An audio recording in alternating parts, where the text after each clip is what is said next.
New Balance Hoops is changing the game with a roster built for the future. Darius Garland, Tyrese Maxey, and Zach LaVine push the pace, while Cooper Flagg is set to be the next #1 pick. Cam Brink is raising the bar for women's basketball, proving that impact goes beyond the court.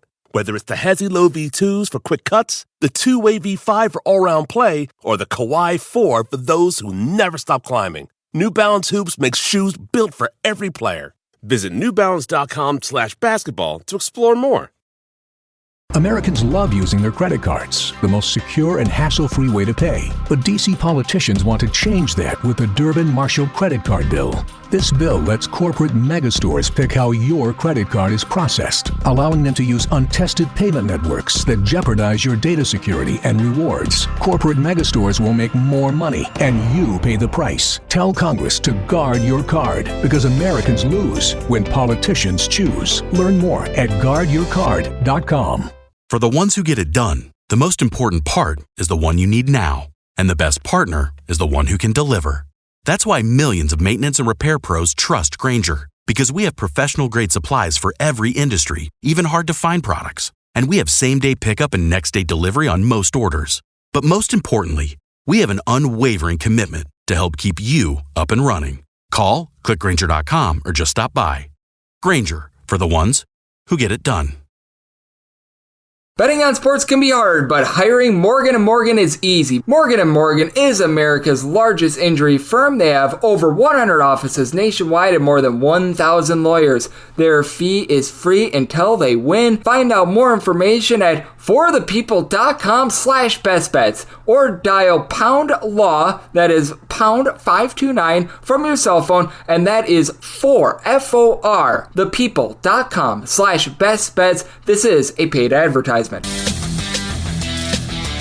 warmer from the low, welcome to lovely Las Vegas for Coast to Coast Hoops with myself, Greg Hoops Peterson, now part of the Beast and Family podcast. We've got an excellent podcast for you, as we are going to be skipping over some of the more, shall we say, smaller segments of the show, and we're going to get right into it. We've got over 100 games on the college basketball betting board for today, so we're going to be doing nothing but giving you guys picks and analysis on all these games as we hit some bank shots. Now, there might be a few games I need to recap on the podcast tomorrow. I'm looking at you, Western Michigan, who handed me one of the worst beats I've ever seen before in my life, and we're going to be nixing the recap today, so there's that aspect of it, and I apologize to anyone that had Western Michigan on Friday, but that said, we've got ourselves a tremendous college basketball Saturday on tap. We're going to be taking 2 breaks along the way, but doing nothing but getting you guys picks, getting you guys analysis on these games. It's going to be a big, giant bundle of fun, so we are in for a good time today. If you do have a question, comment, segment idea, what have you for this podcast, you have one of 2 ways to be able to fire those in. First one is my Twitter/X timeline at GNN_D1. Keep in mind, letters CM, they mean does not matter, so as per usual, please do send these into the timeline. Other ways, find an Apple Podcast review. If you rate this podcast 5 stars, it is very much appreciated. From there, you're able to fire in whatever you'd like to hear on this podcast via that 5-star review. And then, as per usual, we are going to be going in Las Vegas rotation order on this one. We'll spend 2 segments looking at the games on the normal Las Vegas betting board. This is all the bigger games, and for the most part, these are going to be in time order. Sometimes a few things get swapped around, but also those Sun Bowl games, those are going to be at the bottom. And then in the final segment, you're going to be getting the extra games. This involves the MEAC, the SWAC, the Patriot League, the Big South, the Northeast Conference, the America East, the Southland Conference. I think I have hit all of these smaller conferences that are down at the bottom, but we're going to be hitting upon those games as well. So we are in for a lot of fun. There's no more beating around the bush other than to say, if you do have anything that you want to hear on this podcast, once again, send that into the old Twitter/X timeline. But that said, how about if we waste no more time, let's get right into it. Picks and analysis on over 100 games for today as we hit some bank shots starts right about now. Most financial establishments close at a certain time, but not here. It is time for a side and total on every game on today's betting board bank shots. This starts with 601, 602 on the betting board. It is Syracuse and Maryland doing battle for Barclays Center. Right now, Maryland, I saw them as low as a minus 10.5 at FanDuel, but right now, as openers are coming out, closer to about 12.5 to 13-point favorites. Total on this game is 157. If we can get the 10.5, I'll probably write that up. If not, I'll probably just end up still betting it, but probably not writing it up, laying it with Maryland. This is a Maryland team that is currently in the top 5 nationally in terms of both points scored and points allowed on a per possession basis. This has been a real revelation for them. And for Syracuse right now, you're dealing with J.J. Starlin, deal with a little bit of an injury. That's been rough. They still have some nice players down low.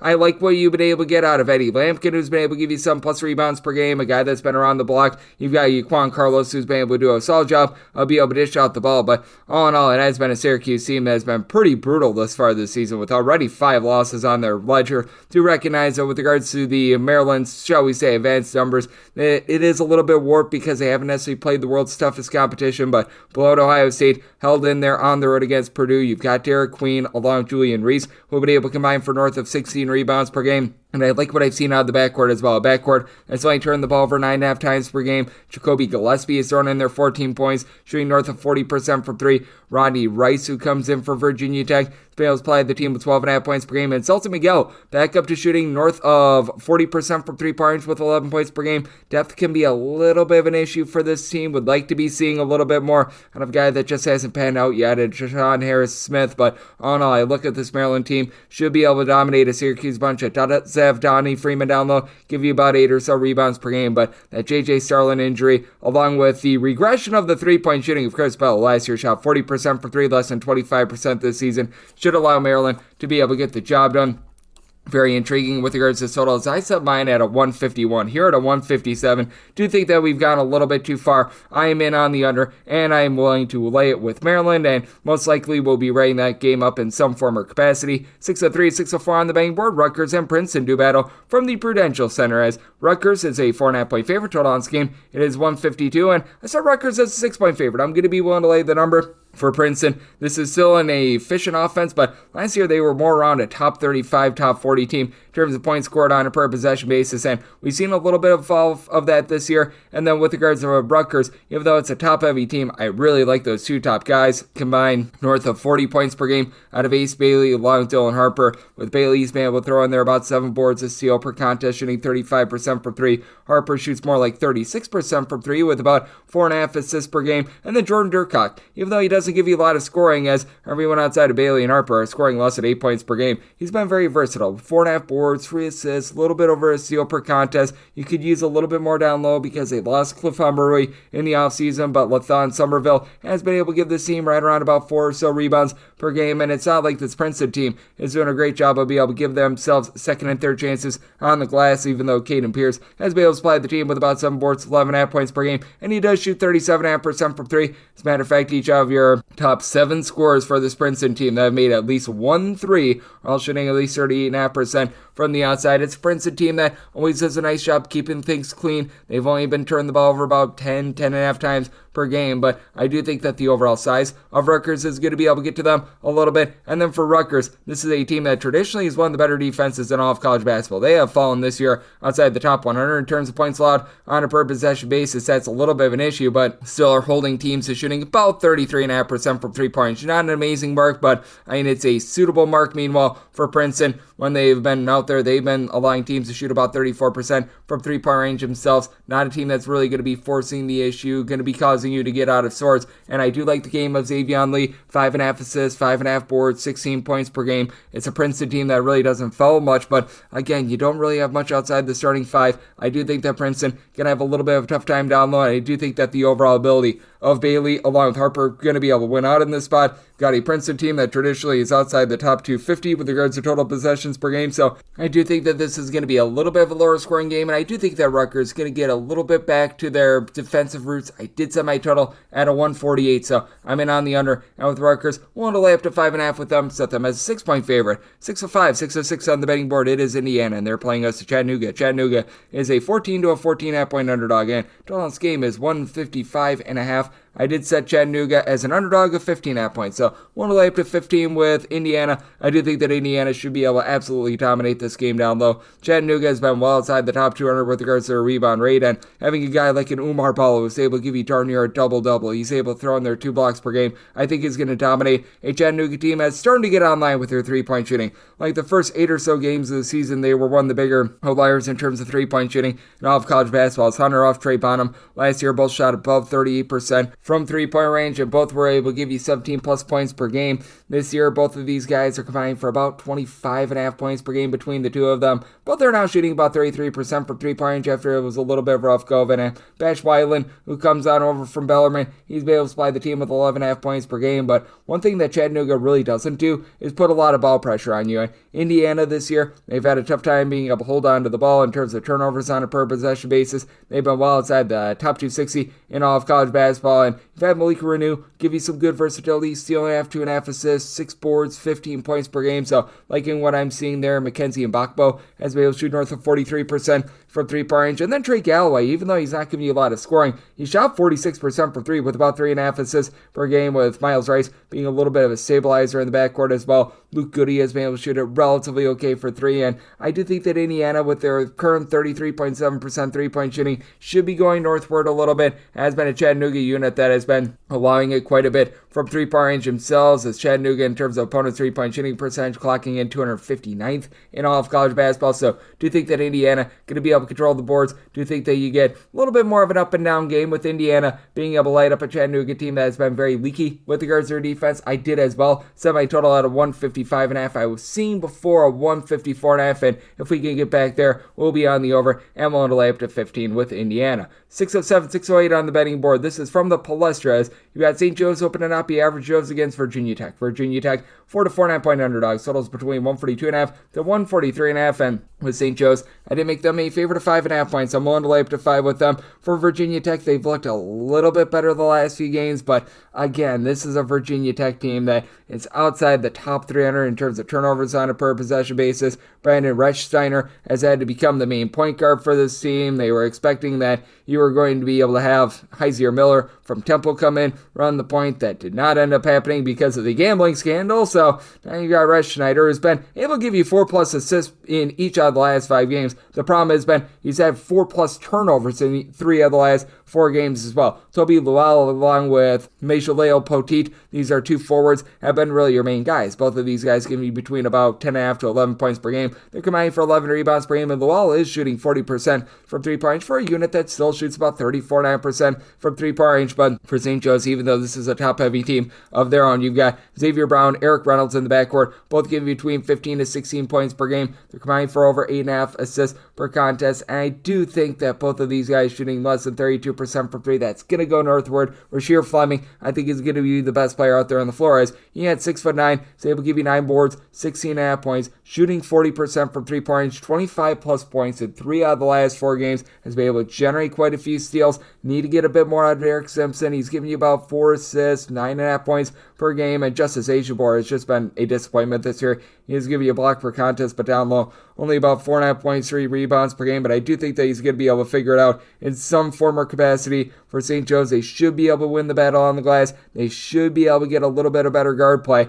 out there at the Palestra. I know that the shooter's eye might be just a little bit off in this game, but I do think that you're going to be able to get St. Joe's to be able to find a way to get the job done, and I just frankly think that Virginia Tech has too many turnovers in this game for you to be able to get it over. So did set my total 137.5. I'm in on the under, willing to lay up to 5 with St. Joe's. 6-9, 6-10 on the betting board. SMU, it's a road face-off against Boston College. Boston College, a 10-point home underdog, and your total on scheme is 148. We've just gone a little bit too far with regards to this one. I set my number at a 9.5. Double figures is my buy point on Boston College, and for Boston College, ever since they won that tournament in the Cayman Islands, it has been a big giant disappointment for them and for Kevin Boopy Miller. He's been around the block in the ACC, was over at Wake Forest last year, and has been very good for this SMU team, despite the fact that he's only shooting about 25% from 3, 14.5 points, 5.5 assists, steal and a half per contest. So he's been able to do a nice job being able to dish out the ball, but he has had 3+ turnovers in 3 of the last 4 games as well, and this is an SMU team that, well, they should be able to dominate. Down low, you've got Matt Cross, who's able to give you 8.5 rebounds per game. Samad Yudaglu, he's been able to chip in there about 6 boards, 12 points per game as well. I do take a look at what you're able to get out of Boston College and Donald Hand, and his versatility, I think, is going to be able to keep the team lively. Shooting 36% from 3 at 6'5", 6'6", 7.5 boards, 13.5 points per game. Love what he's been able to bring to the table for this unit. Chaz Kelly has given you an assist-to-turnover ratio that is north of 2 as well. And for Boston College, they're doing an okay job with their offense. It's not necessarily the cleanest. They are outside the top 100 in terms of points scored on a per-possession basis, but they turn the ball over about 11.5 to 12 times per game. Chad Venning has been able to chip in there a block and a half per contest down low. Roger McFarland has some versatility. He's able to give you about 5.5 boards, 6.5 points per game, and I do think that Deion Brown is going to be able to pick it up moving forward as well. He was a 19-plus point per game scorer over at UMBC last season, and he's been able to give you a little bit more recently. A combined 6 assists, 11 rebounds, and 16 points in the last 2 games. So I do think that with SMU in there, shall we say, defensive woes as well, because while this SMU team has become a top 35 team in terms of points scored on a per-possession basis, this has been a defense that has been very lackadaisical. They've been able to win their bye games easily, but on the road, they're allowing opponents to shoot about 38.5% from three-point range in road games alone, because again, they've been playing a very, shall we say, cupcake schedule when they've been at home. They have been a team that has been well outside the top 50 in terms of points allowed on a per-possession basis. I do think that that's going to keep Boston College in this game. I did set my total at a 145.5. I do think that 148 got a little bit too far. Boston College, not necessarily a super up-tempo team. They've been able to hold up with their defense as well. 73 points or fewer allowed in 6 out of their last 7 games. Meanwhile, the SMU defense, to their credit, 64 points allowed or fewer in 3 of their last 4 games. So in on the under and at 10 plus, we'll take those points with Boston College. 6-11, 6-12 on the betting board. It is Duke, and they are on the road. They're facing off against Georgia Tech. Georgia Tech, a 15 to a 15.5 point underdog. Right now, seeing the total between 142 to a 143 with massive juice down there. Was seeing an opener at FanDuel of 146.5 as well. So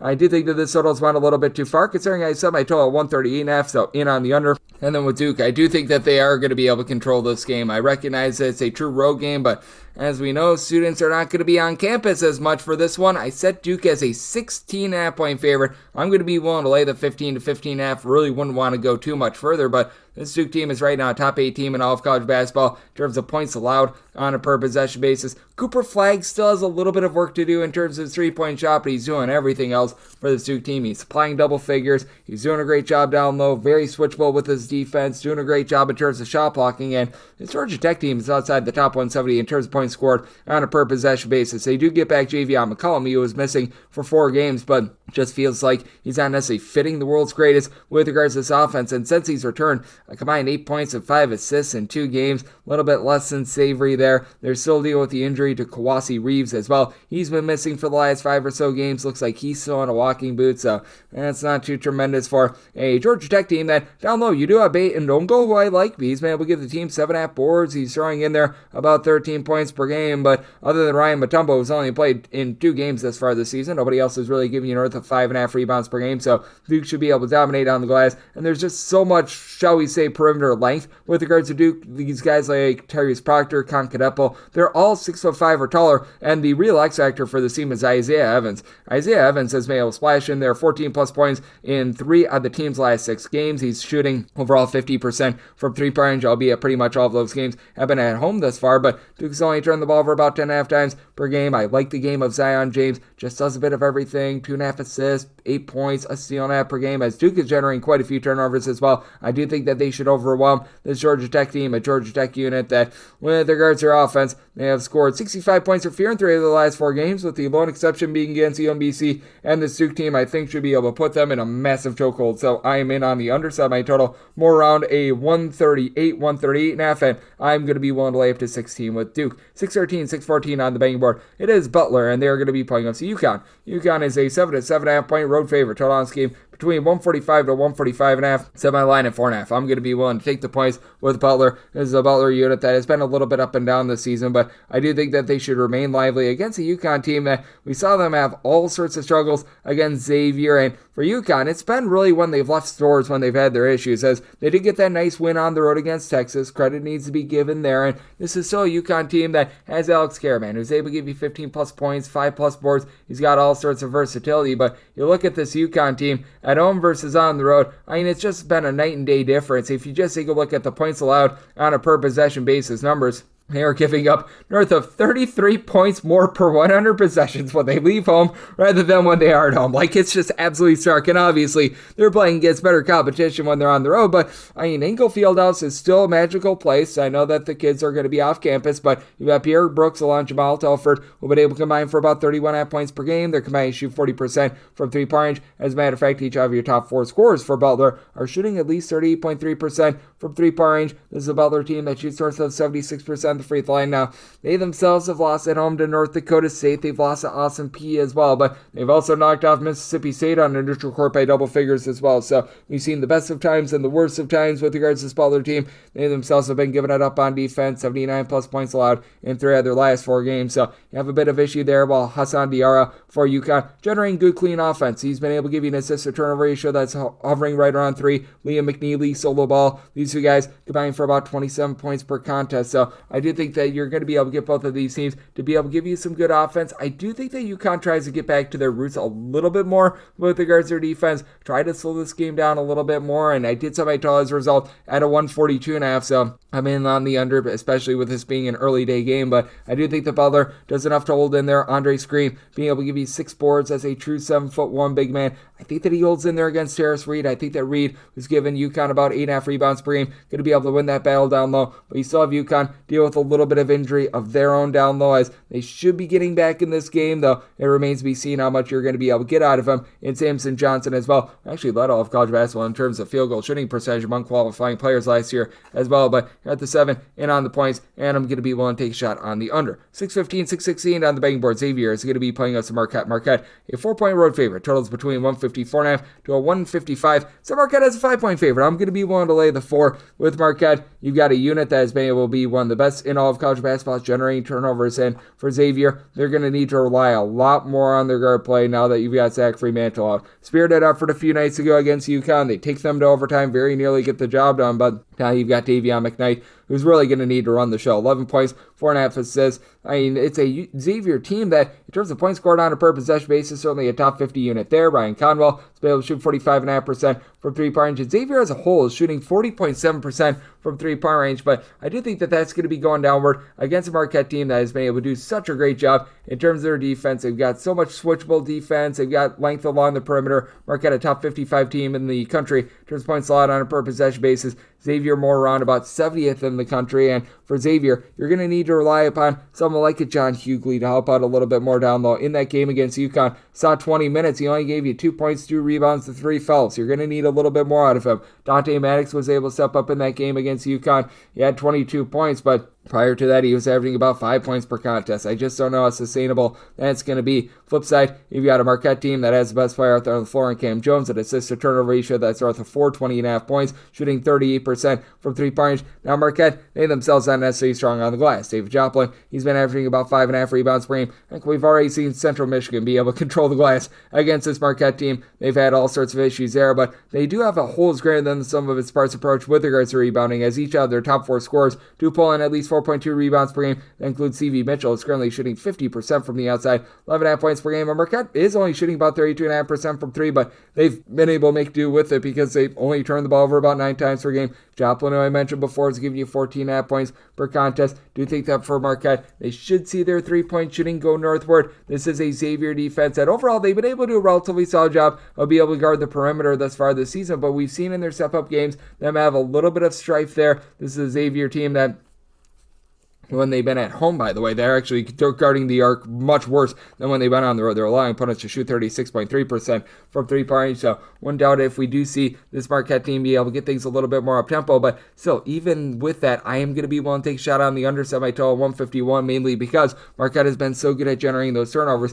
And now with not having Zach Fremantle out there, that puts a little bit too much strife on the guard. So willing to lay it with Marquette, willing to lay up to 4.5 with them, and I'm in on the under. 6:17, 6:18 on the betting board. This is from the Wells Fargo Center. Penn State and Drexel do battle. Drexel, a 15.5-point underdog with a total between 147 to a 147.5. Dead set by total 147, so you're at a 147.5. I'm in on the under, and I'm willing to take the 15.5 here with Drexel. I set them as a 15-point underdog, so I actually need the hook just to be able to take the points, as I've been that bullish on this Penn State team. And for Penn State, this has been a tremendous backcourt, with Ace Baldwin supplying the team with 14 points, north of 2 steals, 8.5 assists per game, while shooting in the mid-30s from three-point range, and this is just a Penn State team that has been really efficient in general, both on the offensive side of things and the defensive side of things, ranking in the top 30 nationally in terms of both points scored and points allowed on a per possession basis, with the defense really being one that is based around generating turnovers. But even if they don't generate that turnover initially, unlike a lot of these teams that they really do sell out to be able to generate turnovers, they're still able to guard the perimeter. As Penn State, they're allowing opponents to shoot 33.2% from three-point range. It's not amazing, but it's not like they're absolutely terrible with that regard. But this is a Drexel team that has been pretty smart themselves.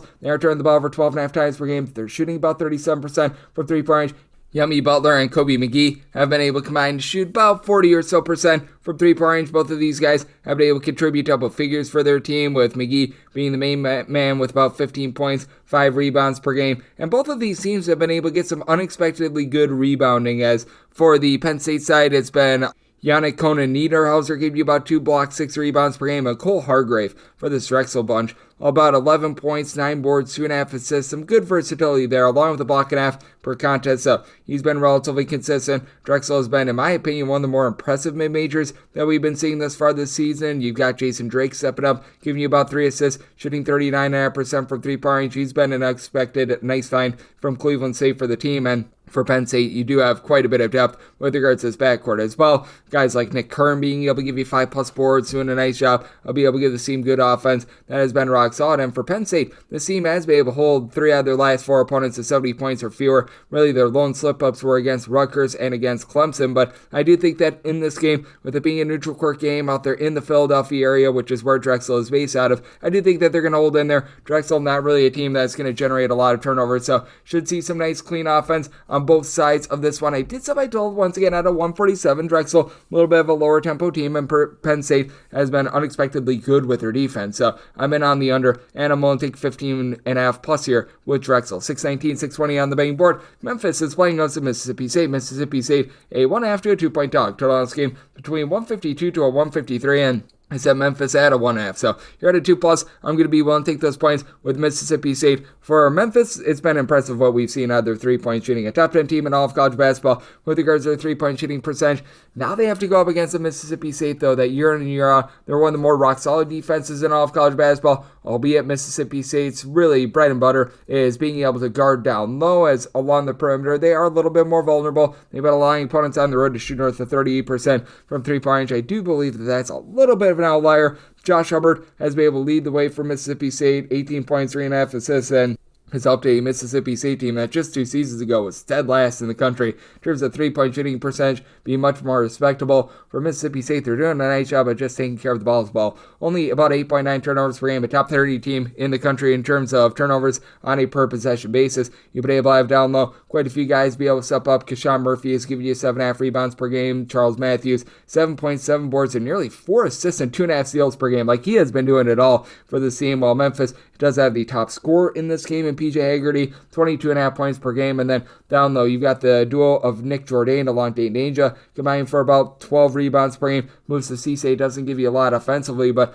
on defense, a block and a half, 5.5 rebounds per game. So this has been a well put together Memphis team that's currently shooting again 42% from 3, but what does have me worried about this team being able to win by margin is the 14 turnovers per game. This is a Mississippi State team that they might not be like the number 1 team in the country in terms of generating turnovers, but they're certainly a top 50 team with this regard. Mississippi State has really been a bull constrictor to so many teams, 63 points or fewer allowed in 3 of their last 4 games, while this Memphis unit has been looking a little bit better with their defense. They hold the Virginia Cavaliers to 62 points, and in regulation, because that Clemson game went to overtime in regulation, they held them to 72 points. That's a pretty rock-solid offense of their own. But that said, I do think that Mississippi State going to be able to get quite a bit going against this Memphis team. Memphis has been playing quite airbrain. Do you think that this could be a game that comes down to some late game following as well? And for Mississippi State, they themselves 77-plus points in 4 of their last 5 games. So did set my total 153.5. You're at a 152, 153 in on the over, and at 2+, taking those points with Mississippi State. 621, 622 on the betting board.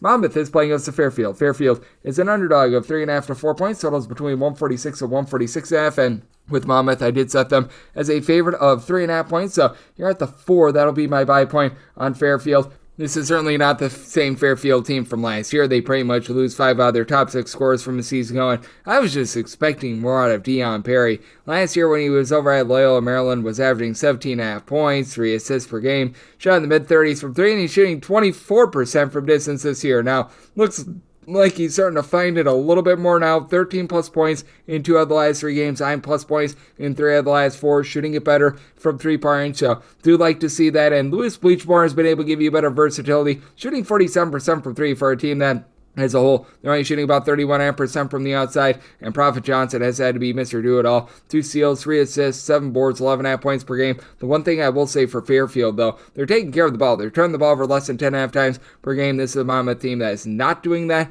They're turning the ball over more like 12.5 times per game. They did have Jared Valencia out of the lineup for the beginning part of the season, but just hasn't looked the same as he did a season ago. Last year he averaged 9 points per game, much like this year, and he's been a little bit better on the boards, but last year also shot 41% from 3-point range. This year about 27.5% from 3-point range, so it's taken a bit of a fall off, and for Monmouth, this team comes and goes as Abdi Bashir Jr. does, as he's supplying the team with 21 points per game. He's a top 15 player in all of college basketball in terms of points per game, shooting 42.5% from 3-point range. He has supplied 22 plus points in 4 of the team's last 5 games, so he has really been able to deliver for the team. But what are you going to be able to get outside of him? You've been able to have a bit of size down low. Cornelius Robinson at 6'7" gives you about 5.5 boards, a steal per game as well, so they've been able to do a nice job on that front. But this has been a Monmouth team that's had a tough time scoring all season long.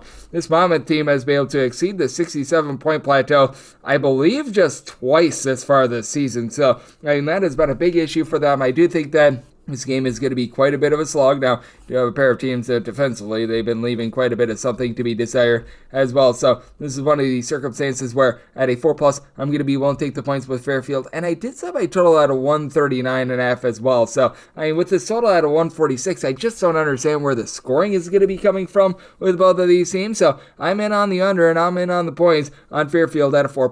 623, 624 on the betting board. Southern Miss is going to be playing on some Marshall. Marshall is a 2 to a 3-point favorite in your total on this game between 147.5 to a 148. And with Marshall, I did set them as a 7.5-point favorite. I'm going to be willing to lay the number with Marshall. They should be able to dominate this game down low, as you've got a pair of guys that have been able to give you 6+ rebounds per game. Obiano Onchale Killian has been able to do a solid job there, and at 6'7", he's able to pop it from 3. Hasn't necessarily shot it well from 3-point range, but he's able to give you that versatility, and Marshall needs all of it that they can get. As a collective, they're currently shooting less than 30% from 3-point range, but down low, you've been able to get north of 8 rebounds per game out of Nate Martin, who's been able to supply the team with about 12 to 12.5 points per game. Dennis J. Harris on the flip side for Southern Miss. He's been rock solid. 15 points, 9 boards, shooting 36.5% from 3-point range. Began his career at Southern Miss. Spent last year at Arkansas where he was just glued to the bench. So he's come back and he's been rock solid. But Andre 3000 Curbelo, what are you going to be able to get out of him, if anything at all? Because right now he's suspended indefinitely. We don't know when that suspension is going to be lifted, and without him in the lineup, the Southern Miss team just has not been able to get any sort of offense going whatsoever, as this team has been held to now 66 points or fewer in 4 out of their last 5 games. They did have a triumph against UW-Milwaukee a few weeks ago, but I mean, this has been all sorts of brutal for the Southern Miss backcourt, as you just don't have guys that are able to pop it from 3-point range. They're shooting about 32.5% as a collective, with Dennis J. Harris being one of the main guys. Neftali Alvarez, he's a solid facilitator, 4 assists, 2 steals per game, 12.5 points per game, but also this team has turned the ball over about 15.5 times per game, and Marshall might not be the same heat-seeking missile in terms of generating turnovers as they have been in past years, but they're still generating about 9 steals per game, with having Mikel Dawson be able to supply the team with about 1.7 steals, 13 points per game. He's shooting 37.5% from 3 for a Marshall team that, as a collective, they're only shooting about 29.5% from the outside. But the good news is they go up against the Southern Miss team that they have really been giving it up from 3-point range this season, as they are allowing opponents to shoot 33.5% from 3 outside the top 185. With that regard, this has been a Marshall unit that have had their issues as well, but they're allowing opponents to shoot more around about 33.3% from 3-point range. So both of these teams a little bit lax there, but I do think that having a guy in Jalen Spear who can go off at any time, last year was averaging 15.5 points per game over at Florida A&M. He's given the team 8+ points in each of the last 4 games. That'll be enough for Marshall to be able to get the job done, and just without Andre Curbelo, the Southern Miss team has not been able to get anything going on offense. So it's a good old situation of something's got to give. Marshall, one of the more up-tempo teams in all of college basketball. Both of these teams well outside the top 225 in terms of points allowed on a per possession basis. So with regards to this one, I'm going to be willing to lay it with Marshall. Made them a 7.5 point favorite and set my total at a 147.5. So here at a 148, I'm in on the under. 625, 626 on the betting board. St. Bonaventure plays us in Niagara. Niagara, a 17-point underdog. Total on this game, it is 130 to 130.5. I agree with this line. I set my line at a 20.5. I'm going to be willing to lay with St. Bonaventure. Bonnies have covered all but one game thus far this season, and I will say this for Niagara. They've been a top 20 team in terms of road three-point shooting percentage over the last 2 years. For some reason, they have shot better from three-point range on the road than they have at home. I don't know how and I don't know why, but I think that this team is going to be completely outgunned, especially down low. You do have a pair of guys in Jalen Martinez along with Aldadoum, who have been able to combine for about 11.5 rebounds per game. They're both giving you between 5.5 to 6 boards per game apiece, but Chance Moore, he has been able to give you more for St. Bonaventure. 16 points, 7.5 boards, shooting in the mid-30s from three-point range. This is not a Bonnie team that's going to be going like nuclear from three-point range or anything like that. They're just doing the little things well. They do turn the ball over about 11.5 to 12 times per game, but they force you into quite a few turnovers. They do a great job just with regards to their defense on all fronts. As for the St. Bonaventure team, they enter into this one 19th in the country in terms of points allowed on a per possession basis. Noah Brown has been able to give you 5+ rebounds per game, and for the Niagara unit, we've been noticing that their three-point shooting percentage just hasn't been the same as it was a season ago. They're shooting about 35.5% from three as a collective, as you've been able to have a pair of guys in Justice Smith, who's able to give you about 9 points, shooting 43.5% from three, and Jari Williams shooting about 43.5% from three, supplying about 11.5 points per game. Really headlined that backcourt, but this has been a Niagara team that is still looking for some of those ancillary pieces. Zion Russell has been able to give you about 6 points per contest, but you need a little bit more out of him. Meanwhile, for St. Bonaventure, again, you have such great versatility, such great switchability. Someone like a Melvin Council, who comes in for Wagner, 13 points, 5 boards, 3.5 assists. You've got Deshaun Bowen from Iowa giving you about 4 boards, 4 assists, 11 points per game. Elijah Jones has been able to shoot 42% from three-point range. Really like what I'm seeing on this Bonnie team. Not necessarily the deepest team with regards to rotation, but they don't necessarily foul a lot as well. And this is a Niagara team that does not do a good job of generating fouls and generating shots at the free throw line. So, circumstance where I'm going to be willing to lay this number. I said the Bonnies as a 20.5 point favorite. Made my total 132.5 as well. This has been a Niagara team, has been giving it up from three-point range, and even though they play slowly, they're inside the top 225 in terms of points allowed on a per possession basis. And for St. Bonaventure, offense has been pretty rock solid here in terms of just generating offense in a very slow and controlled manner. So I'm going to be willing to take the over in this ordeal, and I'm willing to lay it with the Bonnies. 627, 628 on the betting board. It is Pittsburgh, and they're playing us to Sam Houston State. Sam Houston State, a 14.5 point underdog, and total on this game, it is 152.5. I did set my total at a 152.5, so we're going to be waiting upon a little bit of line movement here. Some of the openers had this closer to about a 153.5, 154, and if we can get there, I'll be in on this total under, and I did set Pittsburgh as a 16.5 point favorite. I recognize that for Pittsburgh, they're going to be without Damian Dunn moving forward, but I do like what you're able to get in the backcourt, and this is one of the few teams in the ACC that I think is actually somewhat trustworthy, as you've got a pair of guys in that backcourt in Jalen Lowe along with Ishmael Leggett, who've been able to supply the team with combined about 33.5 points, 11.5 boards. Lowe has been able to give you 2 steals, 5.5 assists per game. Neither guy is shooting above 30% from three. I do think that should be going northward. Pittsburgh doing a nice job just being able to have clean possessions because they only turn the ball over about 10 times per game. Late in games, they shoot it well at the free throw line. Shooting is collected about 77% at the charity stripe now.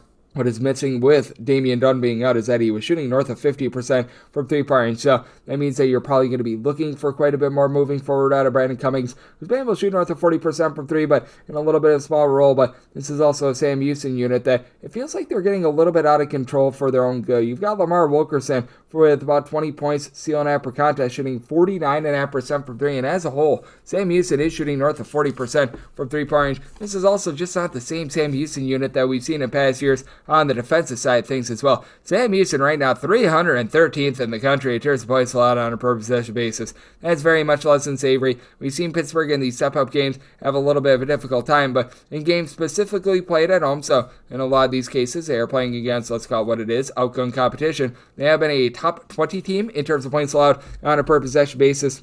It's also a Sam Houston team that has been dealing with a little bit of injury as well, as we've seen Marcus Boykin, who is averaging about 5 assists per contest. He's been out really since Thanksgiving for the team, so that's not necessarily been great. Keon Scroggins has been a little bit in and out of the fold. Cameron Effner, he's been missing the last few games, so he should be good to go in this one. Has been able to return in their game against a non-D1 school, had a double-double in that one, overall shooting 36% from three-point range, so a little bit of encouragement there. But for Pittsburgh, they should be able to win that battle down low, as well as you've got 7-foot Guillermo Diaz-Graham, who he's able to pop it from three. Doesn't necessarily shoot it well from three, but he's able to give you that. Zach Austin has been able to chip in there about a block and a half per contest, as well. And Cam Corn, good versatility with them, 10 points, 5 boards, like what he's able to bring to the table. So do you think that Pittsburgh going to be able to take it to a Sam Houston unit that, again, it just feels like the defense has really been departing on them, and it's a Sam Houston team that has been looking to play a little bit more up-tempo in the past few years as well. They're more of a mid-tempo team this year after 2 years ago. I still remember under Chris Mudge, they were playing a bit more, shall we say, slowly. So a circumstance where I do think they get plenty of points up on the board in this one, though if you do go back to like a 153.5, 154, like I was seeing a bit earlier, we'll be in on that under, and I'm willing to lay up to 16 with Pittsburgh. 629, 630 on the betting board. Bowling Green is playing us to St. Thomas. St. Thomas is a 4.5 to a 5-point road favorite. This game is anywhere between 154 to a 155, and with this Bowling Green unit, I did set them as a underdog of just 1.5 points, so I'm going to be willing to take those points with Bowling Green. It's been a teeter-totter short of here, and for Bowling Green, they are well outside that top 225. There's a point slot on a per possession basis, but for St. Thomas, year in and year out, this has been a bunch since coming up to the Division I level that has been one of the best in all of college basketball at being able to take care of the ball. We've seen a departure of that this year. Now, for St. Thomas, they have been able to shoot it a little bit better overall, especially from three-point range, as these guys as a collective shooting 39.8% from three-point range, but they are turning the ball over a little bit north of 11 times per game. Last year, they were a top 20 team in the country in terms of fewest turnovers on a per possession basis, and they still have a lot of size for this team. You only have one guy on the roster that's giving you north of 4 rebounds per game. That'll be Kendall Blue. Good versatility with him. 2.5 assists, 11.5 points, 4 boards per contest, shooting 44% from three-point range. And Miles Barnesable has been able to give you 13 points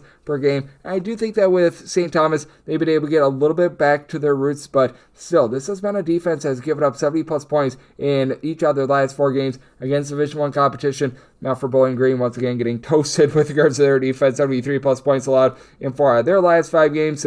Has been very much less than savory, but they've gotten to at least 70 points in 3 out of their last 4 as well. And for Bowling Green, this has been one of the better three-point shooting outfits in all of college basketball, shooting 38.5% from three-point range. You've got Javante Campbell's give you 16.5 points on 40% three-point shooting. Derek Butler is a guy that I really like as well. He's shooting well north of 40% from the outside. He's coming from Central Michigan. He's been able to supply the team with 14.5 points per game. And with Sam Towns being able to supply the team with 7 rebounds per game, they should be able to win that battle down low. Trey Thomas has not been the same scorer that he was a season ago. Last year, he was averaging double figures, down to about 9 points per game this far this season, shooting about 37% from three-point range. We've had a few guys that have been in and out of the fold for this Bowling Green team, but I do think that with Marcus Johnson being able to give you some good versatility, north of 16 points per game out of him, that this Bowling Green team is going to be able to remain lively. It's been a St. Thomas team that as well, even though they have been able to do a very nice job in terms of being able to shoot it from three-point range. They've given up the three-point arc as well. And the St. Thomas team, it looked like they were really improving on defense last season.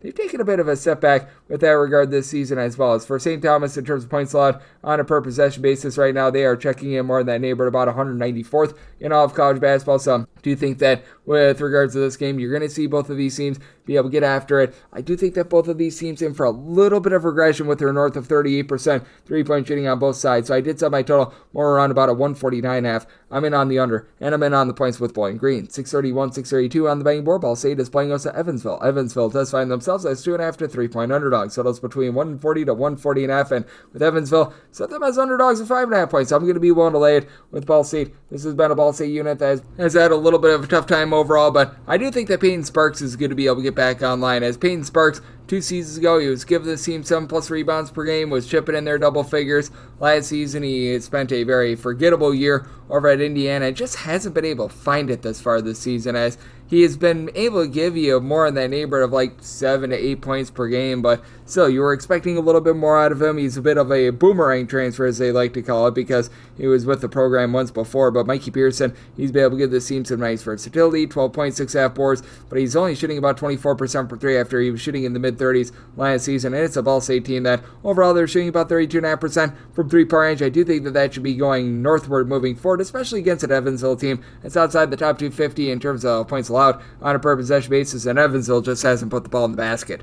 They're outside the top 275 in terms of points scored on a per possession basis, and this is despite the fact that you've got a nice trio, as you've got a pair of guys, Tayshaun Comer along Cam Affner, who will be able to combine for about 26 points per game. Now, both of these guys combine shoot about 30% for three-point range, and Gabe Posado is able to give you about 15.5 points per contest, but again, you have this team shooting about 29.5% from three-point range. You don't necessarily have a ton down low other than the 6.5 boards that you've been able to get out of Tanner Cuff, so that's been an issue for Evansville. You've really got a main starting five. Connor Turnbull has been able to give you about 5 points per game, and that's about it out of this unit as well, so that's been an issue. And Jamari Hill, though he's not shooting it well from three-point range for Ball State, he has been able to supply the team with 16-plus points per contest. It's a Ball State team that has been very suspect with regards to their defense all season as well. They've been giving up north of 73 points in each of their last 3 games against Division I opponents, but this Evansville team is just not cutting it offensively right now. Like, for Evansville, the last time they got past the 67-point plateau was against UW Green Bay, and they and that game against Radford are the only 2 games this far this season that they've been able to get past 67 points. So, I mean, that's a big issue for them. I do think the Ball State going to be able to take it to them, win that battle down low, and I do think that for Evansville, their offensive issues, they just continue to linger in this one. So I did set my total at a 139.5. You're at the 140 plus. I'm in on the under, and I'm going to be willing to lay with Ball State. 633, 634 on the betting board. It is James Madison on the road against South Alabama. South Alabama does find themselves as 1.5 to 2-point underdogs. Tallest game is 137. I did set James Madison as a 3.5 point favorite. I'm going to be willing to lay the number for James Madison. It's been a little bit teeter-totterish here in year number 1 under Preston Spradlin, but I do think that he's going to be able to get things online. I do think that this is going to be, when it's all said and done, one of the best teams out there in the Sun Belt. As for James Madison, they've had a lot of close but no cigar losses. Bryce Lindsey has been rock solid in that backcourt, supplying the team with 13.5 points per game. Down low, you've been able to get about 7 boards, 7.5 points per game out of A.J. Smith. For a unit in James Madison that is shooting about 36.5% from 3,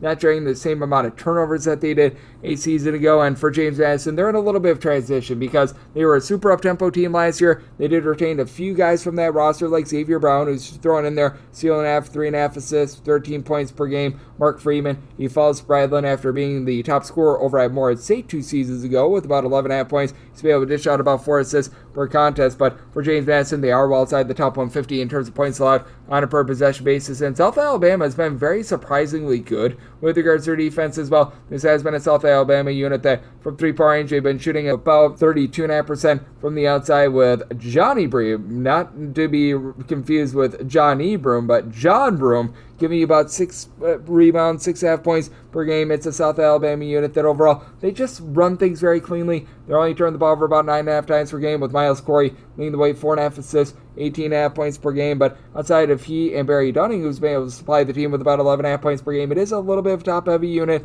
not necessarily a bunch that has a bunch of versatility. They've been able to do a nice job of being able to lock things down from three-point range. And it's a South Alabama team that they do play a very slow and controlled tempo as well with South Alabama in terms of total possessions per game. Right now, they are clocking in more in that neighborhood of about 345th in all of college basketball. James Madison has been a little bit more of a mid-tempo team this season after they played very super fast, but Preston Spradlin's Morehead State team last year played super duper slow, so they're sort of in that awkward stage right now. But I do think that when it's all said and done, the backcourt going to be able to rise up for this James Madison team. I do think that they're going to be able to get just enough down low to find a way to be able to get the job done. I do think that this James Madison team is going to improve as the season goes along. I did set my total at 139.5. Do think that this is going to be close enough for Lake King falling in. Again, James Madison been a little bit leaky on defense for them, and for the South Alabama team, they've given up 70 plus to their last 3 games. So I'm in on the over, and I'm going to lay the small number here with James Madison. 635, 636 on the betting board. Florida Atlantic is on the road against Michigan State.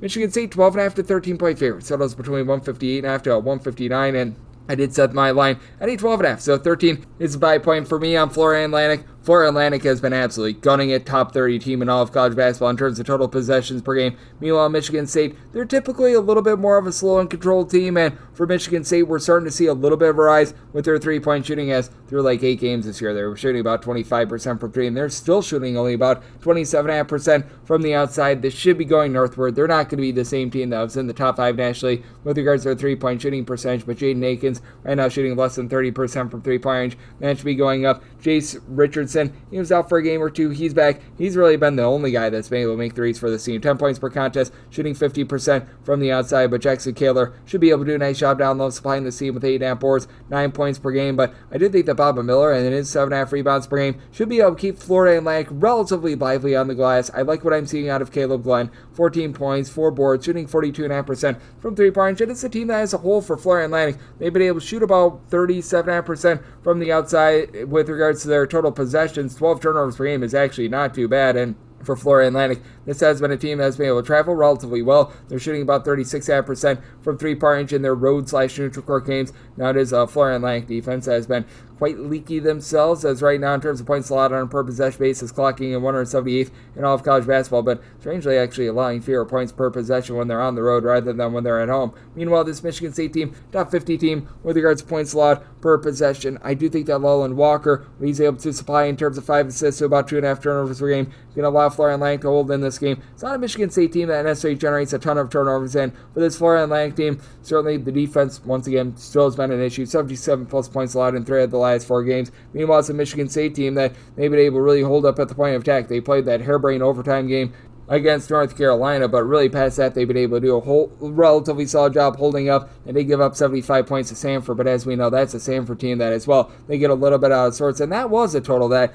had they had this total right now at a 159, that total landed on a 158, so that would have been an under there as well. I do think that with Florida Atlantic, they're going to be tamed down just a little bit more in terms of their tempo. A little bit of their numbers were warped by the fact that they had that double overtime game against Charleston a bit earlier in the season as well, so that's something to very much be taking note of, and I do think that Michigan State going to be able to shut things down from the arc a little bit more, but that said, I do think that 13 has gone a little bit too far, as I think that Florida Atlantic holds up down low, so I'm in on the points, and here at the 158 plus, and on the under, semi-total at a 154.5. 637, 638 on the betting board. Bradley plays those Canisius. Canisius a 25.5 to a 26-point underdog. Totals between 142 to a 142.5, and with Canisius, I did make them an underdog of 23.5 points, so I'm going to be willing to take these points. Bradley has been the number 1 team in all of college basketball in terms of three-point shooting percentage, and I think that that's going to be going downward a little bit. They entered into their previous game shooting north of 44% from three-point range as a unit. Currently, they're shooting about 45.5% from three-point range. This is just not a sustainable number.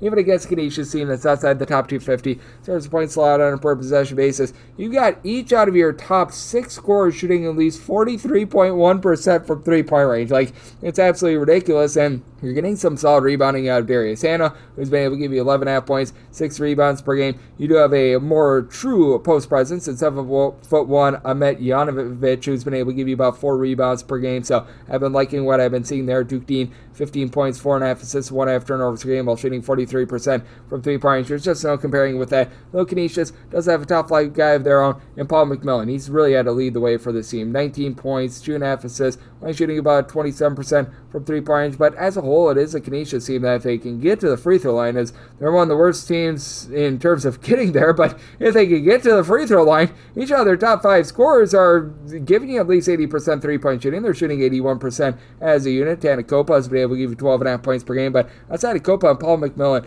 nobody else really gives you north of 8 points per game. You've only got one guy that gives you north of 3.5 rebounds per game in Cam Polisi, and while Bradley might not be like your top team in the country in terms of rebound rate, they should be able to control things with that regard. Again, I do think that the three-point shooting going to be going downward a little bit, and I'm not going to call Canisius an amazing defense or anything like that, but to their credit, they've given up 72 points or fewer in 4 of their last 5 games, albeit against a little bit of lesser competition, and this has been a Bradley team that they themselves have been able to lock it down on defense. This Bradley team has given up north of 70 points just once now in their last 5 games, so I do think that this is going to be a rather controlled game. I do think that the three-point shooting regression is going to start to be coming a little bit more here. I did set my line at a 23.5, so going to be willing to take the points, and then did set my total at a 141.5, so here at the 142 in on the under. 639, 640 on the betting board. Miami's going to be playing on Mount St. Mary's. The Mount does find themselves at 17 to 17.5 point underdogs. So on this game between 151.5 to 152, and For Mount St. Mary's, I did set them as an underdog of 15.5 points, so I'm going to be willing to take the points for Miami. Just unsettling the fact that this team is well outside the top 250 in terms of points allowed on a per possession basis. And I mean, it's still a Miami team that's a top 40 team in terms of points scored on a per possession basis. Still have guys that are able to stroke it from the outside. Nigel Pack has been packing it in. He's missed a game or two, but still has been able to give you 14 points, shooting 38.5% from 3-point range. This is a team that as a whole is only shooting about 33% from the outside. Should be going a little bit northward. And for Miami, I still remember when they were able to make their runs in the NCAA tournament. Typically, they were able to generate turnovers. They're well outside the top 225 in terms of steals on a per-game basis themselves, and that's really where this Mount St. Mary's team goes wrong. They're outside the top 300 in terms of ball control. They're turning the ball over 15.5 times per game. You've been able to have about 14 points per contest out of Dallas Hobbs, who's been in and out of the fold. He should be out for this one once again, as he missed the previous game, but down low, I think that Mount St. Mary's going to hold up at the point of attack. You've got a trio of guys, Charles Art Jr., Dolo Edbayo, Lonjory Cordelia. These three guys have been able to combine for about 31 to 31.5 points per game. All three guys are giving you at least 6.5 rebounds per game. As a trio, they're giving you about 2.5 steals per game as well. Now, with having Drake Hobbs injured, that means that the onus gets put a little bit more on someone like Xavier Lipscomb, who's been giving you 4 assists per game, but has seen a downward tick in terms of 3-point shooting percentage step up. Carmelo Pacheco, he's been able to shoot it relatively solidly from 3-point range as well, not necessarily on volume though, so that does make things a little bit difficult, especially when on the flip side for Miami, you got a versatile player like Brandon Johnson who gives you 7 boards, 7 points per game at 6'8". He's been able to shoot in the low to mid-30s from 3-point range. Matthew Cleveland, though, just has not been able to get online all season long. He's only averaging about 10.5 points per game. He is shooting 43.5% for 3 for the outside. He's been able to do a solid job, and this is a Miami team that the concern is not them scoring, it's the concern about their defense. Even though it is a bit of a banged up Mount St. Mary's team, I do think that they hold in this game. I do think that for this Mount St. Mary's team, they're going to be able to do a relatively solid job on the glass with their ailments. They're going to need to slow things down just a little bit. And I think that they're going to do so against a Miami team that has been a little bit lax with their offense recently. 73 points or fewer in 3 of their last 4 games. So just on my total, 149.5. I'm in on the under, and I'm willing to take the 70 plus here with the Mount. 641, 642 on the betting board. Eastern Michigan is going to be playing us Wright State. Wright State hopes to be the right side as they are 6 and 6.5 point favorites. Totals 147.5 with Wright State. I did set them as a favorite of 6.5 points. So at the 6 is my max lay with them, but I'm going to be willing to lay it. Eastern Michigan has been able to do a relatively solid job this year after last season was very much less than savory for them, and let's call it what it is. It has not necessarily been the greatest regime out there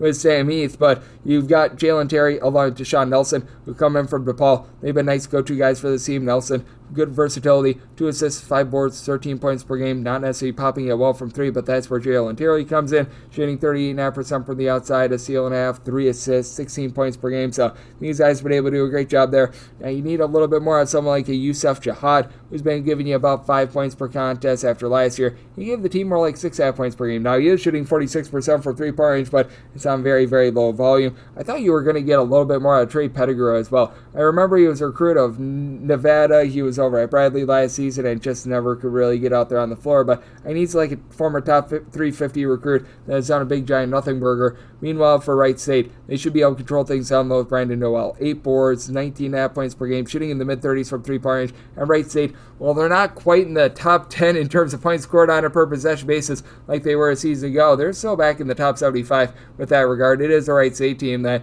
their defense is still lackadaisical, but it's been a little bit better than it has been in past years, as you've got, I always say his name incorrectly, the gentleman from Wisconsin, Alex Hubagaste, who's been able to give you about 16 points per contest. He just has the most impossible last name for me to say, but Alex for Wright State, who's averaging 16 points per game, is shooting about 45% from 3-point range, so good job, Alex. And then you've been able to get about 6.5 boards, 11 points per game out of Jack Dombia, who's been able to do a nice job for a Wright State team that they're going to turn the ball over about 11.5 times per game. They're not going to force a lot of turnovers, but for this Eastern Michigan team, they themselves have been very leaky with regards to their defense as well. 299th in the country in terms of points allowed on a per possession basis. And if you look at home games and home games only, this Eastern Michigan team is dead last in the country in terms of points allowed on a per possession basis.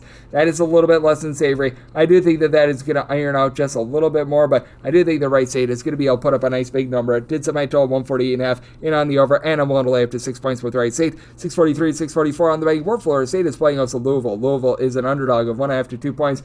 and your total is a 153. And with Louisville, I did set them as a very, very slight underdog here. I did make them a 1.5 point dog, so being able to get 2+, I'm going to be willing to take those points. With Louisville, they've been shooting less than 30% from three-point range this year, and I do think that that's going to be going northward. It's a Florida State team that has been doing a solid job of being able to generate turnovers. That's a big issue for this Louisville team. They have been turning the ball over north of 12.5 times per game, so you do have your sort of woes there, and it's a Louisville team that they've been okay at generating turnovers themselves, about 145th in all of college basketball with regards to turnovers forced on a per possession basis for this Florida State team. I do think that the overall talent level is just not necessarily that of Louisville. Now, I did set them as a money line favorite at home because even though kids are away from break and everything like that, there's still a bit of travel. There's still going to be some people on campus, and Jameer Watkins has been rock solid for this Florida State team. 19 points, throwing in there about a steal and a half per contest. Need them to shoot better from three. This is a Florida State team that they're only shooting about 31.5% from three-point range. None of your top 5 scorers are shooting above 29.5% from three-point range, as main man has actually been Justin Thomas, who's been able to shoot about 39% from the outside, 7.5 points per game, but Malik Ewan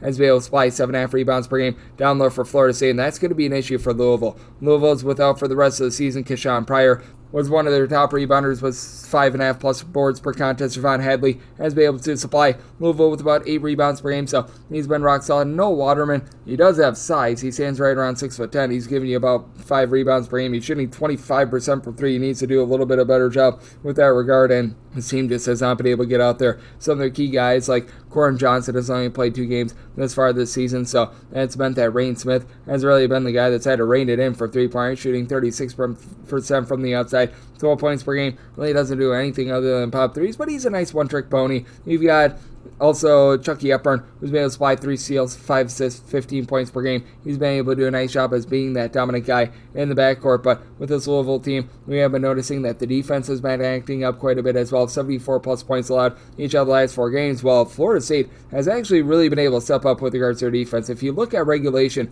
and regulation only, they've given up 70 points or fewer in 4 out of their last 5 games because they have been able to generate turnovers. These are 2 teams that are not really shooting well from the outside, so I did set my total 151.5. I do think that this total is one a little bit too far. I'm in on the under, and at 2+, won't take those points with Louisville. 645, 646 on the betting board. Liberty is playing us the UT Arlington. UT Arlington is an underdog of 9.5 points. So on this game, it is 143, and with Liberty, I did set them as a favorite in this spot of 10.5 points. So at the 9.5, I'm willing to lay it. I'm willing to lay up to 10 with Liberty. For UT Arlington, this team has been running in and gutting it. They're a top 50 team in terms of total possessions per game, and they've legitimately been one of the better 3-point shooting teams that you're going to find in all of college basketball. Jaden Wells being able to lead the way. He's supplying the team with 14 points. And overall, UT Arlington shooting 39% from 3-point range. Would like to see them really reduce the 13.5 turnovers per game, but for Liberty, it's not like they're the most amazing team at generating turnovers. They're solid, but they're not amazing on that front end. It has been a Liberty team that consistently has been in the top 50 in terms of points allowed on a per possession basis.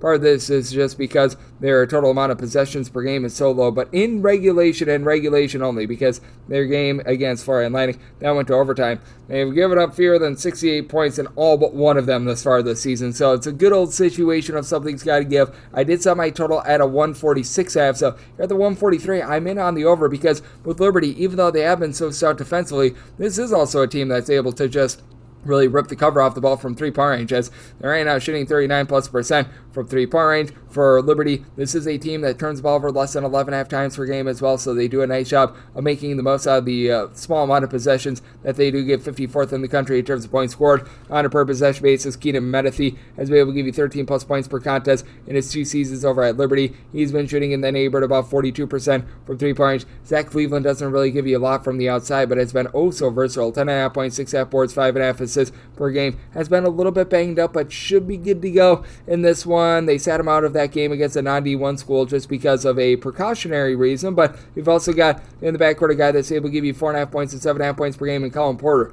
who's done a nice job being able to give the team some good facilitation. Right now for this Liberty team, you've got 6 different guys to give you at least 9.5 points per game. This despite the fact that they just don't have a lot of possessions in a game. I do think that Liberty finds a way to get the job done against a UT Arlington team that has been very lax with regards to their defense, even though they shoot it well from 3-point range. They themselves are a team that is very vulnerable from the outside for UT Arlington in terms of points allowed on a per possession basis right now. They are checking in 225th in all of college basketball, so do think that you're going to be able to get this Liberty team to put up quite a few points on the board. I did set my total 146.5 in on the over and willing to lay up to 10 with Liberty. 647, 648 on the betting board. UC Irvine is on the road against Duquesne. Duquesne is a 6.5 to a 7-point underdog. Draw this game between 132.5 to 133.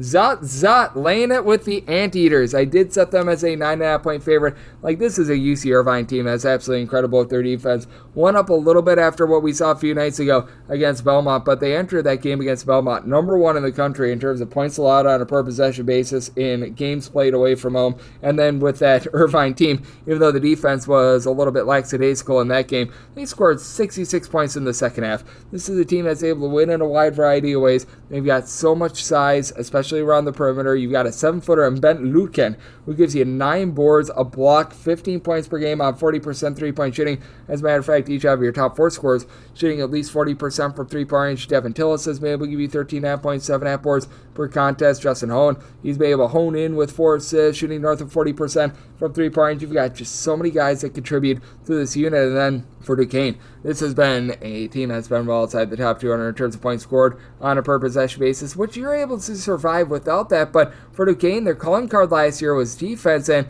they're outside the top 125 in terms of points allowed on a per possession basis. As a matter of fact, they're giving up nearly 4 points more per 100 possessions when they're at home rather than on the road. And you just don't have that main guy that's able to lead the way. Kareem Rozier is able to give you about 3.5 assists, 8 points per game. But other than Trey Dinkins, you really don't have anyone that gives you a significant scoring. And shooting above 32% from three-point range, you turn the ball over 12.5 times per game. You don't necessarily have a ton down low, as you've been able to get about 5.5 or so rebounds per game out of a pair of guys in Jashawn Corbett along with Halil Berry. And for Berry, he was missing for a few games this season, so he's starting to find his sea legs, has been able to give the team 10-plus points, and now 3 out of their last 5 games. But Maximus Edwards, who was a double-figure scorer over at George Washington last year, only about 7 points per game on less than 25% three-point shooting. Eli Wilborn, who comes on over from St. Francis, Pennsylvania, is giving you nothing as well. So there's a lot of issues there with this UC Irvine team. They've been stifling with regards to their defense. And to the credit of Duquesne, it's not like the defense has been terrible.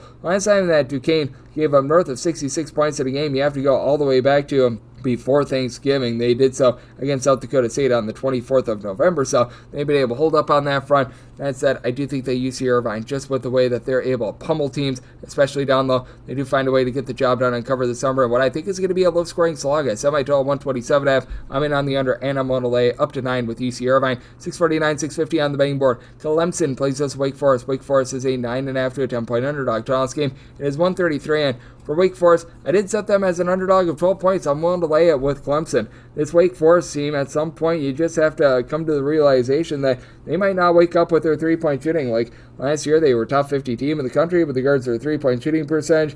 They bring back a ton from last year, but they do not bring back Kevin Boopy Miller, and that has really affected this offense. It has caused them to be well outside the top 125 in terms of points scored on a per possession basis.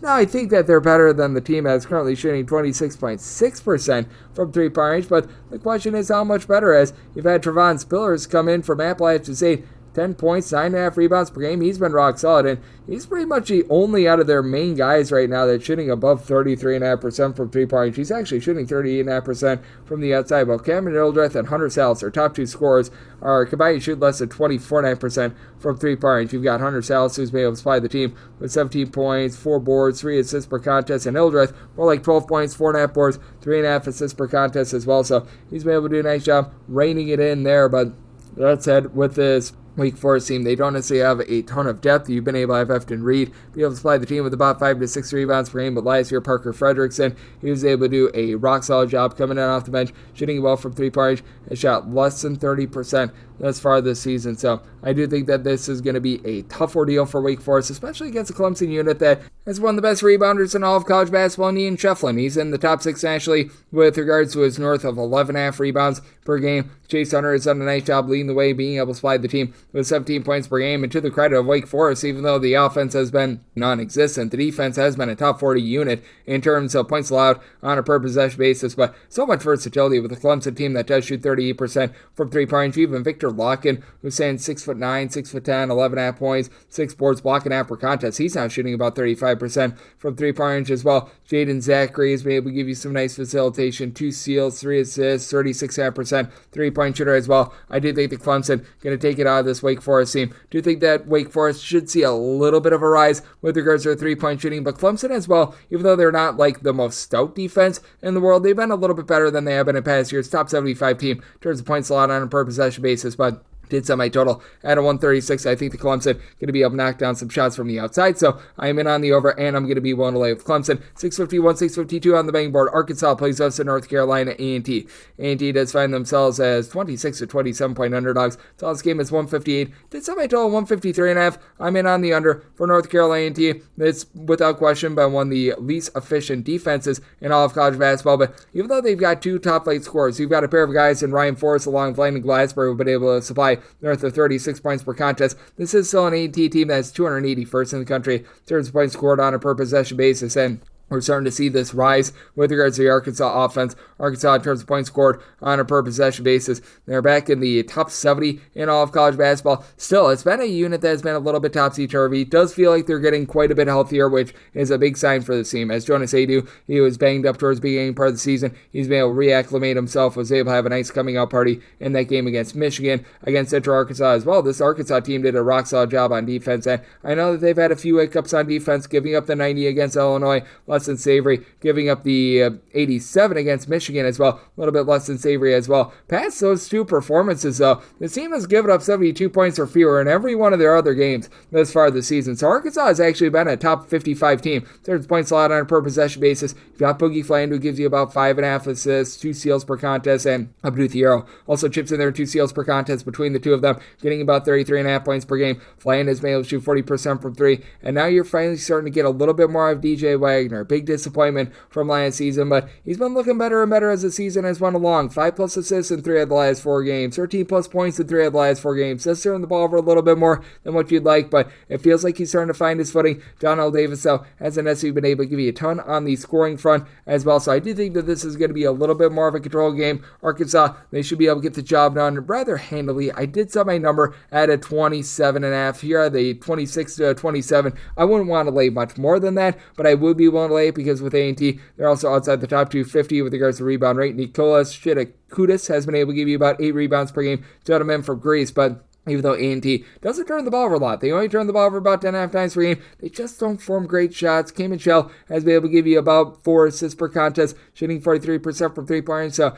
I've been liking what I've been seeing there, but still, this is an A&T team that has been having a really rough time in terms of being able to guard the 3-point line as well. So I do think that for A&T, they're in for a little bit of a rude awakening here as they have to give it up now north of 80 points in 3 of their last 5 games as well. So I'm going to be in on the under, so my total more around about a 154.5, and I'm going to be willing to lay it with Arkansas up to 27. 653, 654 on the betting board. Arkansas State plays us to Coastal Carolina. Coastal Carolina, an underdog of 15.5 to 16 points. Total on this game is 143. Did set my line at a 14. I'm going to be willing to take the points with Coastal Carolina. Coastal Carolina outside the top 330 in terms of total possessions per game, and for Coastal Carolina, defense hasn't been awful. They're in the top 160 in terms of points allowed on a per possession basis. Arkansas State coming off of that massive comeback against UAB where they were down 27 points, managed to get the job done outright on the money line, and for this Arkansas State team, they are giving up about 12 points fewer per 100 possessions this year than a season ago. They've actually ascended into the top 75 in terms of points allowed on a per possession basis. So a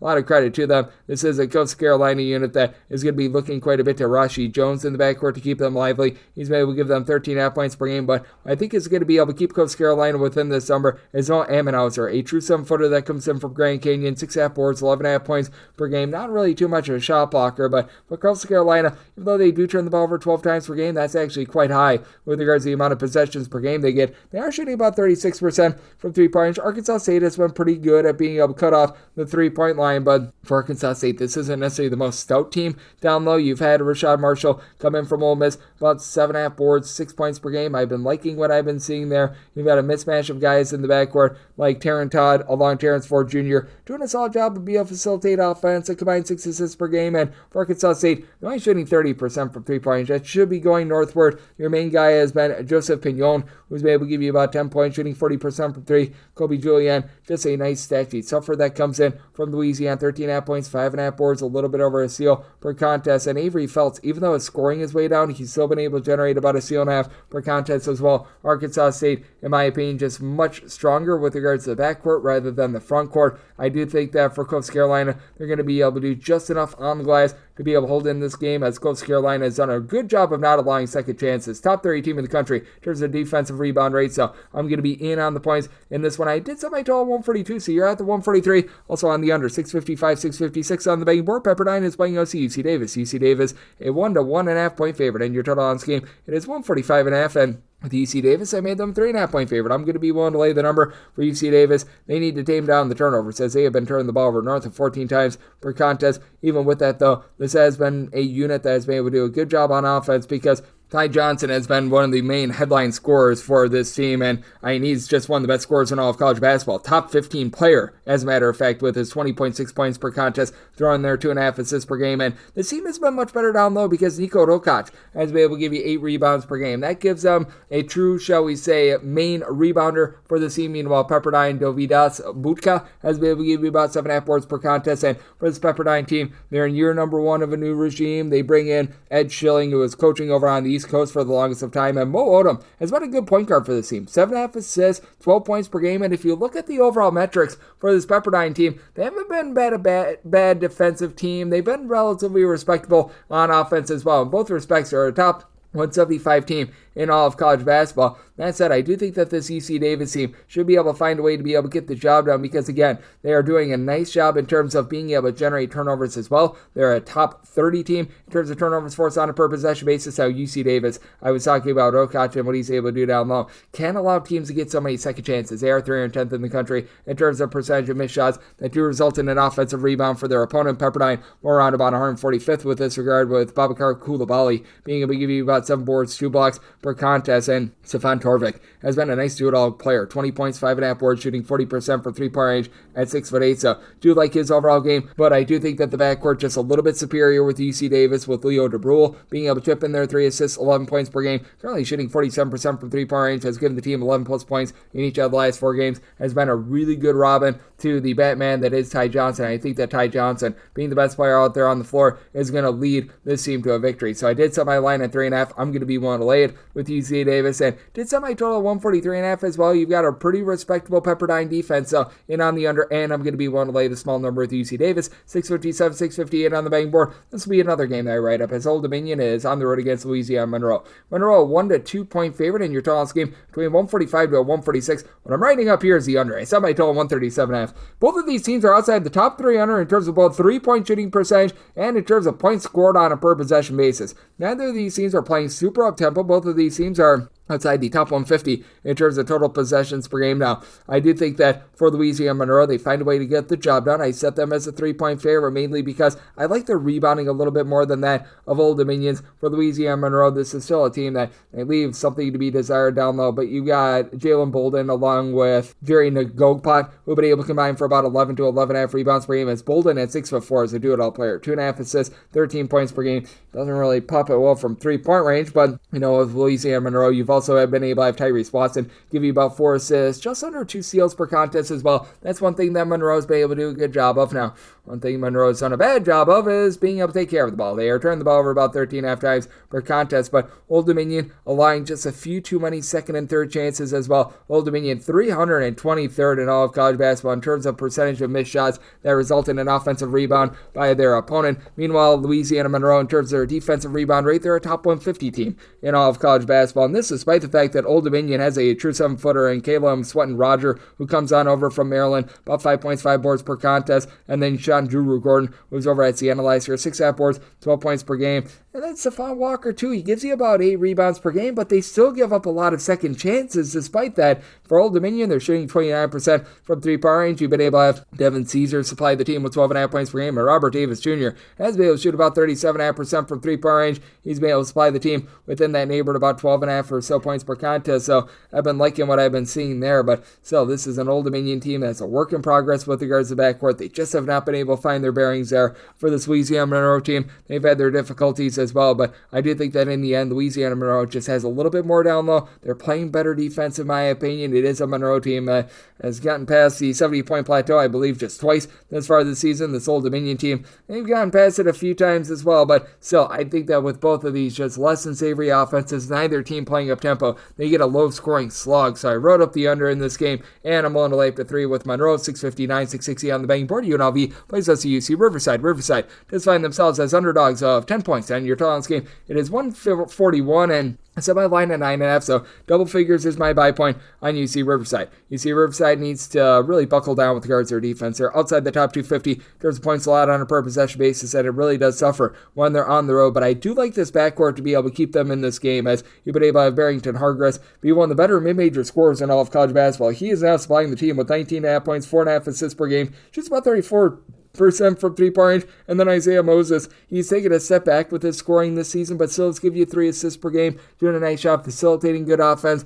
Riverside turned the ball over a tad bit more than they did a season ago, but still about 11.5 turnovers per game, and they're improved down low from a season ago. Joel Armatrading coming in from Cal Poly, he's been able to give you about a block and a half, 6.5 rebounds per game. Really like what he's able to bring to the table. Flip side, you got a UNLV team coming off of just a heartbreaking loss against Dayton, but it was a very encouraging sign, as this UNLV team has just honestly been a little bit of a disappointment this year. Dedrin Thomas has been able to supply the team with 16.5 points per game, 4 assists. He's shooting 41.5% from 3, and the biggest attribute that you've got with this UNLV team, top 45 team in the country with regards to their three-point shooting percentage at 38.5%. Julian Rishwain is shooting 46% from 3. He's flying the team with about 10 points per contest, but this UNLV team, 270th in the country in terms of defensive rebound rate. That is a big issue for them. It's a Riverside team that's more around about 200th, despite the fact that they don't have quite the same amount of size. You've had Jalen Hill have versatility, 7 points, 4 boards, 2 assists, a steal and a half per contest, so you like that, but he was a starter at Oklahoma a few seasons ago. You expected a little bit more out of him. You've been able to have down low about 6.5 rebounds per game out of Jeremiah Cherry as well, but I do think that Riverside going to be able to hold in this game. I think that they're going to do a nice job against the UNLV team that isn't generating the same amount of turnovers as we've seen in past years, and I was talking about the Riverside defense needing to buckle down. They've now given up 68 points or fewer in 3 of their last 4 games. Meanwhile, you've got a UNLV team that they themselves have been able to do a pretty rock-solid job with their defense as well. 66 or fewer given up in 3 on their last 4 games. So, circumstance where I did set my total at a 143.5. Neither of these teams are super up-tempo, but I think that Riverside can keep this close enough for late game fouling. A little bit of a byproduct of the low scores that they've given up recently has been the teams that they've been playing in. For this Riverside team, they do run some pretty good, clean offense. So, I'm going to be in on the over, and I'm going to be in on the points with Riverside. 661, 662 on the betting board. This is from Madison Square Garden, North Carolina, and UCLA. UCLA, a 1.5 to a 2-point favorite. Totals between 150 to 151. Semi-total 144.5. I'm in on the under. I recognize that North Carolina is playing just at a harebrained pace, and they have been well outside the top 150 in terms of points allowed on a per possession basis. But guess who's numero uno in all of college basketball in terms of both points allowed on a per possession basis and turnovers forced on a per possession basis? You guessed it, this UCLA team, as UCLA did give up 75 points in their last game against Prairie View, but they also got to 111 in that game as well. I don't think that lightning is going to be striking twice, as this UCLA team has been able to shoot about 34.5% from three-point range. You've got the Daily Show, Eric Daly, along Dylan Andrews, who have been able to combine for about 21.5 points per game. They're both shooting north of 40% from three-point range. And Tether Billadu, 14 points, 5.5 boards, good versatility there. I just think that UCLA finds a way to get the job done against a North Carolina team that isn't providing a lot down low. You've got Seth Trimble right now as your top rebounder with about 5 boards per contest. The Jalen Washington, Jalen Withers, both of these guys between 4.5 and 5 rebounds per game. And I've liked what I've seen out of Ben Allen Lubin, 7 points, 4.5 rebounds per game. Not popping it from 3-point way that he did at Notre Dame and Vanderbilt, but it will give you a little bit of something there. And for this North Carolina team, what else is very off-putting about them as well, they continue to start slow in the first half. every stinking game this team gets down by double figures. Like, I have no idea what it is about them, but they can't play in the first half.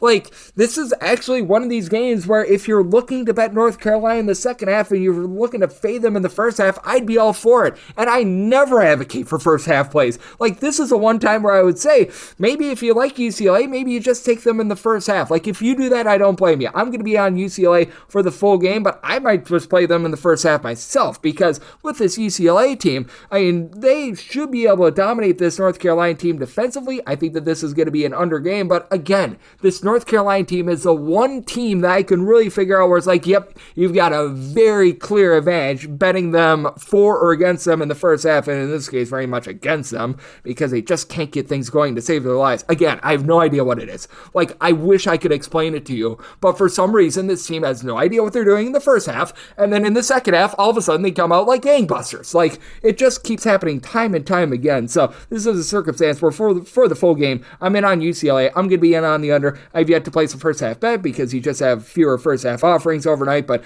I probably will be taking that myself. Just with regards to the UCLA side, I should be able to get that at probably something like a -1 or something like that, because right now the spread is between -1.5 to 2, but in on the under and in on UCLA. 663, 664 on the betting board. Harvard, they play us a Furman. Furman does find themselves as 2 to 2.5 point favorites. So on this game, it is 138, and with old Furman, I did set them as a bit of a favorite in this spot as well. I did set them as the favorite of more like 4.5 points, so I'm going to be willing to lay the number. For Furman, they've actually really slowed things down. They are now well outside the top 250 in terms of total possessions per game, and this has been a Harvard team that has had a tough time scoring all season long, and with Harvard, it feels like it's about the 6th or 7th year in a row that this has happened. All sorts of bad injury luck for them. They've had Robert Hitton out there on the floor all season long, and he's been hitting it hard. 16 points, 5 boards, a little bit over a steal per contest, but Lewis Lesman won their top returning scores. He's already missed 5 games thus far this season. That's been costly for them. Since he's gotten back, he's been able to give the team about 8.5 points per game, so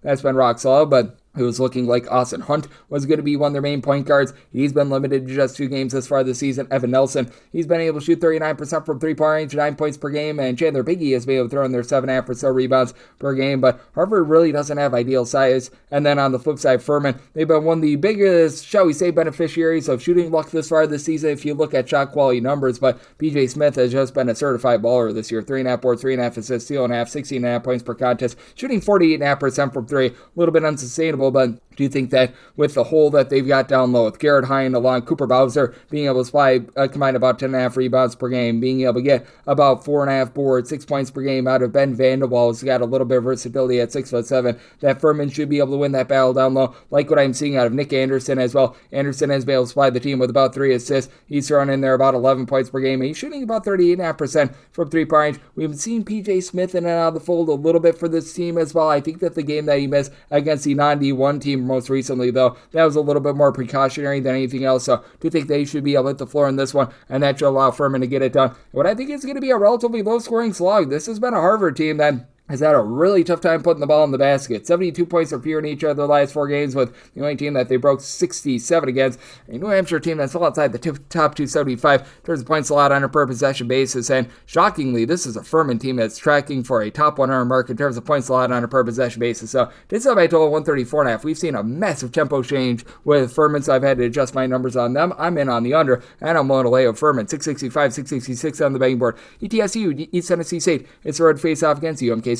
UMKC does find themselves as 3.5 to 4.0 underdogs. So on this game, it is 142.5, and with UMKC, I did set them as underdogs of 3.5 points. 4+, that is my buy point on UMKC. UMKC has been well outside the top 250 in terms of points allowed on a per possession basis, but I do think that it's going to improve moving forward. You've had an ETSU team that has been traditionally a pretty solid defense. They don't necessarily play too fast, about 240th in the country in terms of total possessions per game, and UMKC is not going to be getting out of sorts themselves, about 295th in the country in terms of total possessions per game. But with UMKC, I do think that they're going to be able to hold in this game despite the fact that they would deal with a few injuries. I know that Jamar Brown has been a little bit in and out of the lineup. He's been able to supply the team with 15+ points per contest, but Anderson Cup, whenever he's been out of the fold, has been able to pick up the slack. He's able to give you 13 plus points. He's able to give you 5 boards, able to do a solid job popping in from 3-point range. And Brown should be back and should be good to go in this one as he's been able to play the last few games for this team. So that's been relatively encouraging. And as a result, we've seen this team rise up. They most recently went on the road. They knocked off Wichita State by double figures. And for ETSU, they should have a bit of advantage down low. You've got Kieran Boyd along with Jaden Seymour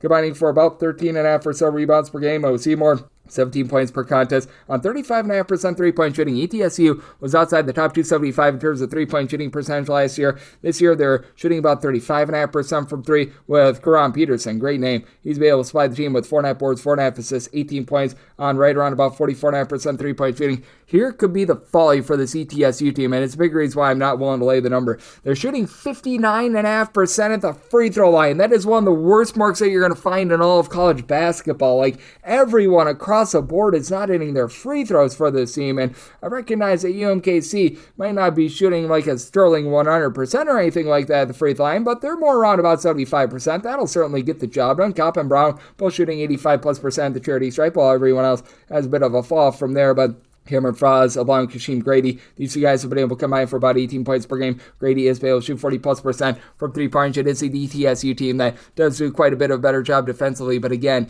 in a nip-and-tuck game, like I do think that this is going to be close enough for late-game felling. You have to have your serious trepidations right now with ETSU on a line like this. I'm going to be willing to take the 4 with the MKC. Do think that this game gets slowed down, so by total 141.5, so also in on the under. 667, 668 on the betting board. Boise State plays us Air Force. Air Force is a 20.5 to a 21.5 point underdog. 134.5 to a 135 is your total, and I set my line at 21. Now, personally, if I was given a choice between 20.5 and 21.5, whether to lay it or take it, I'd rather take the 21.5 rather than lay the 20.5, even though this is an Air Force team that, call it what it is, it's been a little bit of a brutal season for them. I do think that they have enough to be able to hold in there against a Boise State unit that I was expecting a little bit more from what you were able to get out of Tyson Dagenhart from the outside. Like, he's been great down low. He's been able to give you 6 boards, 17.5 points per game, but shooting about 15.5% from 3. Boise State as a whole, they're shooting 30.5% from 3 now. They hit their free throws. They're shooting about 78.5% at the free throw line. They're only turning the ball over about 11 times per game, with Alvaro Cardenas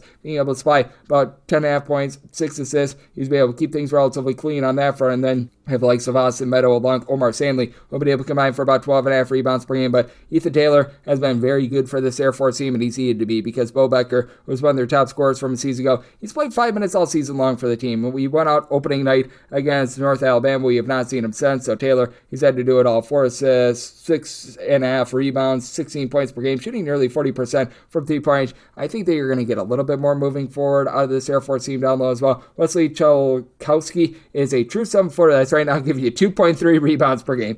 You need to tell the big man to get down there and grab a few rebounds, but Jeffrey Mills, 3.5 assists, 4 boards, 8 points per game. He's been able to do a nice job there, shooting about 39% from 3-point range. I do think that with Air Force, especially with their slow and grimy style, that's going to help them hold in there as well. Even though Air Force plays slow, it doesn't necessarily mean that they play great defense, by the way, and that's something that you always want to know, because with this Air Force team, in terms of points allowed on a per possession basis, they are right now well outside the top 200 with that regard, only giving up about 3 points more per 100 possessions on the road rather than at home. Boise State, a top 65 defense in terms of points allowed on a per possession basis, but do think that this summer is starting to get a little bit too lofty. At 21.5, we'll take the points with Air Force. Did somebody total 133 as well. Again, this is a Boise State team leaving something to be desired with their outside shooting. It's a Boise State team that has had a little bit of a tough time putting the ball in the basket. 70 points or fewer in 3 of their last 5 games, but defense has been able to hold up relatively well. So in on the under, and at north of 21 in on those points. 669, 670 on the betting board. Texas State plays us to Georgia Southern. Georgia Southern is a 5.5 to a 6-point underdog. Total on this game between 147 to 147.5.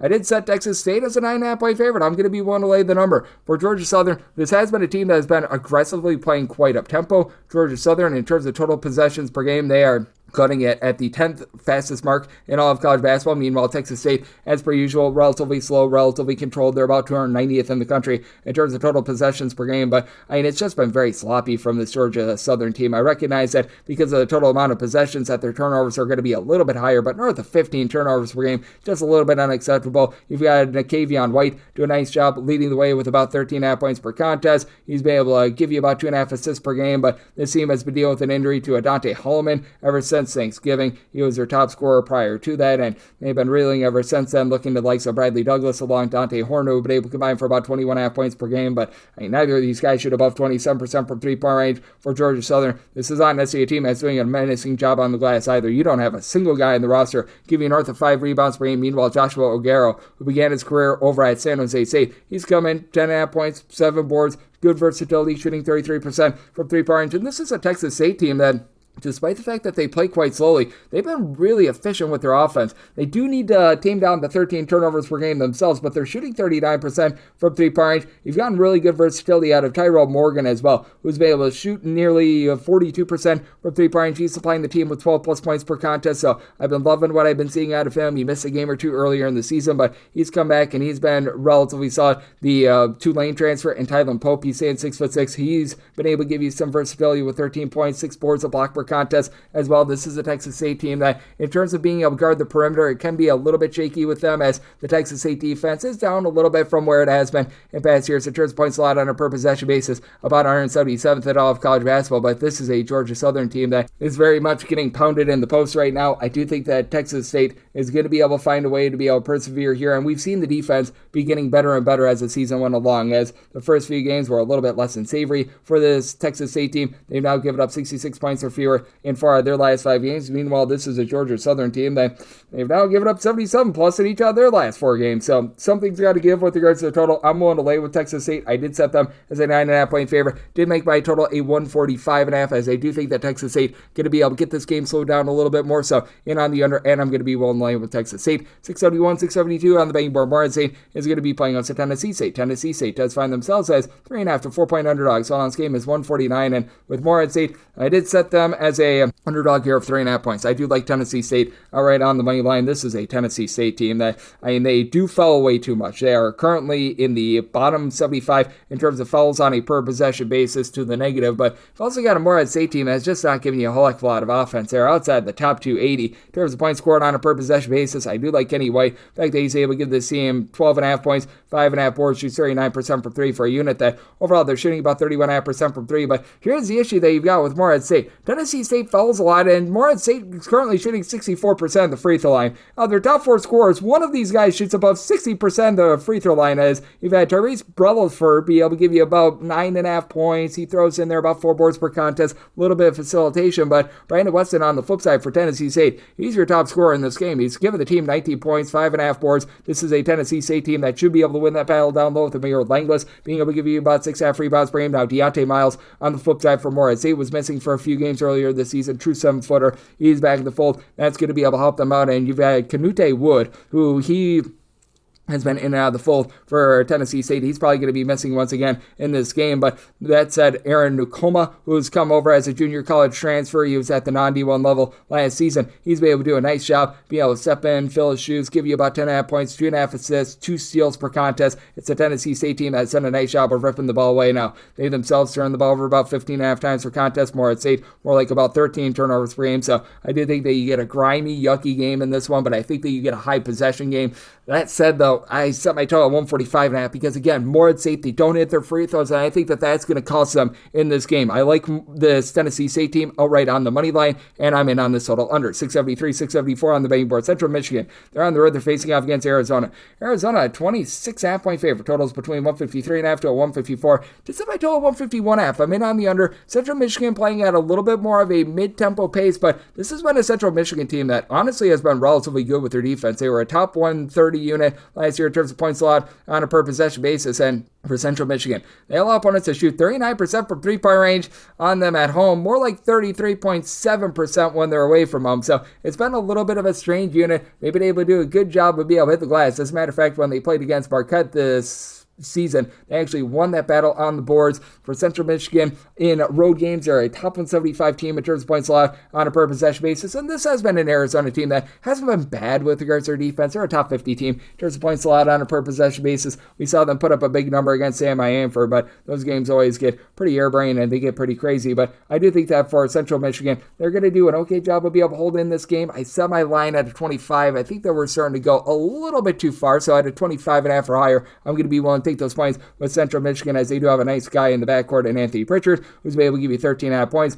4.5 assists per contest. Central Michigan shooting it better from three-point range than they did a season ago. Last year, they were one of the worst teams in all of college basketball, up to about 34% this season. A big reason why Iganas Jarosivas, he comes over from Lithuania at 6'10". He's shooting 42% from the outside. He's supplying the team with 12.5 points, 5.5 rebounds per game. So I've been loving what I've been seeing there. And Kyler Vanderjagt, who comes on over from Belmont, 11 points per game on 39% three-point shooting. As a matter of fact, of your top 6 scorers for Central Michigan, all but one of them shooting north of 37.5% from three-point range. But this is also a Central Michigan team that they're not playing super duper up-tempo. They're turning the ball over about 14 times per game. That's a little bit of an issue. And for Arizona, this team has not really been able to get it going from three-point range. They're shooting 30.5% from three. Caleb Love is right now shooting 28.5% from the outside. Supplying the team with still 14 points per game. You've been able to have he and Jaden Bradley be able to dish out about 6.5 assists per game to about 3.5 turnovers per contest. So that hasn't been too bad. Considering Arizona's tempo, 12.5 turnovers per game, it's not ideal, but it's not awful. And Toby Awaka should be able to win the battle down low, 8 points, 8 boards per contest, like what I'm seeing there. They've dealt with a little bit of ailment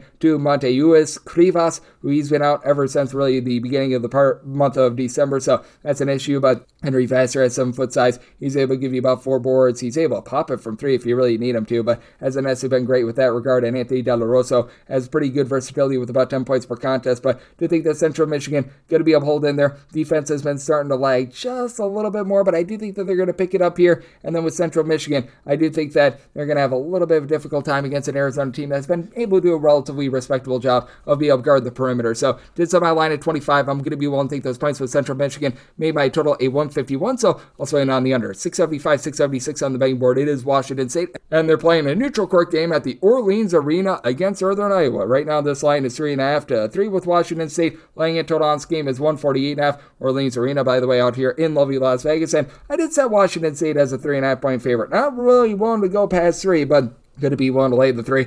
Northern Iowa coming off of one of the better three-point shooting and just overall shooting performances I've really ever seen. They went out there a few nights ago. I believe that it was on either Monday or Tuesday, and they put up a 104 spot on Montana. This Northern Iowa team is outside the top 320 in terms of total possessions per game in that affair. They went 11 of 19 from three-point range, and this is a Northern Iowa team that is shooting well north of 40% from three-point range. I do think that there's going to be a bit of a drop-off with this Washington State team. Not necessarily a team that you would call like some sort of a defensive juggernaut or anything like that. Are currently 117th in the country in terms of points allowed on a per possession basis, but if you look at what they've done in a road or neutral court setting, they're actually closer to a top 50 defense in terms of points allowed on a per possession basis. And for this Washington State unit, they're not necessarily the most stout team down low, but they've got good overall size in terms of being able to cut teams off from three-point range in road games and neutral court games. They're allowing opponents to shoot just 29.5% from three-point range. I do think that there's going to be a fall-off with this Northern Iowa just unit in general. 3 of their top 4 scorers shooting at least 40% from three-point range. Leon Bond is right now shooting 50% from 3 with 11.5 points per game.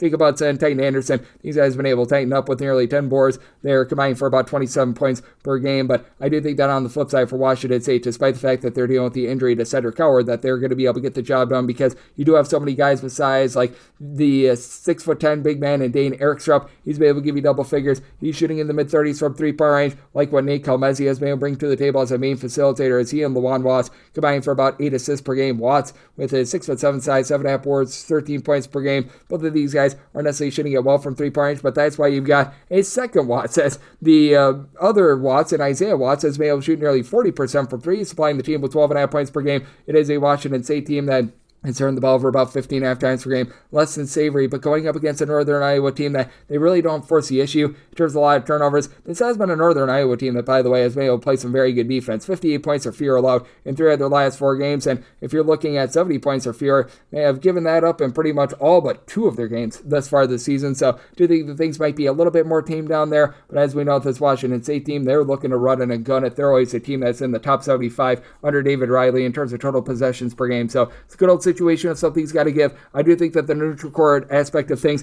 is going to throw off the Northern Iowa three-point shooting and cause for a few more bricks, so I did set my total 147.5 in on the under, and with Washington State willing up the lay up to 3 and not a half a point more with them. 677, 678 on the betting board. UMass is going to be playing against Arizona State. This is from Mass Mutual Center, and right now at Arizona State, they're a 9.5 to 10 point favorite. So on this game is 152 to 152.5. I made Arizona State a 12.5 point favorite. I'm going to be willing to lay the number. I do think that UMass is better than what their straight up record would indicate, as right now they have been a very much less than savory 5-7, but for this UMass team, they just need to really find their bearings, and it's hard to be able to do so when you're dealing with quite a few ailments, as Daniel Hankins-Sanford, one of their top rebounders with about 7 boards, 7.5 points per game, he's out of the fold, so Daniel Rivera's had to pick up the slack, and he's been fine, 11 points, a steal, 7.5 rebounds per game, but this UMass team is right now shooting 26% from 3 and 62.5% the free throw line. They typically win the turnover battle. They do a nice job of being able to generate some of these turnovers, but you've really seen these Arizona State freshmen step up. Jusan Sanan has been able to supply the team with 15 points per game, and he's shooting 52% for three-point range. Let's call it what it is.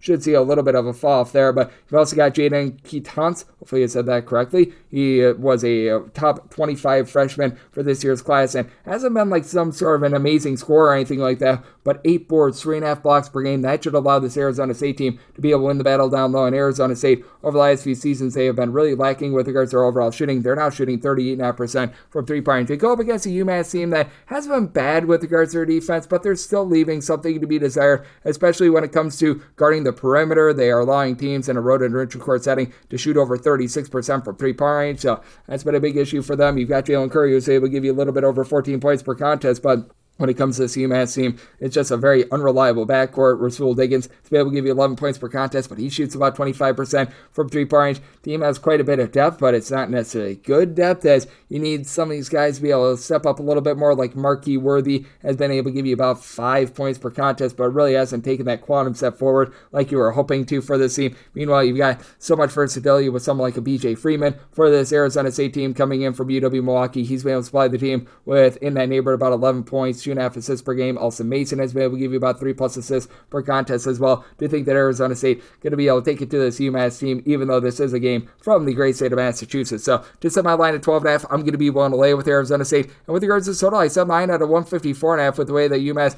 has not done a good job of being able to guard the three-point arc. So, I'm going to be in on this total over, and I'm going to be willing to lay the number with Arizona State. As we go to 679, 680 on the betting board, Little Rock is going to be playing us Eastern Illinois. Eastern Illinois does find themselves at 6.5 to 7-point road underdogs. So on this game is between 133 to 133.5, and with Eastern Illinois, I did set them as the underdog of 5.5 points. So I'm going to be willing to take those points. With Little Rock, this has just been a really inefficient offense. It has been outside the top 250 in terms of points scored on a per possession basis. They've been dealing with the injury to KK Robinson, their top scorer from 8 seasons ago. They've had Jonathan Lawson, along with Milwani Wilkerson, pair of transfers, come in and really do a nice job with the team. They're combining for about 30 points per game, so I've been liking what I've been seeing there. And for Eastern Illinois, this is a team that's outside the top 250 in terms of both points scored and points allowed on a per possession basis, and has been sketchy in a lot of aspects of basketball. And yet, despite all that, they were able to take Northwestern to overtime on the road this far this season. They held in there against DePaul as well.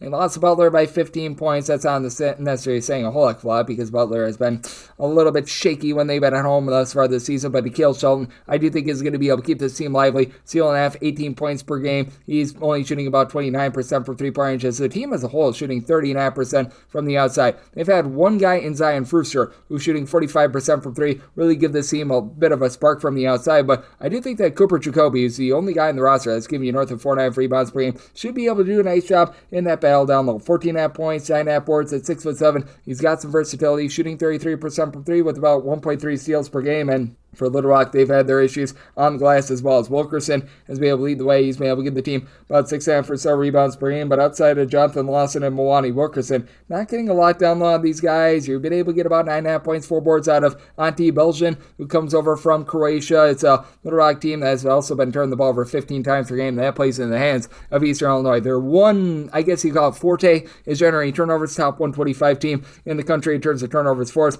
on a per possession basis. And Little Rock against D1 competition, because against non-D1 teams, it's been a little bit, shall we say, lesser, but against D1 teams, now in regulation, 65 points or fewer in each of their last 3 games as well. So I see why the total is so low. I think that perhaps we've gone a little bit too low with regards to this total. I'm going to be willing to take a shot on the over. I set my total 135.5. Do you think that there's a chance that this is close enough for late game felling? And it's got what it is with this Eastern Illinois team. They themselves have given up 73 plus in each of their last 3 games as well. So I'm going to be in on the over, but going to be willing to take those points with Eastern Illinois. 681, 682 on the betting board. Northwestern is playing us to DePaul. DePaul is an underdog of 7 to 7.5 points. So on this game is 136.5. Wrote this one up as I am in on the points with DePaul. I set them as a 4-point underdog. For Northwestern, you've got really a nice big 2 for this team, which I'm surprised that it's not a big 3, because Ty Berry last season, he was a double-figure scorer that was shooting 40+% from three-point range before having the rest of the season cut short due to injury. But he needs to come back this year, and he just doesn't look to be himself quite yet. 7.5 points on 37.5% three-point shooting. But Brooks Barnizer, along with Nick Martinelli, they're combining for 40 points per game. Barnizer, 3.5 assists, 2 steals, about a block, and 9 rebounds per game, while Martinelli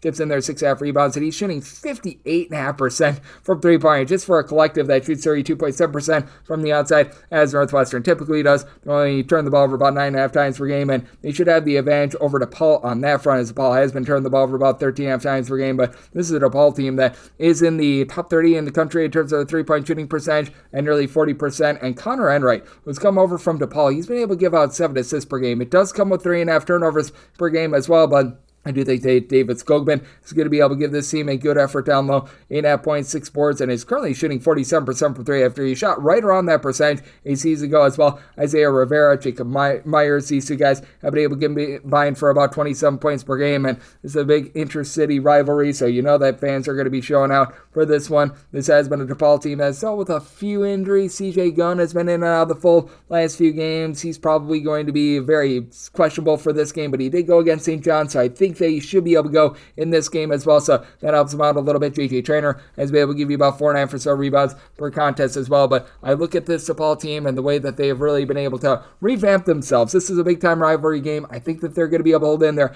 against a Northwestern team that's a little bit top heavy. Northwestern doing a solid job with their defense, giving up 71 or fewer in 4 of their last 5 games. I do think that they're going to be able to hold up there, but with this Northwestern team, not necessarily a team that's going to be able to do an amazing job on the glass. And for Northwestern, they're going to need to guard the three-point arc in this game against the DePaul team that's been able to stroke it really well from three-point range, because for DePaul, they've done a relatively solid job of being able to guard the arc as well, albeit not quite the same on the road rather than at home, but they're 42nd in the country in terms of opponents' three-point shooting percentage. Meanwhile, this Northwestern team, they're allowing opponents to shoot right around about 35.5% from three-point range in games that are played away from them. Now, at home, that's more like 27%, so this game being at Walsh Ryan Arena is very big in this sort of circumstance with regards to both the side and the total, but did set my total 134. Do you think the Northwestern going to be able to slow this game down? So I'm in on the under, but do you think the DePaul hangs in there? I was willing to write up the points. 683, 684 on the betting board. Villanova's on the road against Creighton. Creighton does find themselves as 5-point favorites total on this game, 146.5. I'm taking the points with Villanova. I did set them as a 1.5 point underdog. This Villanova team is really starting to grow on me, and they've got a guy in Eric Dixon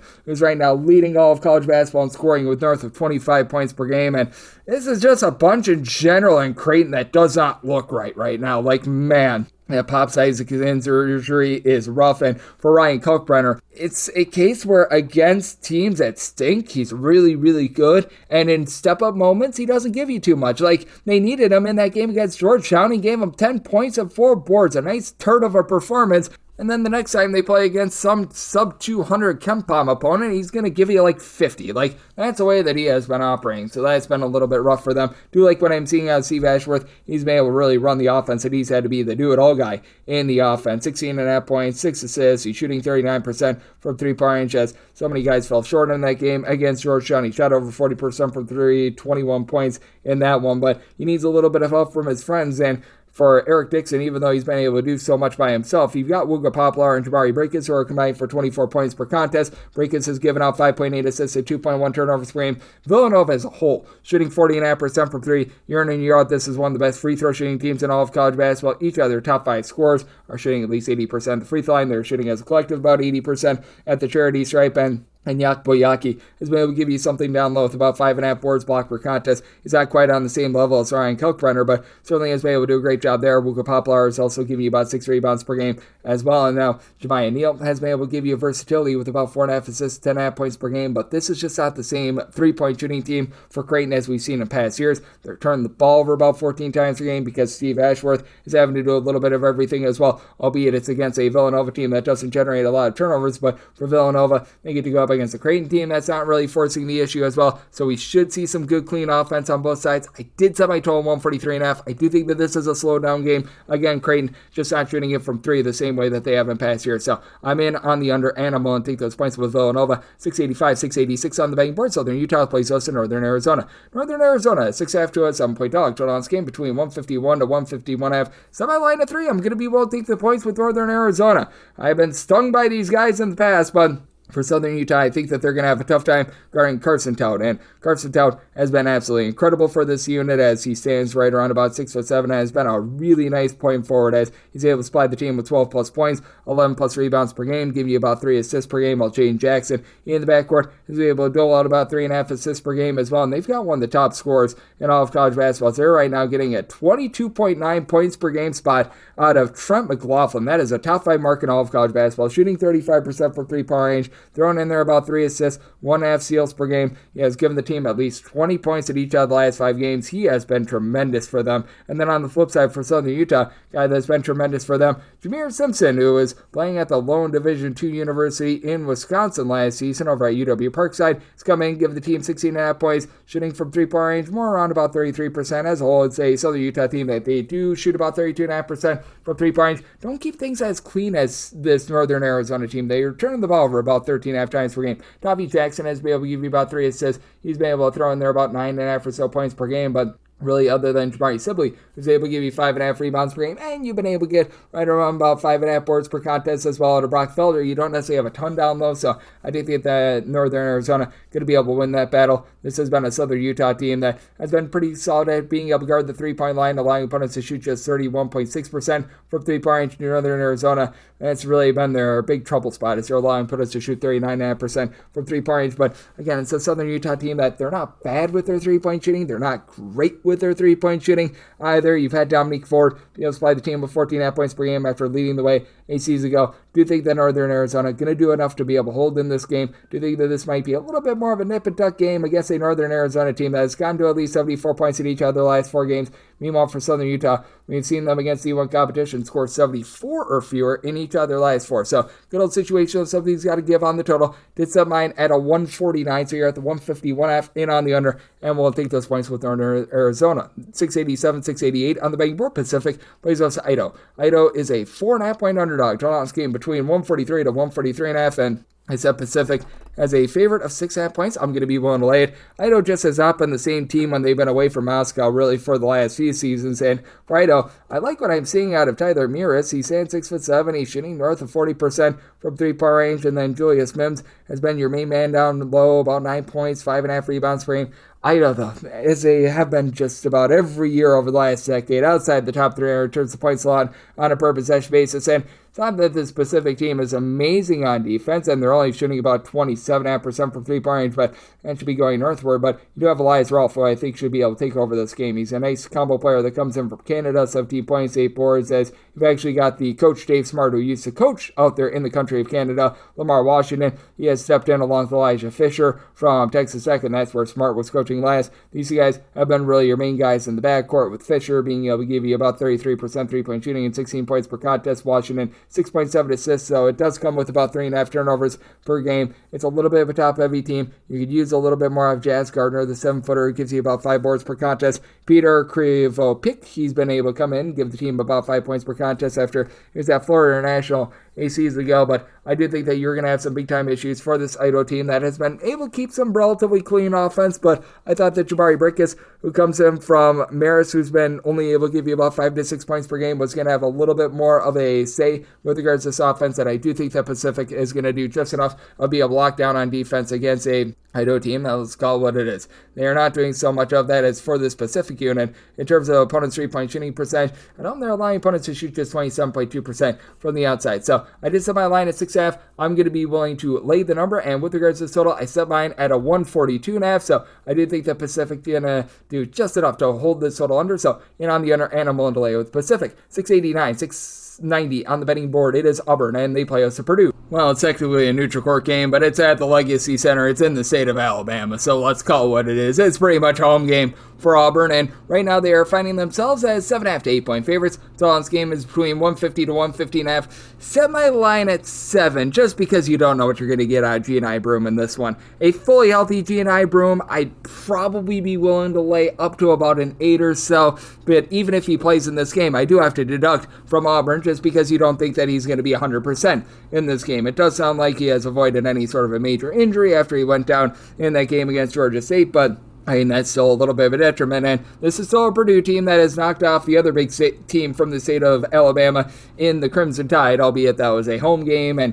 certainly Alabama's been a little bit disappointing this year, but I do think that Purdue has what it takes to be able to hang in there. Drake Kaufman ran good versatility, 18 points, 6.5 boards, 2.5 assists, right now shooting 50% from three-point range, and Purdue as a whole, they've been a top 20 team with their three-point shooting percentage at 40%. It's traveled relatively well. Miles Colvin, he's shooting about 38.5%. He and Cameron Idy both give you about 7 to 7.5 points per game. Braden Smith is throwing in there about 8.5 assists per game. He's been a top 5 player in all of college basketball in that regard. And for Auburn, even if they don't have the services of Broome in this one, in which he has been amazing, 18 points, 11.5 rebounds per game, you still have a guy in Dylan Cardwell that certainly isn't going to stretch a floor and pop it from 3 or anything like that, but I mean, he's given out multiple assists per game in limited minutes. He's still able to give you more than a block per contest. The guy that really stepped up in his place was Shaney Johnson. Johnson in that game against Georgia State, 26 points, 8 boards, 4 assists. He was able to pop off and show it, but that said, with this Auburn team, you still have a really good backcourt with Denver Jones, Chad Baker-Mazara, combined shooting north of 40% from three-point range between the two of them, about 24.5 points per game, and I like what I'm finding of the freshman in Pettiford, as Todd Pettiford has come in, he's giving you darn near 3 assists per contest, he's shooting north of 40% from three-point range. I think there might be a little bit of aggression with regards to that Auburn three-point shooting, and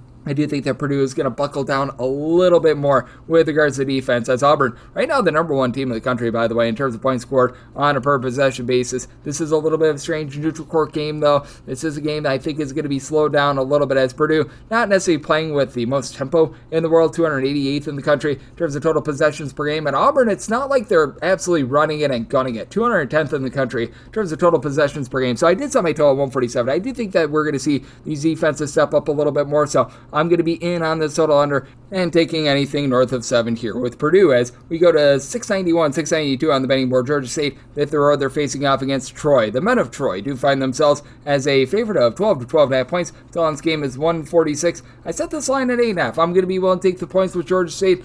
Last time I took the points with Georgia State, that was just absolutely terrible, but that said, I'm going to be willing to back them once again. As for Georgia State, they honestly look good for much of that game against Auburn, considering the circumstances. Now, they might want to be a little bit less chippy, but you know what? You saw a little bit of heart and soul out of the team, and for Troy, they just have been unable to take care of the ball. They're outside the top 3 in terms of turnovers on a per-possession basis.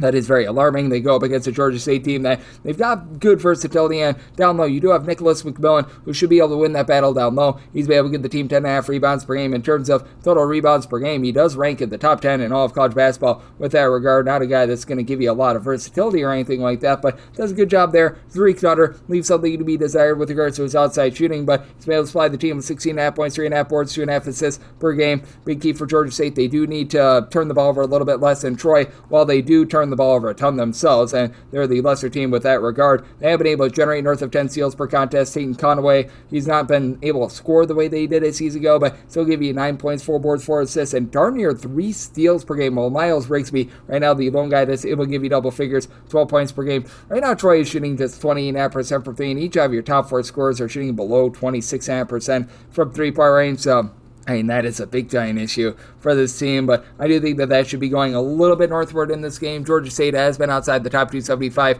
in terms of points allowed on a per possession basis. This is a Troy unit that, overall, with regards to their perimeter defense over the last few seasons, they've been pretty rock solid. This year, it's taken a big giant fall off. They're right now allowing opponents to shoot 36% from 3-point range. That's about 284th in all of college basketball. They had some of those same issues last year. Before then, they have been pretty solid, but this is a Georgia State team that they themselves are allowing opponents to shoot right around about 34.5% from 3-point range in games played away from home. I feel like they've been a little bit fortunate with that regard, but still, I do think that for Georgia State, double figures just a little bit too much in a game where I think that it's going to be very sloppy. So I'm going to be willing to take the points with Georgia State in this spot. I did set them as a underdog of 8.5 points, and with regards to the total, some at a 146.5. I think that you get just enough pace in this game with these two teams playing relatively up tempo for and over. So in on the over and in on those points. 693, 694 on the betting board. Lindenwood is going to be playing going us to Western Illinois. Western Illinois does find themselves as underdogs of 3.5 points. The last game, it is 136.5, and with Lindenwood, I set them as a 1.5 point favorite. So, going to be willing to take the points with Western Illinois.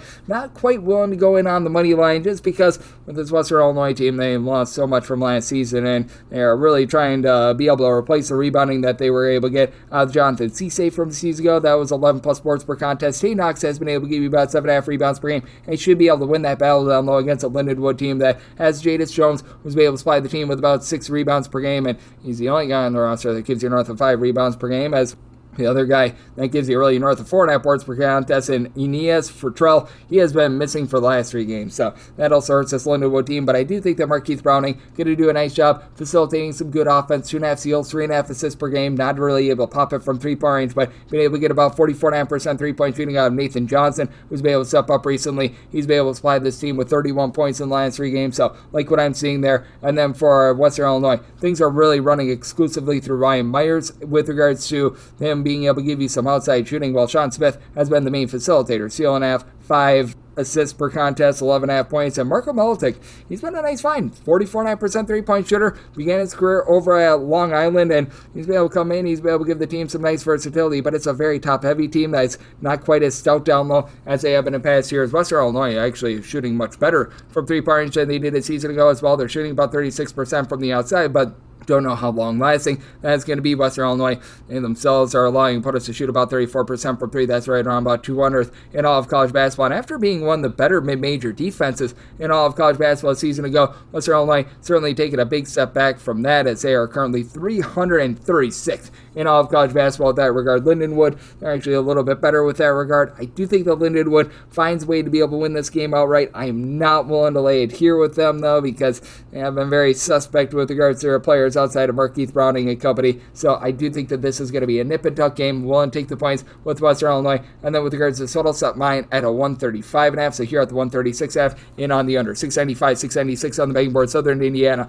plays us to UT Martin. UT Martin is a 4.5 to a 5-point underdog. Total on this game is 144 to 144.5, and with UT Martin, I did set them as a underdog of 9.5 points. I'm going to be willing to lay it with Southern Illinois. It's opened up at 6, so I mean, we are seeing quite a bit of movement here. I do recognize that Southern Indiana had a loss a few days ago, but for this UT Martin squad, you're just not getting anything from this team with regards to offensive production. Right now, they are in the bottom 10 in all of college basketball in terms of their 3-point shooting percentage, and that despite the fact that Josu Grion has been able to shoot about 39.5% from 3-point range. He's been able to supply the team with 16.5 points per game at the very least. They entered the week in the bottom 20 with that regard of 3-point shooting. They went up a little bit in that game against Morehead State, but Morehead State not necessarily doing the world's greatest job with that regard either. Now, what UT Martin does a relatively solid job of is being able to hit the boards. They top 200 team with regards to rebound rate. Vladimir Soldirsday has been able to give you about 5.5 rebounds per game. Comes in from the country of Georgia. He's been rock solid, but for UT Martin, also turned the ball over north of 13 times per game. They've had a little bit of difficult time in terms of guarding the perimeter as well. That's going to be an issue against the Southern Indiana team that's right now shooting 38.9% from 3-point range. Each of their top 5 players that have made at least 1 3 this year are shooting at least 37.5% from the outside. You've gotten really good production out of Stephen Olawani down low. He's been able to give you about 6 boards per game. He comes in for VMI. Jalen Randall, who is honestly a little bit of an afterthought over at Alabama A&M. He only scored 7 points per game for them last season. He has been an incredible find. 16.5 points on 46.5% 3-point shooting, 13 plus points each of the last 5 games. So I've been loving what I've been seeing out of him. It's been a little bit of hit or miss with Damani Harrison. Harrison, though, he has been able to give the team 17 plus points in each of the last 2 games. He's up to shooting north of 46% from 3-point range as well. Southern Indiana's been able to clean up some of those turnover woes from the season ago as well, though. For Southern Indiana, they're another team that has been very good with regards to their 3-point shooting offense, but on defense, they have left quite a bit of something to be desired as well. Southern Indiana, about 233rd in the country in terms of points allowed on a per possession basis. This is a bunch in UT Martin that has been looking to run a little bit more, but still, it's been a little bit more muted than when they were under the tutelage of Ryan Ritter. They're now about 140th in the country in terms of total possessions per game, so slightly above average there. This is a Southern Indiana team, more around about 90th, so should be able to get a fair amount of possessions in this game, but I did set my total at a 143.5. I do think that we see a little bit of regression with the Southern Indiana 3-point shooting, and for UT Martin, I just don't think that they hold up their end of the bargain with regards to the total. So in on the under and willing to lay with Southern Indiana. 697, 698 on the betting board. Southeast Missouri State plays us SIU Edwardsville. Edwardsville, a 1 to 1.5 point favorite. Your total on this game, it is between 139.5 to a 140. And with Edwardsville, I did set them as a 1.5 point favorite. I'm seeing this as a pick 'em in a place or two as well. Willing to lay up to 1 with Edwardsville. I do think that Edwardsville deserves to be the favorite here against the Southeast Missouri State team that might have the best player out there on the floor. As I really like what I'm seeing out of Teddy Washington. He's coming from Texas A&M Corpus Christi, 17 points, 6.5 boards, 2.5 assists, shooting about 33% from three-point range. And then on the flip side, Edwardsville's main man, Rayshawn Taylor, 5 boards, 5 assists, 17 points, shooting 36% from three-point range. So those two duel against one another, but it comes down to the guys outside of those two. And I think that you've just got a little bit more with this Edwardsville team, even though Rob Martin has been able to give you double figures and about 4 assists per contest. On the flip side for Southeast Missouri State, you've had Brian Taylor be able to supply the team with about 3 assists, 4 boards, 12 points per game. It's an Edwardsville team that does need to shoot better than 63% of the free throw line. That's a little bit alarming, but you know what? You've been able to get right around about 9 points per game out of Desmond Polk. He's done a nice job coming in and being able to give this team quite a bit of production from the outside. Last year, shot 36% from three-point range. This year, that has dropped down a little bit more, but you've been able to get about 6.5 boards per contest out of Ring Malith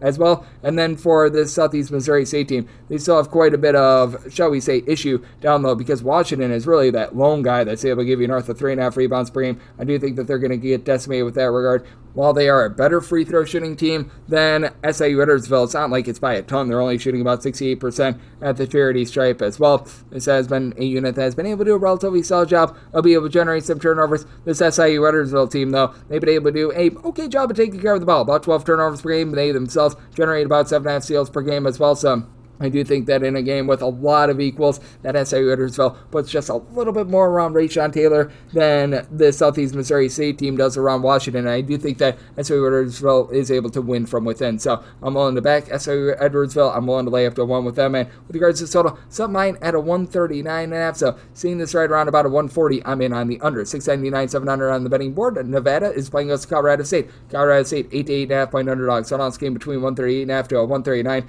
Set my line at 10.5. I'm going to be willing to lay with Nevada. This Nevada Wolfpack team has been one of the more supreme mid-major defenses in all of college basketball, and they have been just absolutely popping it from three-point range. It's come downward a little bit after they at one point was the number 1 team in all of college basketball in three-point shooting percentage a few weeks ago prior to that game against Washington State. Still shooting, though, about 42% from three-point range. As Nick Davidson, Kobe Sanders, these have been your 2 main headline guys. Both give you about 15 points per contest. They're combining for about 7.5 assists per game, and both are shooting north of 45% from three-point range. Nevada does a nice job of not turning it over as well. Only about 10.5 turnovers per game. Xavier has been able to shoot 44% from the outside as well. And even though you have those 2 main headline guys in Davidson and Sanders, you've been able to have Tyler Rolson come in, give the team right around about 6.5 or so points per contest. You've had KJ Himes be able to give you a few boards. He's able to give you a little bit of something down low as well. So I like what I'm seeing there. And for Colorado State, McQuay Clifford has been incredible with his 18 plus points, 10 plus rebounds per game, and Jalen Lake is able to throw in there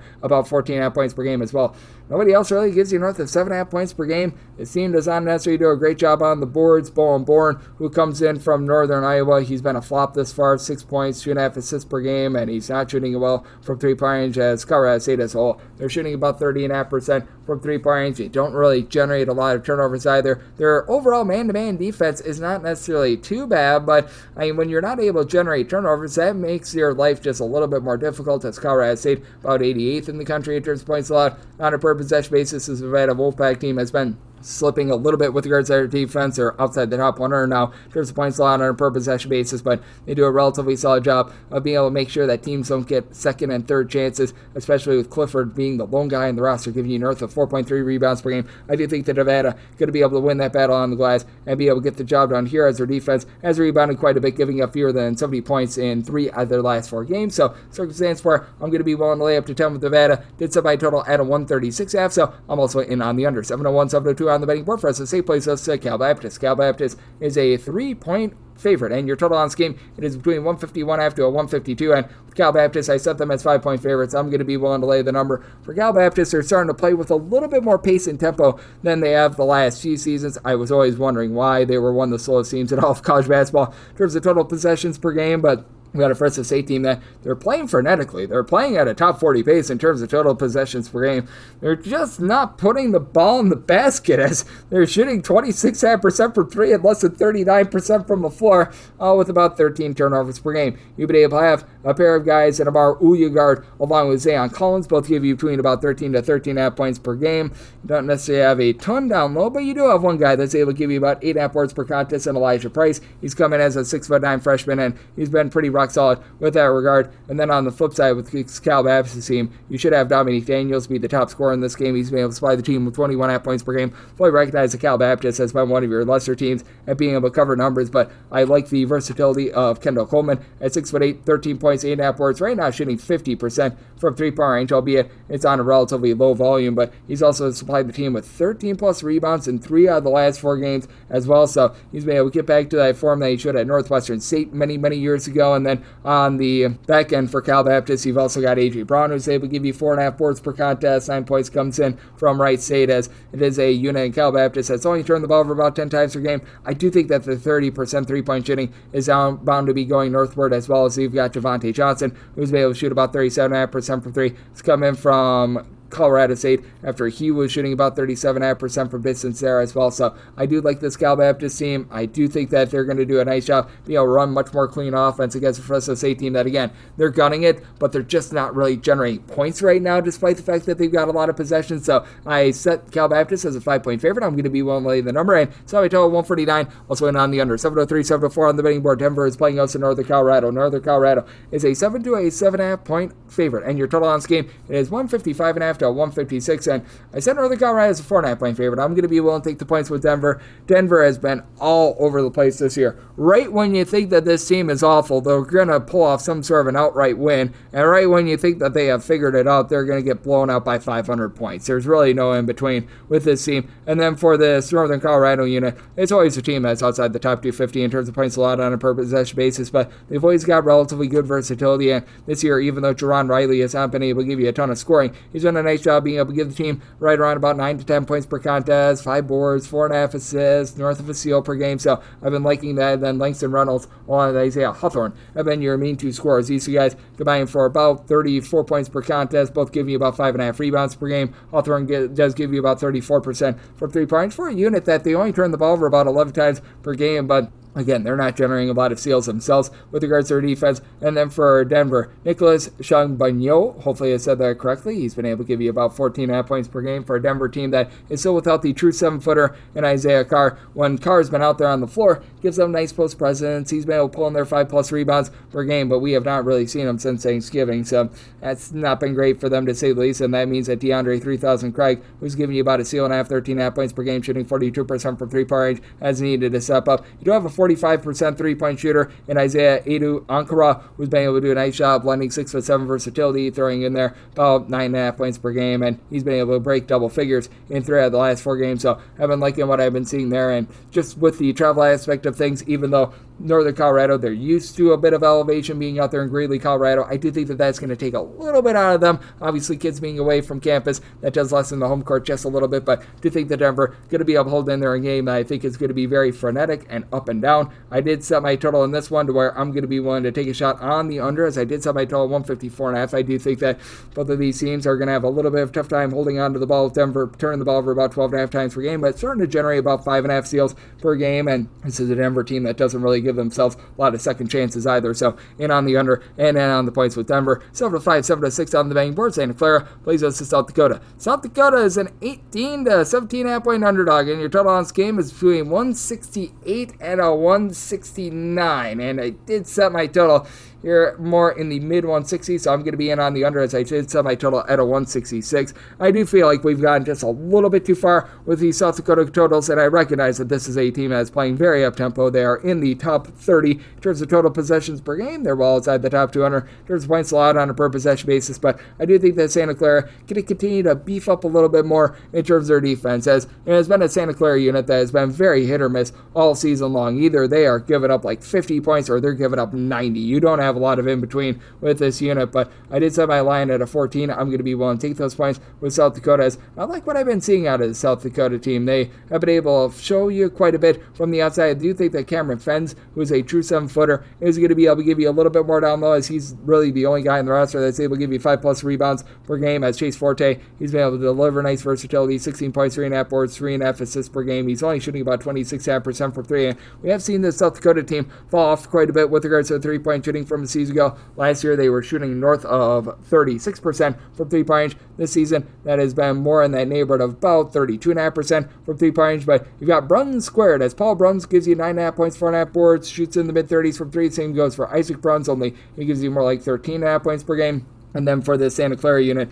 you've got a bunch of size on the team, but you don't necessarily have guys doing a great job of being able to hit the glass, as Johnny O'Neal, coupled with Christoph Dilly, have been combining for about 9 or so rebounds per game. Jake Ammensinger, who comes in from Germany, he's actually been your top rebounder. He's giving you 1.5 points per game, but he's been able to supply the team with about 6 rebounds per game. He's been able to give out about 2.5 assists per game at 6'9", so he's got relatively good versatility, and ever since they've started to give him some minutes, this has been a team that has been much better with regards to their defense. I'm not going to call it amazing or anything like that, but Santa Clara is a little bit more of an up-tempo team that has now given up 74 points or fewer in all but one out of their last 8 games, so they've been able to bulk up with that regard. Meanwhile, you got a South Dakota team that they themselves have given up north of 80 points in 4 out of their last 5 games, so it's a situation of something's got to give. I do think that Santa Clara going to be able to get past 85, but I think that this total has just gone a little bit too far with the way that this Santa Clara team has been able to find a little bit more defense. Adama Ball has been able to supply the team with about 11.5 to 12 points per game. Elijah May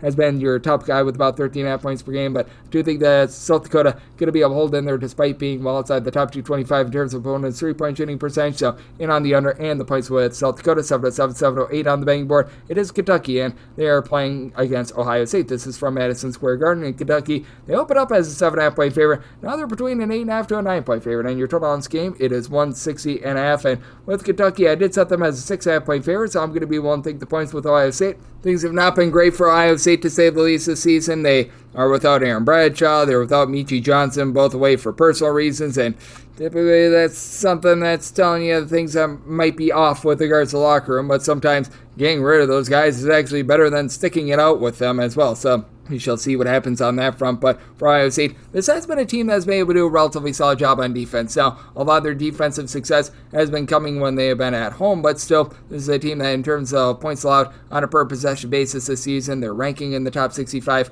with that regard. While you do have a Kentucky unit that has been one of your just biggest flamethrowers on offense in all of college basketball, and they've been a top 55 defense as well for this Kentucky unit. Ortega Orway has really been able to do a nice job, giving the team 15.5 points per game, and we thought Lamont Butler was going to be out for much longer than what he was, and he returned after a 2-game hiatus, and then he buried 100 million threes as he's shooting 48% from 3-point range, and things have started to normalize with Kentucky. They're shooting about 36.5% from 3-point range, with Kobe Brea being that main headline 3-point shooter, shooting 53% from the outside. You get good versatility out of Austin Carr, who's been able to give you about 6.5 boards per contest, and I like what I'm seeing out of Amari Williams, who's been able to do a nice job locking things down low with about a block and a half, 9 rebounds per game, but as we know, this is a team that is still dealing with the Kirk Kriisa injury, and he was one of the main facilitators for the team, so I do think that that's going to cause things to be a little bit more disjointed for Kentucky, and for Kentucky, they haven't played a lot without him as well, as he got down and got injured in that game against Gonzaga. They've only played Colgate and Louisville ever since then. This is an Ohio State team that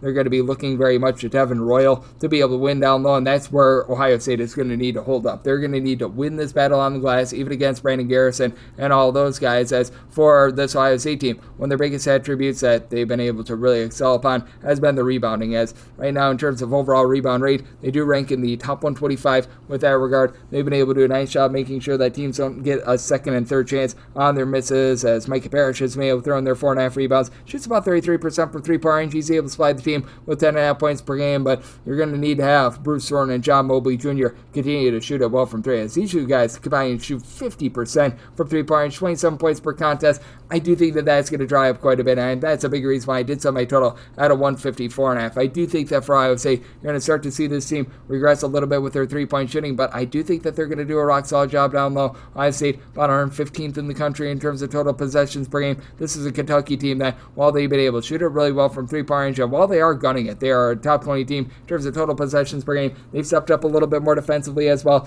Keep in mind, this is a game out there in MSG. Typically, the 3-point shooting sight lines, they do get thrown thrown off a little bit in these sorts of games, so I'm going to be in on this total under, and I'm willing to take 7+ here with Ohio State. 709, 710 on the betting board. It is IU Indy, and they're going to be on the road against Florida International. Florida International just find themselves as a favorite of between 8.5 to 9 points. So on this game is 144.5. I'm willing to take the points with IU Indianapolis. I set them as more of a 6.5 point underdog. I've been really liking what I've been seeing out of this IU Indy team, a team that isn't shy to run it. They are a team that's been able to do a relatively solid job of taking care of the ball with fewer than 12 turnovers per game. Now, this is a team with not a lot of size, but good news is you go up against a Florida National team that only has one guy that's able to give you north of 5 rebounds per game, and that'd be their do-it-all dynamo in Jaden Brewer. And Brewer has been really brewing something up with about 6 boards per contest. He's thrown in there about 15.5 points per game. He's also given the team 3 assists per game, so he's been leading the way in so many different fronts for this Florida National team, a Florida National team that has been much better at guarding the three-point arc than they were a season ago. Last year, they were in the bottom 5 in college basketball in that regard. This year, they're allowing opponents to shoot less than 32% from three-point range, so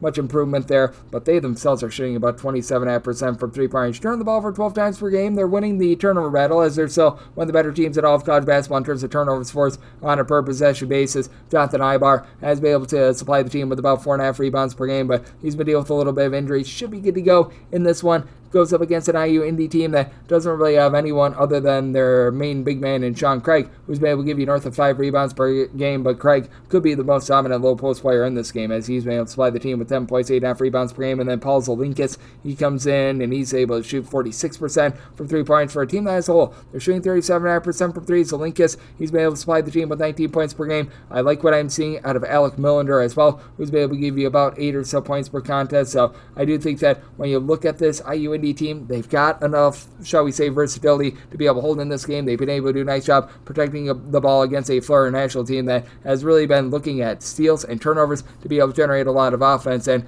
though this is a Florida National team not generating as many turnovers as a season ago, they're still a team that they like to play at a pretty brisk pace. They're in the top 65 in the country in terms of total possessions per game. IU Indianapolis, they're not necessarily running it and gunning it. They're 312th in the country with this regard, but pretty efficient on offense, pretty inefficient on defense. Did semi-total 152.5 in on the over, and willing to take those points with IU Indy. 7-11, 7-12 on the betting board. It is Drake, and they play OC UW Green Bay. UW Green Bay, 24.5 to 25-point underdogs. So on this game between 140.5 to 141. Let's see if our good friend Doug Gottlieb learned his lesson from Nobody You. And while I do think that Drake is not going to be called that, I do think that Drake is going to take it out on UW Green Bay. I only set my number at 23.5. I think that perhaps we've gone a little bit too far, and I think that we might have some hate betting on UW Green Bay right now, which I don't blame people for that. This is a UW Green Bay team that they last week actually had a lead on UC Santa Barbara in the second half on the road, and then they completely melted down. Why Anthony Roy did not play a few days ago, nobody knows, as he has been benched for 2 out of the last 4 games. He's been able to supply the team with 25.5 points per game, top 3 player in all of college basketball in terms of scoring, as you've been able to have Preston Rudiger along with Foster Wonder in the backcourt be able to supply the team with a combined about 13 points per game, as Rudiger has been able to give you 3 assists, a little bit north of 2 steals per game. It's a UW Green Bay team that's well outside the top 250 in terms of points allowed on a per possession basis. It's been all sorts of brutal for them. They've been turning the ball over north of 12 times per game, but they do go up against a Drake team that is not really looking to push pace right now. They themselves have been outside the top 225 in terms of turnovers per possession, as Drake 357th in the country in terms of total possessions per game. So I just don't know if you're going to get enough possessions for Drake to be able to cover this big of a number. Bennett Sturts has been really good, 18 points, 5 assists, 2.5 steals per game. It's a Drake team that overall is shooting about 36% from 3-point range, and most of these guys are guys that were at the Division II level a year or 2 ago, and they've been able to rise up, and they've been able to show that, you know what, these guys can hoop, as you've had Daniel Abreu, Mitch Mascari be able to combine for about 27 points per contest, with Abreu who's able to give you about 4 or so rebounds per game. Cam Maniwu, who comes over from Wyoming, a steal, a block, 9 points, 7 boards per contest. Like, these guys have been able to do a great job with that regard, but that said, I just think that with this Drake team, even though they've been a really good defense, they're a team that's in the top 30 in terms of points allowed on a per possession basis, even though they've been pretty rock solid with their offense. Just the amount of turnovers that they have, coupled with the fact that they just play so slowly, means that this number has gone just a little bit too far out of sorts. Although I do think that Drake going to be pretty efficient with the possessions that they do get against the UW Green Bay team that's been very leaky with their defense. So,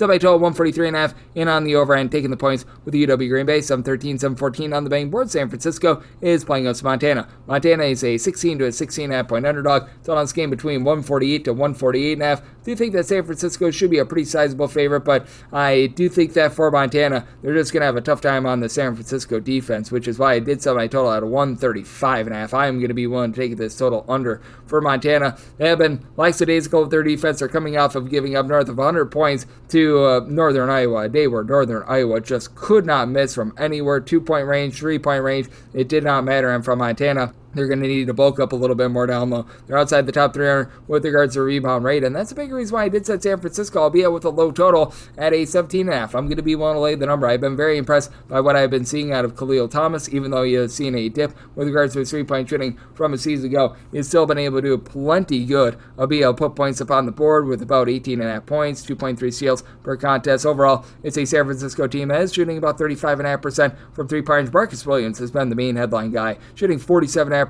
from 3-point range, 12.5 points, 4 boards, 4 assists per game. You don't necessarily have a team that's been overly dominant with any singular guy. With regards to rebounding, Tyrone Riley has been able to give you about 5.5 or so rebounds per game, but the team has been able to do a nice job of just being able to hold their own, not allow a whole lot of second chances. And for Montana, I just think that they're going to be slowed down in this game as well. Montana's not a fast team to start with, but for Montana, you've got Joe Pridgeon right now leading the way on the glass, 7.5 boards, 12.5 points per game. He's the only guy in the roster that gives you north of 3.7 rebounds per game, and he's standing right around about 6'5". I like his overall versatility, but you need a little bit more beef. You could use something out of Trajan Sawyer, who's been able to give you about 8 points, 3 assists per game for his size, and each of your top 5 scorers, by the way, for this Montana team have been able to dole out at least 2 assists per contest. Malik Moore, he's been dealing with an injury. He's been out for 5 games this far this season. He's been able to supply 14.5 points per game, while Money Williams, great name, about 14 points per contest as well. But this is also a Montana team that, while they're not playing very quickly, they're turning the ball over north of 12 times per game. They're only shooting about 30.5% from 3-point range, going against a Don team that has been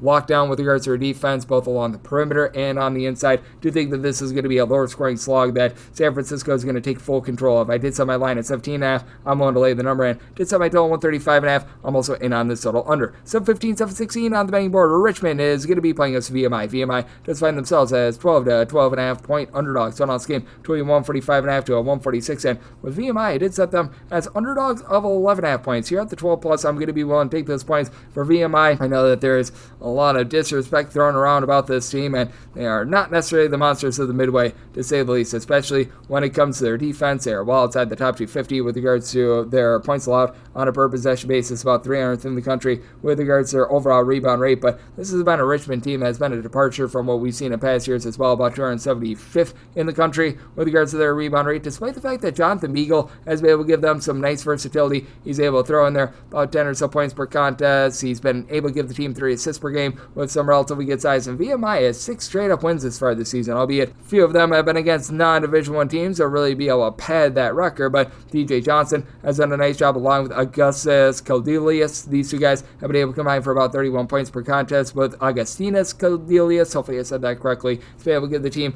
right around about 6.5 boards per contest, and this team as a whole is shooting about 35% from 3-point range. They shoot it relatively well as a collective at the charity stripe, about 75% there, and they've been able to generate a few offensive rebounds as well. But on the flip side, you do have yourself a bunch in Richmond that they should be able to control this game in the backcourt. You've got Delani Hunt, who's been able to supply the team when they're at the 15 points per contest. But for Richmond, they're all about ball control. They're all about good guard play. And right now, they're turning the ball over only about 10.5 times per game, but you need this team to shoot better than 30% from 3-point range. That is outside the top 275 in all of college basketball. Dusan Niskovich, he's got relatively good versatility, supplying the team with about 11 points per game. Not really a guy that's going to give you too much facilitation or anything like that, but has been able to do a nice job for this unit. With Richmond, it just feels like this isn't quite the same team from the outside that they have been in past years. VMI can certainly be exploited from the outside. Certainly this VMI team has left a lot to be desired down low, but that said, with this Richmond team just unable to really give themselves second chances, 356th in the country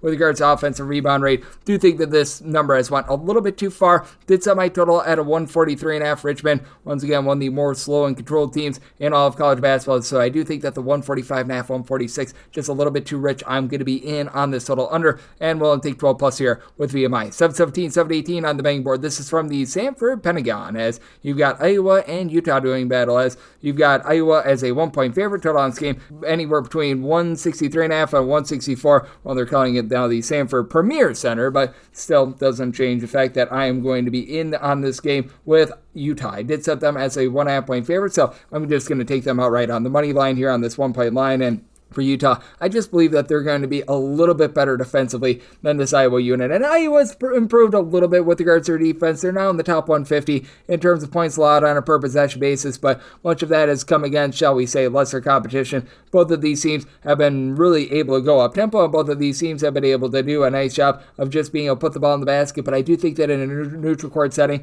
that is going to tame down a little bit, as Utah is right now shooting 38.5% from three-point range. Only turn the ball about 10.5 times per game, but also I think it's going to be big that Lawson Lovering is going to be able to match up down low with what we've been able to see out of Owen Freeman on the flip side for Iowa. For Lovering, about 6.5 rebounds, 11.5 points per game. Missed the first 5 games of the season. For Utah, him being back is absolutely massive in this situation, as you've also had Mario Little give you about 5.5 boards, 5.5 assists, 8.5 points per game, and that sets up Madsen squared. As Gabe Madsen, 20 points per game, shooting 40% for 3. Mark Madsen, 11 points per contest, but he's been shooting more like 45.5% from 3-point range. And then when it comes to this Iowa team, you've got Brock Harding, who's been able to give you an assist-to-turnover ratio that is north of 2.5, so I've been loving what I've been seeing there. You've obviously got the Sanfords and Price and Peyton Sanford, who have been able to splash the ball in there from 3, with Price Sanford shooting 40% from 3.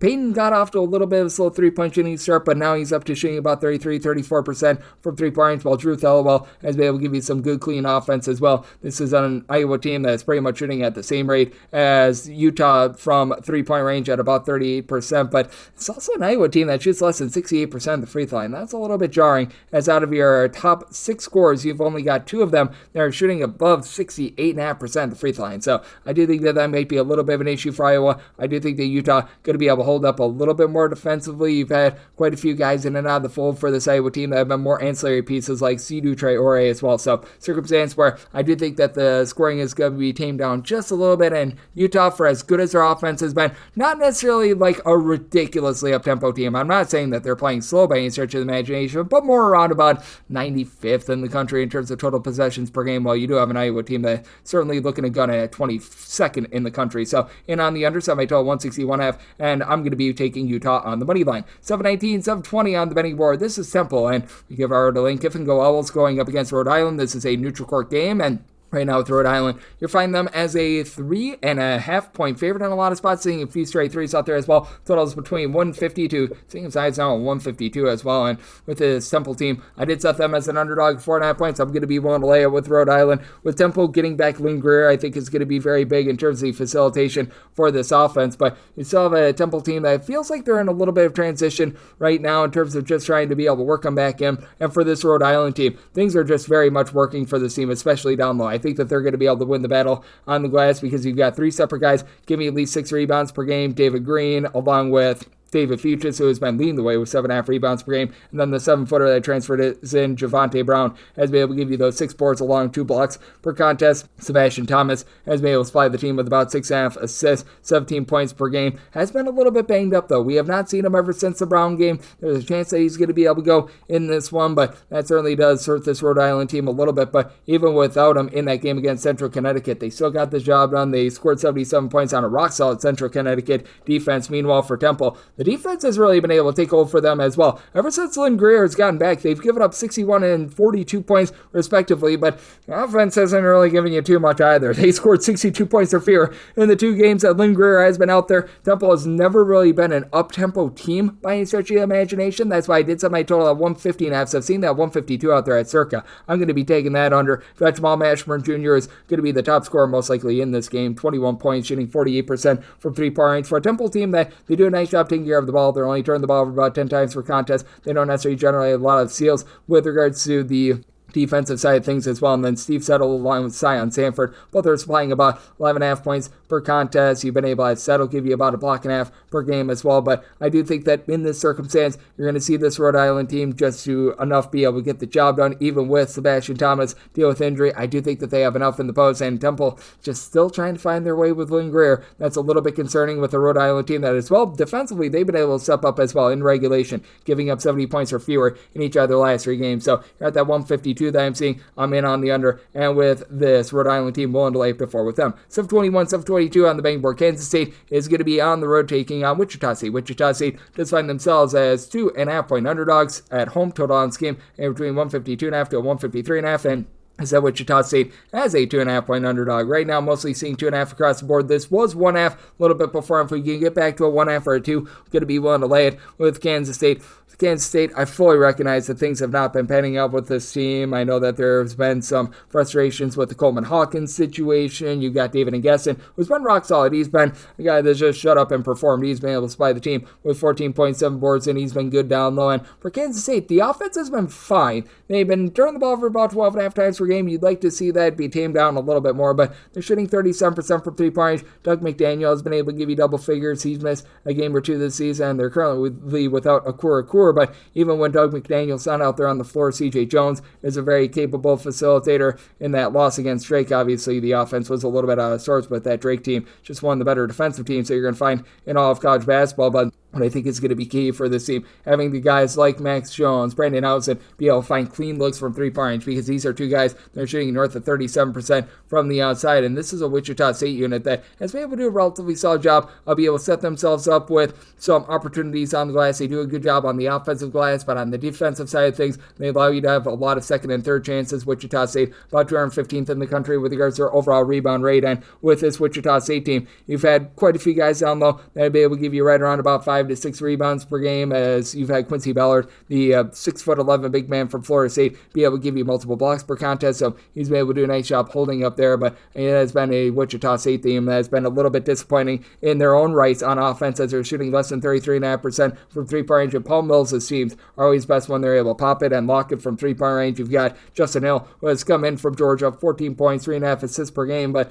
the team is shooting about 30.2% from 3, so even though he's been able to dole out the ball relatively well, it hasn't really mattered for them too much. And then I've had Ronnie DeGray deal with injury all season long.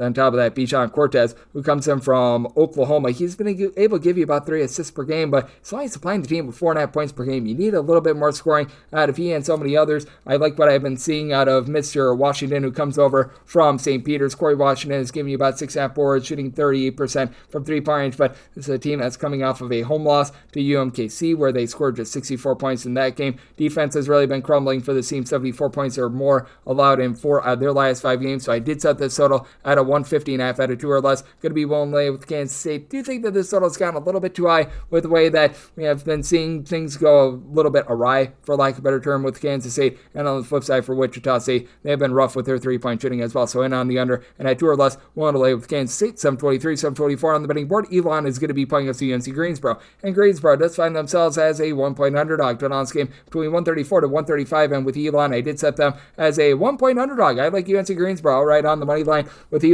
I've been loving what I've been seeing out of this team from 3-point range. You're obviously able to do a nice job with that regard. And Matthew Van Coleman, the 7'4" big man that comes in from Utah along with St. Mary's, he has been a tremendous addition, as he's been able to give the team more than 2.5 blocks per contest, chip in there 8.5 rebounds per game. UNC Greensboro going to have a tough time matching up there, but this is also a UNC Greensboro team that they shoot about 36.5% from 3-point range, while Elon is always a relatively good 3-point shooting team in their own right. This is also a team that they give up a lot of clean looks from 3-point range, and it's an Elon team that they're turning the ball over north of 12 times per contest as well. And this is a Greensboro team that, while they don't get a ton of turnovers, they should be able to do a nice job of just being able to pressure them as well. And for UNC Greensboro, they're under the tutelage of Mike Jones, you ask who, and I say Mike Jones, and traditionally they're a pretty rock solid defense in their own right of being able to guard the perimeter as well. UNC Greensboro in games played on the road has been a top 50 team with regards to points allowed on a per possession basis. They've dealt with Ronald Polite being out with injury for the last few games. He's been out really since Thanksgiving, but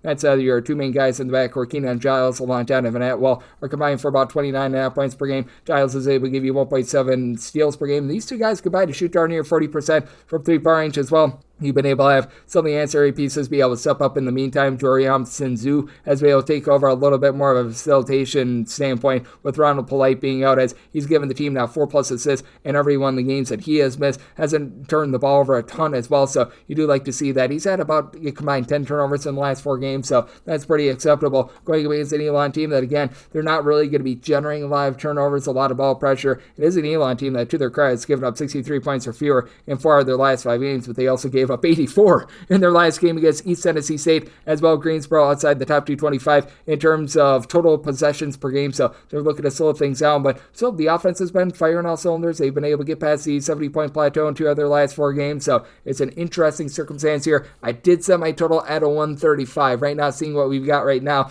I would rather take a 134 over rather than like a 135.5 under, so I'm going to be in on the over. I do like Greensboro outright on the money line. 725, 726 on the betting board. Oregon and Stanford are going to be playing from San Jose State, neutral court game, as the total's between 149.5 to a 150. Oregon, they're a 5.5-point favorite. I wrote this one up, and I wrote up the under, as I did set this total at a 144.5, and with Stanford, I made them an underdog of 6 points, so 5.5 is the absolute max. I'm going to be willing to lay with Oregon, but I am going to be willing to lay this number. It is an Oregon unit that has been so good on both the offensive and defensive side of things. Oregon, a top 75 team with regards to points allowed on a per possession basis, team that's turning the ball over less than 10 times per game as well. And this Stanford team, they feature Maximine Raydon, a 7-footer that's able to give you 20+ points, 10+ rebounds, shooting north of 36% from 3-point range. And I like what Jordan Blakes has been able to bring to the table as well. Stanford is another team that's turned the ball over less than 11 times per game, so they've been able to do a relatively solid job with that regard as well. You could use a little bit more of Chisom Okpara. He's had a few nice double-figure performances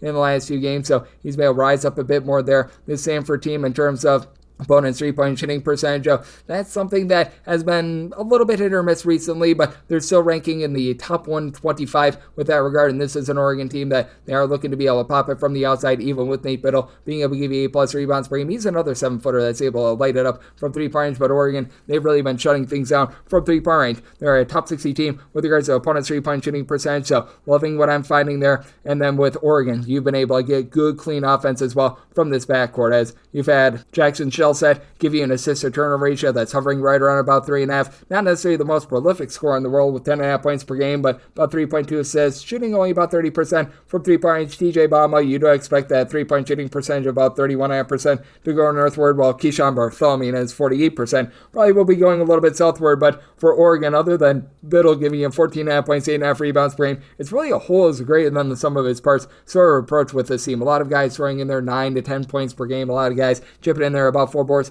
per game as well. And then Stanford has been very much the same way as well, other than Blake's who's done a nice job of being able to dish out the ball. You've got a lot of nice ancillary pieces that have just been able to chip in there. Something like Hosea Sellers has been able to step up in a big way with 15 points per contest. But do you think that in the end, Oregon, with their clean offense, with the way that Biddle is able to stretch the floor as well and max up with Raynaud, that's going to be enough for them to get the job done against the Stanford team that their offense has really been able to ascend north of 70 points in each of the last 5 games, but the Oregon defense has really been able to as well, giving up 68 points or fewer in now 4 out of their last 6 games, with one of those games being a bit of an outlier against Alabama. So I'm in on the under. I wrote that up, and I'm going to be willing to lay up to 5.5 here with Oregon. 727, 728 on the betting board. Omaha is going to be playing us at Cal Poly, and Cal Poly is a 3-point road favorite. Total on this game between 159.5 to a 160, and with Omaha, did make them a 1.5-point favorite. I do like them outright on the money line. Now, for Cal Poly, they do go up against an Omaha team that's not generating a bunch of turnovers, but that is the one concern that I do have right now with this Cal Poly team. They are outside the top 310 with regards to turnovers committed on a per-possession basis, and they are just absolutely gunning it. A top 5 team in all of college basketball in terms of total possessions per game, and the backcourt has been very exciting. It's been led by one Mr. Owen Kuntz, who's been able to give you 5.5 boards, 18.5 points per game, shooting 40% from 3-point range. Part of the issue that you do have with Cal Poly, though, as well, is that you've got 2 guys on this roster, despite the fact that they are number 1 in the country in terms of total possessions per game, giving you north of 3.7 rebounds per game. You just need a little bit more on the glass than that. You've been able to get right around about 5.5 boards, 11 points per game out of 6'5" Mac Rinker, which you do like to see that. And for Omaha, it's not like this team is necessarily superimposing on the glass, but Markel Sundren, he should be able to own the paint in this one. 15 points, 7 boards per contest for an Omaha team that they need to turn things down with regards to their turnovers as well. About 13 turnovers per contest out of them, and this is a Cal Poly team that does do a better job of being able to generate those turnovers. But J.J. White, he's been playing a little bit more off the ball, while Lance Waddles has been playing a little bit more on the ball. These 2 guys combining for about 4.5 assists, 18 points per game, and J.J. White off the ball has been a bit of a better three-point shooter this year, shooting about 38.5% from 3 points. And then Deshaun Glover, he's now shooting 45.5% from the outside, has been a little bit hit or miss with regards to his offense, as he has not scored 4 points or fewer in 4 out of his last 5 games, but getting him going would be a good sign for this Omaha team that has been able to get about 11.5 points per game out of Cody Osborne as well. For both of these teams, they are well outside the top 200 in terms of points allowed on a per possession basis. It is a Omaha team that, again, the turnovers have been a little bit of an issue, and even though I do think that you get a high possession game, I do think that both of these teams just turn the ball over left and right. That's going to be a little bit too costly in this one for an over, so I did set my total of 157.5. I'm in on the under, but additionally with Cal Poly, 323rd in the country in terms of opponent's three-point shooting percentage. Fully recognize that Nebraska Omaha, not amazing with their three-point shooting defense as well, but I think that they do just enough, Omaha does, at home to get the job done. So, like Omaha on the money line, I do like this little under 729, 730 on the betting board. It is Weber State, and they're going to be playing us to Utah Valley. Utah Valley does find themselves as a pick'em / a 1-point underdog. Total on this game anywhere between 141.5 to a 142, and with Utah Valley, I did set them as 2.5-point favorites. I do like Utah Valley outright on the money line. Now, for Utah Valley, they do need to do a better job of taking care of the ball. They've been turning the ball over north of 13.5 times per game, and that's one thing that Weber State really doesn't do. Weber State has been only turning the ball over closer to about 11 times per contest, so they've been able to keep things clean there, but ever since they lost their top scorer in the offseason, Dylan Mitchell, because he's just flat out of eligibility, and Blaze Threat has sort of become that main guy for the team. He's been able to supply them with about 15 points per contest, and has shot it relatively well from 3-point range, but as his team had some difficulties on defense last season, that has been creeping up once again for this Weber State team. Weber State also not doing a good job of being able to give themselves second chances as well, about 254th in the country in terms of percentage of missed shots that do result in an offensive rebound, and Utah Valley, they're more around about 175th with this regard. You do have a Weber State team that as well, they're just giving up a lot of open looks from 3-point range. Last season, they were hit or miss with regards to their three-point shooting defense. This year, 343rd in all of college basketball. Now, it does help that Utah Valley has been one of the lesser teams in all of college basketball along the perimeter, both on the offensive side of things and on the defensive side of things. They're outside the top 300 in terms of opponents' three-point shooting percentage, and they themselves have had a tough time knocking it down from 3-point range, but Dominic Nelson has done a nice job supplying the team with 14 points, about 6 rebounds per game, and Carter Welling does stand 6'9". He's shooting from 3-point range to 36%, 12.5 points, 6.5 boards, nearly 2 blocks per contest, all sorts of versatility, but those 13 turnovers per game coupled with the team shooting 30.5% from 3-point range, while that is off-putting, I do think that the overall facilitation that you get is going to be able to win out, as Trayvon Leonard has been able to give you nearly 5 assists, 7 points per contest. I think that he's going to be the best point guard in this game, as Threat has been able to give you about 4.5 assists per game for Weber State, but with Utah Valley and their difficulties holding on to the ball, the fact that Weber State not necessarily superimposing with the way that they generate turnovers going to be a good thing. Dawson Kaler has been able to give you about 6 boards, 10 points per game, but in the end, I do think that it's a game where Utah Valley is going to be able to get the job done on the boards and be able to get the job done on the money line. So I did set Weber State as a 2.5-point favorite. I do like them outright on the money line, and then I did set my total at a 140.5. Both of these teams have had their issues with regards to both offensive and defensive, just sort of efficiency, and I do think that both of these teams see a little bit of positivity with their three-point shooting defense. So I'm in on the under, and I'm going to be willing to take Utah Valley on the money line, 731, 732 on the betting board. Cal State Bakersfield, meet me for the Roadrunners. They play us to Portland State. Portland State, a 3.5 to a 4-point underdog. Total on this game between 144.5 to a 145, and I did set Cal State Bakersfield as an 8.5-point favorite, so I'm going to be willing to lay it for this Portland State team. Just all about the defense with them being well outside the top 275 in terms of points allowed on a per possession basis, and I really like what I've seen out of this Bakersfield team as well, though I will say, on the flip side for Portland State, Keont Myers, he has come in from the non-D1 ranks, and he's become a really nice point guard for this team, something that they truly lacked last season, as he's been able to give out north of 7 assists per game, top 10 in all of college basketball at that regard. He's only given out about 2.8 turnovers per game, but guys around him have been letting him down a little bit too much. Portland State needs to get a bit more on the glass too, as you've been able to have Isaiah Johnson be able to give you about 6 rebounds per game. Terry Miller Jr. has been able to supply the team with about 4.5 boards and does have a little bit of, shall we say, versatility with a little bit over 2 assists per game as well. But for Portland State, you've had Jalen Henderson just have to be the main guy from the outside, shooting 40+% from 3-point range, and Shane Noel, who comes in from, be expected just a little bit more from him with his 3-point shooting. And for our Bakersfield, they're now shooting north of 40% from 3-point range as a collective. productive. It used to be you had one main guy and then just a whole bunch of ancillary pieces. Now you've had a lot of guys be able to step up. Jamel Jones, Corey Stevenson, Marvin McGee, all three of these guys have been able to combine for about 42 or so points per contest. With McGee and Stevenson, they're combining for about 11.5 boards per contest. Fidelius Okeke down low has been able to give you about 5.5 boards, a block and a half per contest as well. So these guys have been able to do a great job with that regard. It is a Bakersfield team that in the past they had really been able to do a nice job in terms of not allowing a lot of second and third chances, but just really had not been doing a great job in terms of being able to cut teams off from three-point range. They've been able to do a bit of a better job with regards to perimeter defense this season, as Bakersfield back in the top 200 in terms of opponents' three-point shooting percentage at home. Opponents are only shooting about 27% from the outside. Meanwhile, Portland State, they're allowing too many opportunities from the outside, with Portland State 359th in all of college basketball at their guard. They are allowing opponents to shoot 39% from three-point range at home, 41% on the road, and that's really the big issue that you have with this Portland State team. They gamble a few too many times for turnovers. They don't really generate a lot of those turnovers. That should allow Bakersfield to have a lot of wide open looks. Portland State playing at one of the fastest paces as well in terms of total possessions per game in all of college basketball. Not quite number one as of right now, but they are certainly in the top 50 in terms of total possessions per game. This Bakersfield team, while they traditionally play relatively slow and control, they've been playing a little bit more fast this season as well for Bakersfield. They find themselves more around about 269th in the country with this regard, which for them, that is actually quite fast. So in this circumstance, if we can fall below a 144, I'd be willing to dive in on the over. Right now, seeing a lot of 145. That's my minimum buy point on the under. So at a 145 in on the under, and willing to lay it with Bakersfield. Sub 33, sub 34 on the betting board. San Diego plays us to UC San Diego. UC San Diego, the road 15 to 15.5 point favorite. Total on this game between 143.5 to a 144. And with UC San Diego, I set them as a 12.5 point favorite. I'm going to be willing to take the points. I do think that there's a little bit of something to this intercity rivalry that is going to have the San Diego Toreros up for this game, though I will say for UC San Diego, this has been a team that has been very masterful all season long at being able to win the turnover battle, as they turn the ball over less than 10.5 times themselves per game, while they do a nice job of being able to generate turnovers, with Hayden Gray being in the top 5 in all of college basketball, generating north of 3.5 steals per game. You've had Tyler McGee be a nice three-point shooting dynamo for the team, shooting 17.5% from three-point range, supplies the team with right around about a steal and a half per contest as well. And then Aniwana Tiat Jones, 5.5 boards, 17.5 points. He's not really a guy that's going to give you too much by way of three-point shooting, but overall has been able to do a great job for this unit. They go up against a San Diego team that has been well outside the top 225 in terms of points scored on a per-possession basis for San Diego. They do allow opponents to shoot about 34.5% from three-point range, and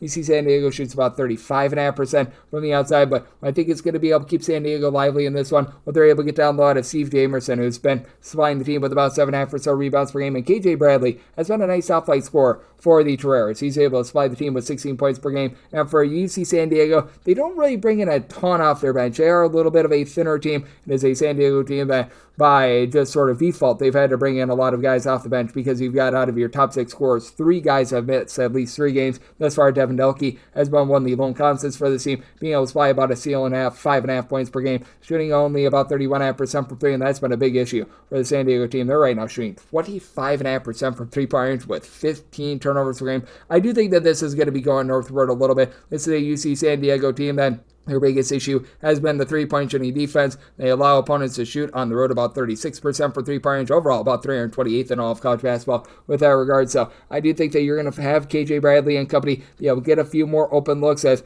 right now Dalkey is pretty much the only guy that sees meaningful minutes at shooting above 31% from three-point range. But I do think that you're also going to be able to get some nice rebounding out of Santiago Truat, a gentleman that comes in from Buenos Aires, who's been able to give you about 8.5 points, 7.5 rebounds per game. It's a San Diego team that has been able to do a relatively okay job on the interior. The defense has not been the world's worst, but the offense just has not been able to get out in neutral. They have broken the 70-point plateau only about once, maybe twice this far this season, while UC San Diego has actually been able to do a nice job locking down with their defense. 60 points or fewer allowed in 3 of their last 5 games, but I do think that perimeter defense still a little bit of worry. I do think that San Diego sees a little bit of three-point shooting positivity in this one, so I'm going to be willing to take the 15 with the Toreros of San Diego, and did set my total at a 138.5, so I'm also in on the under. 735, 736 on the betting board. San Jose State is going to be playing against Kennesaw State. We give our to Lane Kiffin go Owls, as Kennesaw State, they find themselves as 3.5 to 4 point dogs. Draw on this game is 152.5, and with Kennesaw. I did set them as an underdog of 2.5 points. I'm going to be willing to take those points.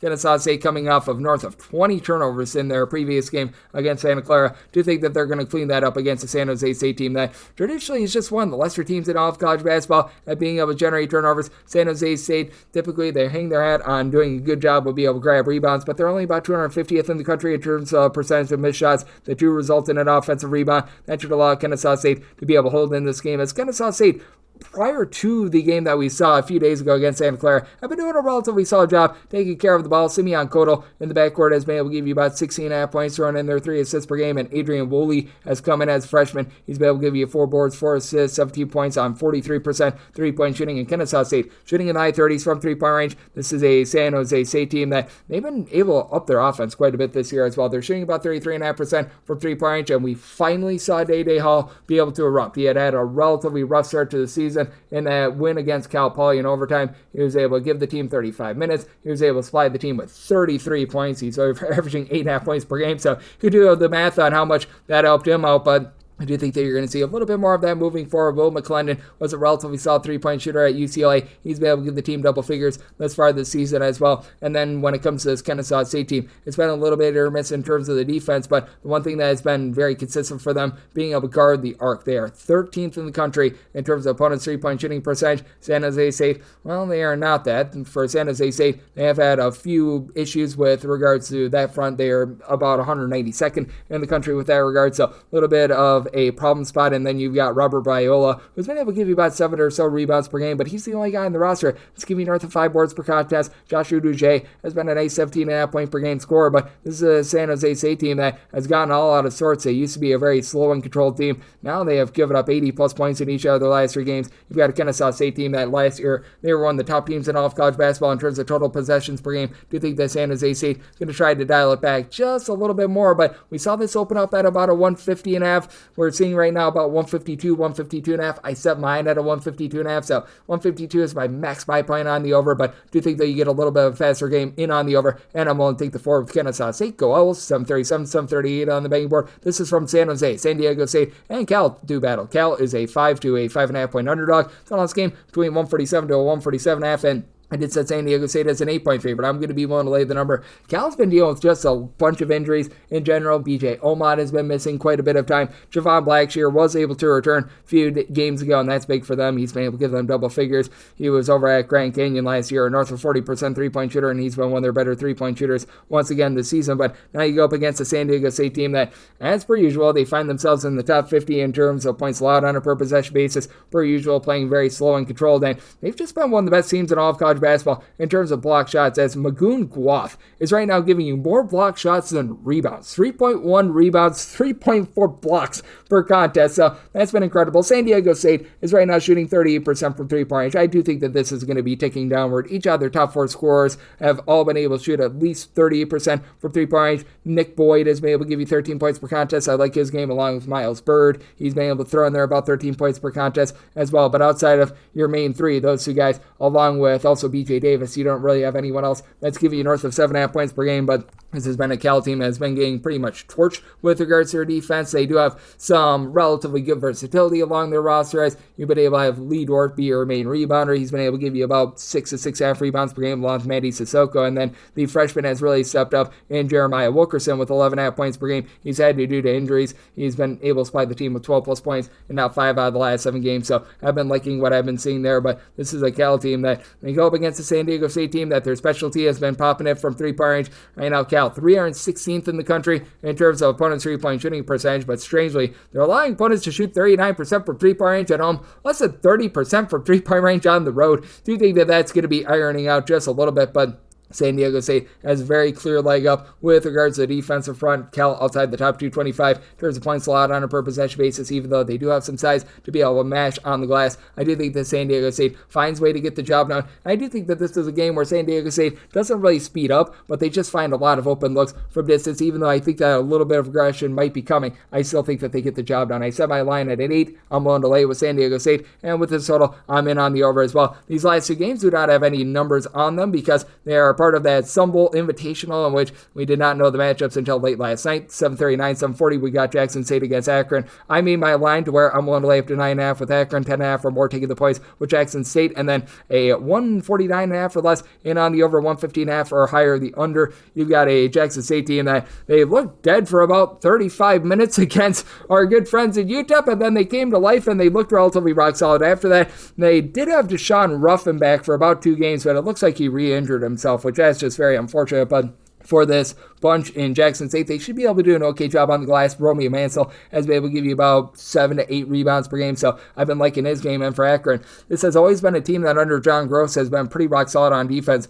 They are now well outside the top 200 in terms of points allowed on a per possession basis. They just weren't able to get anything whatsoever going on offense yesterday, and I do think that they're going to be able to sort things out with a Jackson State unit that entered into yesterday outside the top 320 in terms of points allowed on a per possession basis. For Akron, Isaiah Gray has been very versatile for them, being able to supply a double-figure amount of points, 3+ boards, 3+ assists per contest coming in from Cornell last season. And James Okonkwo, he was over at West Virginia, North Carolina to begin his career. He's been able to give the team right around about 8 boards per contest, but let's call it what it is. It's all about the Johnsons who are going to be able to supply for the team. It's Nate Johnson, about 3.5 assists, 13 points per game. He has been the main facilitator for the team. Meanwhile, you've had Tavari Johnson also be able to give you about 4 assists, throwing in there 13 points per game. Tavari Johnson last year shot about 44.5% from 3. That's ticked down to high 30s this season. But you've got for this Akron team 3 guys, your top 3 scorers, all shooting at least 36.5% from 3-point range entering into yesterday. And for that matter, other top 6 scorers, all but one of them, shooting at least 36.5% from 3-point range going up against the Jackson State team that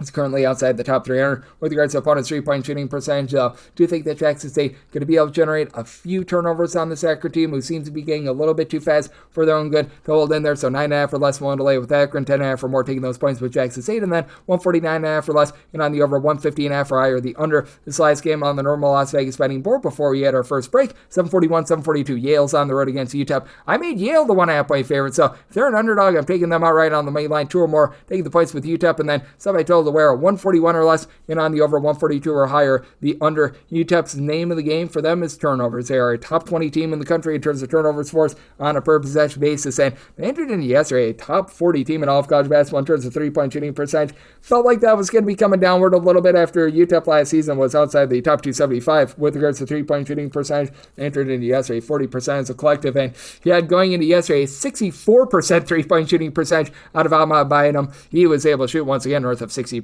yesterday. So do you think that you're going to continue to see that fall downward a little bit? Even though this is a Yale team that they do leave a little bit of something to be desired on defense, you do have John Polkitis, so give you 20+ points per contest over the last few years. He's been able to shoot right around about 40% from 3. Yale overall about 201st in the country in terms of points allowed on a per possession basis, but giving up more than 30 points more per 100 possessions when they're on the road rather than at home. This is a UTEP team that is in the top 100 in terms of points allowed on a per possession basis, but again, so much of that is geared towards generating turnovers. This is a Yale team that they do a really nice job of just being able to not turn the ball over, and other than Kevin Kalu, who's giving you about 4.5 to 5 rebounds per game, you don't get a lot of rebounding with this team either. Meanwhile, for this Yale team, Nick Townsend has been able to give you about 6 or 7 rebounds per game. You've had this Yale team do a really nice job of being able to have as Mbeg be that main facilitator. He's been able to give you about 4 assists per contest. Really doesn't get out of sorts with it. We did see Yale turn the ball over about 18 times yesterday against Akron, but even with those turnovers, they were still able to do a nice job locking down on the defensive side of things with Casey Simmons, the transfer from Northwestern, generating a double-double for this team as well. So I do think that Yale going to do a solid job on the glass. I think they'll clean up some of those turnover woes that they had from a day ago as well. So I'm willing to lay up to 1 with Yale / take them as a money line underdog. 2 or more taking the points with UTEP, and then 141 or less in on the over 142 or higher the under. And now we take our first break, and then we start on the extra games next. Right here on Chris Gets with myself, Greg Peterson, now a part of the Beast and Family Podcast.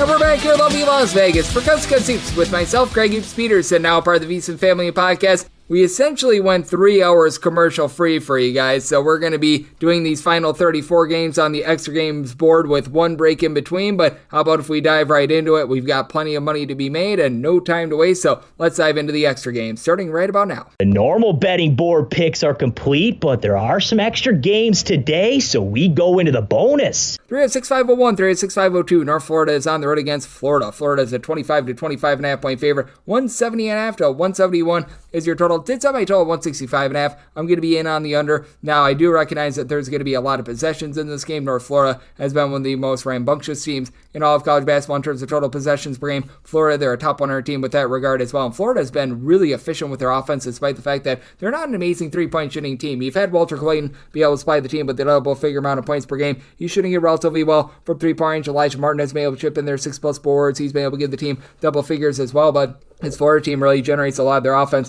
through second and third chances, and this is a North Florida unit that you really don't have a ton down low. Alex Condon should be able to win that battle. 12.7 rebounds per game, block and a half per contest, and for this Florida unit, they're just so improved with their defense from where they were a season ago. Last year, this team was well outside the top 200 in terms of points allowed on a per possession basis, and while it may not be completely ideal at all times, they're still about 27th in the country in terms of points allowed on a per possession basis. Meanwhile, North Florida getting completely torched, 326th in the country in terms of opponents' three-point shooting percentage, and this is a North Florida unit that has been very much living and dying by the three-point shot. They have, over the last few years, taken the highest percentage of their shots from three-point range of any team in all of college basketball, and you do have Liam Murphy, a double-figure scorer that began his career over at Columbia, has been able to give you double figures at 6'6". He's been able to let it fly from three-point range. And North Florida as a whole, they've been able to shoot it relatively well for three-point range, considering the amount of volume that they do have with regards to their outside shooting. As this team, as a collective, they're shooting about 36% for three-point range, and you've been able to get 16.5 points, 7 boards, and north of 53% three-point shooting out of Josh Harris.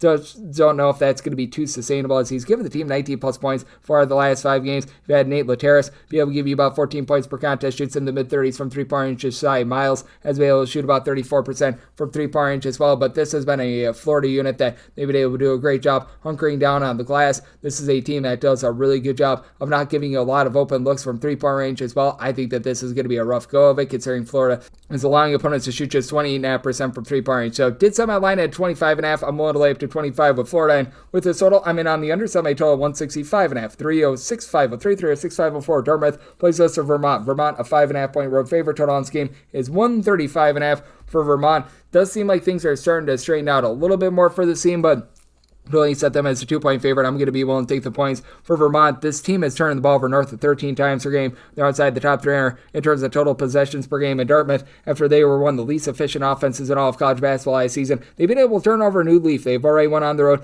knocked off Boston College, and Brandon Mitchell-Day has good versatility. 10 points, about 6 boards, 3 assists per game, as you've got 3 separate guys for this Dartmouth team, giving you at least 2.9 assists per game. They only turn the ball over about 11 times per contest, shoot about 34.5% from 3. Kate Haskins has been that main guy from three-point range, shooting about 40% from the outside, 12.5 points per game, while Ryan Cornish, he chips in there 2 steals per game as well. And then for this Vermont team, you just don't have a lot down low. You never really do, but Eliero Aofale has been able to give you about 4.5 to 5 rebounds per game. He's right now your top rebounder. They've been dealing with injuries to Shamir Bogues and TJ Long, though they do have Bogues back in the fold. He's been able to give you 9 points per contest. With TJ Long, he has been a constant with regards to his outside shooting at 37.5% from the outside, but has been in and out of the lineup for the last month. TJ Hurley, he's been able to give you about 15 points per contest down with his three-point shooting, and overall it's a Vermont team that's only shooting about 31.5% from three-point range. Good news is they're going up against a Dartmouth team that is well outside the top 150 in terms of points allowed on a per possession basis, and for everything that has gone wrong for Vermont, this is still a team that's not really going to allow you to exceed 70 points on them, and this is a Dartmouth team that's about 170th in the country in terms of their outside shooting defense, so they're allowing opponents to shoot 39.2% from three-point range at home.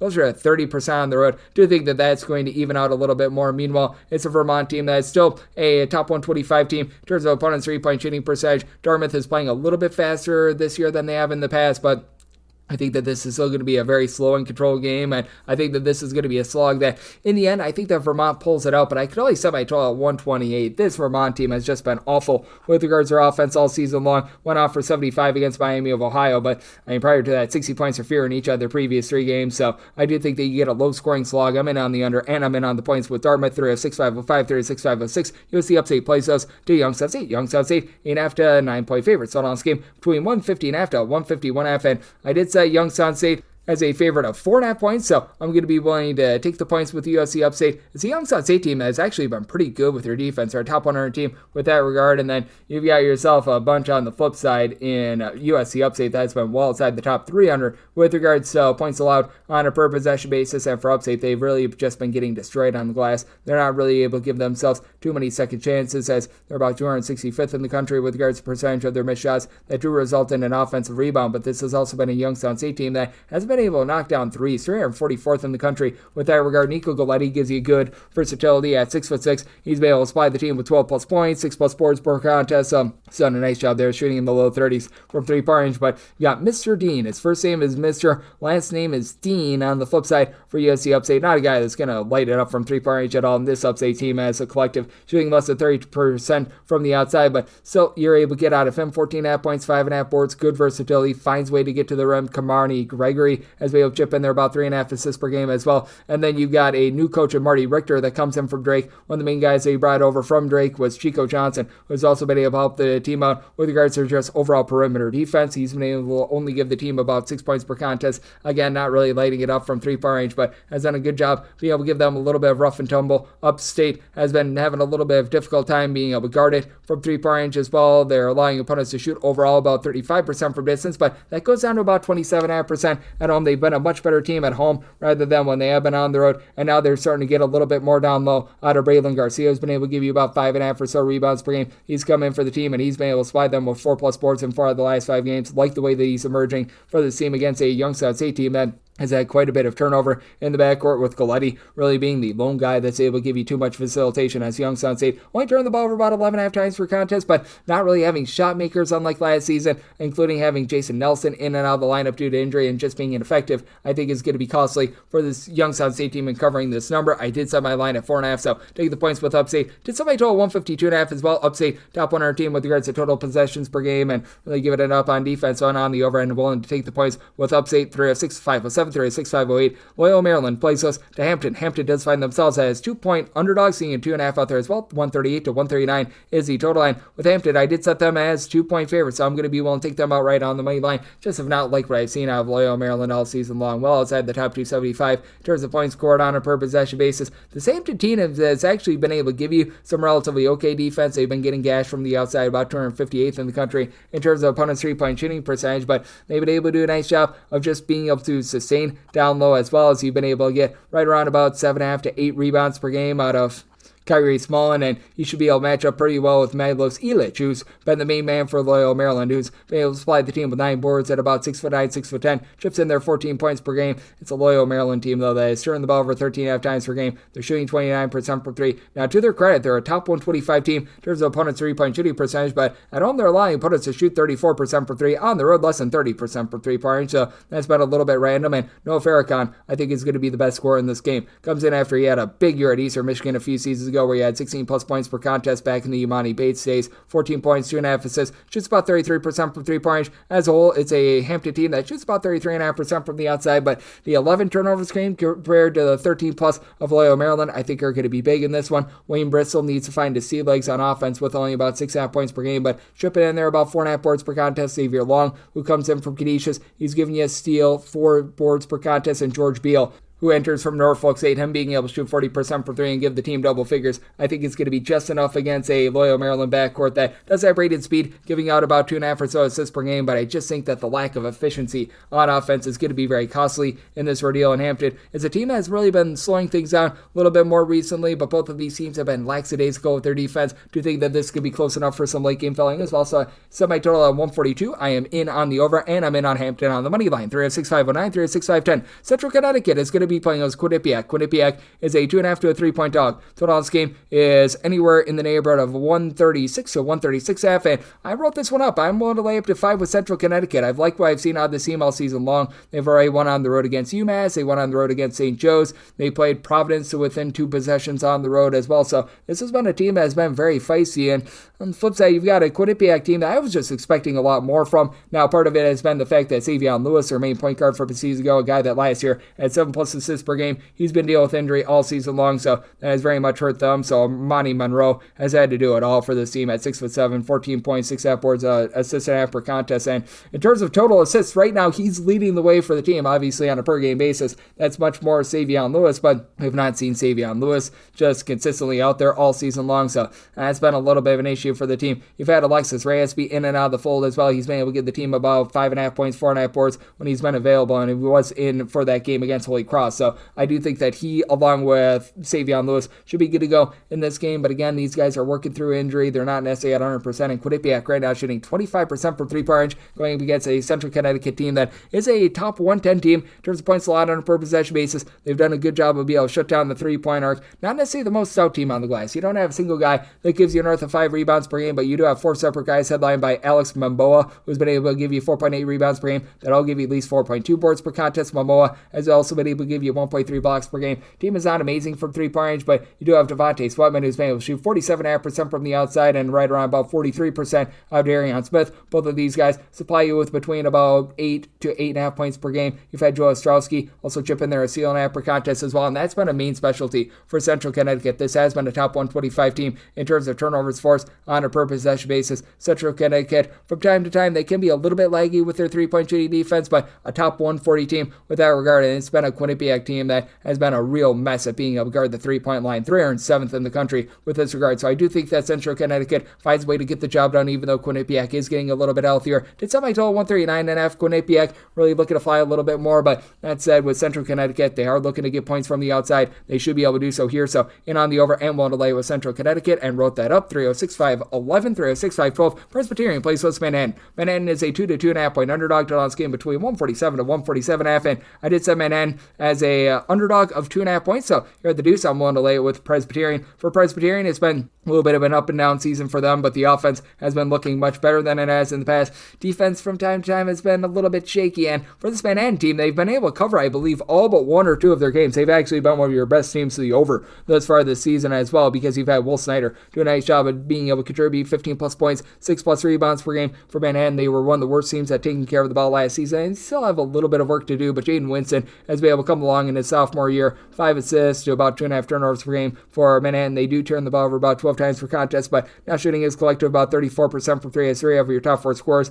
have been able to shoot north of 40% from three-point range, with Snyder being one of them, and then you've been able to get 10 points, about 42% three-point shooting out of Devin Dinkins as well. But on the flip side, for this Presbyterian unit, it's been really a whole is greater than the sum of its parts approach for them, as they've had Jalen Peterson be able to give you about 7.5 or so rebounds per game, and Corey Mincy has been able to do a nice job headlining the backcourt with about 14.5 points per game. But for this Presbyterian unit, you've got 3 separate guys. They're able to give you north of 13 points per game, with Kobe Stewart and Jonah Pierce both giving between 13 to 14 points per game apiece. Now, Pierce has been dealing with a little bit of an injury, most likely going to be out of the fold once again, but Peterson has been able to step up, give this team a lot of rebounding in the meantime. And for this Presbyterian team, they're right now shooting 39% from three-point range. That does include games against non-Division I opponents, but they do go up against a Manhattan team that has had a little bit of difficulty being able to guard the three-point line. They right now rank about 280th in the country with this regard, so Manhattan has been a little bit stronger on the interior, with this being a Presbyterian team that's looking to very much attack you from the outside. Presbyterian, they themselves are about 313th in the country in terms of opponents' three-point shooting percentage. You should have both of these teams be able to light things ablaze from three-point range, but I do think that with Presbyterian and their overall guard play, they do find a way to get the job done at home. I did set my total 146.5 here at the 147.5. While these two teams are hitting their threes, they're not necessarily super duper up tempo, so I'm in on the under and we'll lay up to deuce with Presbyterian. 306.513, 306.514. Navy is on the road against Coppin State. Coppin State just find themselves as underdogs of 8 points.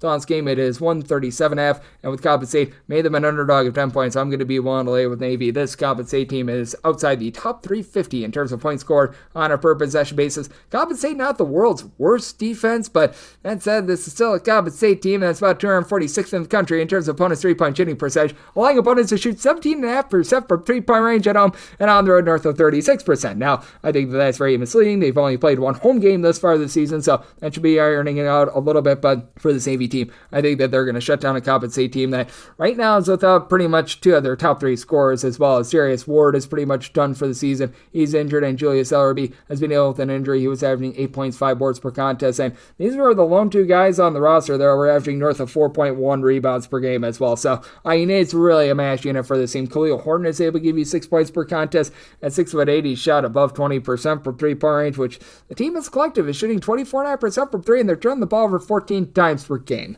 Like, this is just absolutely awful. And then you've got a Navy team that has Austin Bengini, who's been able to give you 17 points, 4.5 assists, shooting 40% from 3. Now, he's the only guy in the roster that gives you double figures, but you've got Don Draper along with Aiden Coey, who have been able to combine for about 15 rebounds per game. Navy should be able to dominate down low. They don't get out of sorts with themselves as well. They keep things relatively smart, shooting north of 75% of the free throw line, only turn the ball over about 10.5 times per game. And then from there, you just have a lot of guys that, like a Jordan Pennick, who are able to give you 8 or so points per contest with this Coppin State team. Again, defense isn't the world's worst. They've given up fewer than 70 points in 3 out of their last 4 games, but I think that this is going to be a low-scoring slog. And Navy, I know that Virginia Tech is down, coming off of hanging within single digits of them. So I'm willing to lay up to 10 with Navy. Did set my total at 128. I just don't think the Coppin State does their part with this total. So in on the under, I'm willing to lay up with Navy. 36-5-15, 36-5-16. Robert Morris is playing us to St. Francis of Pennsylvania. St. Francis is an underdog of 7.5 to 8 points. So on this game between 143.5 to 144. And going to be willing to take the points with St. Francis of Pennsylvania.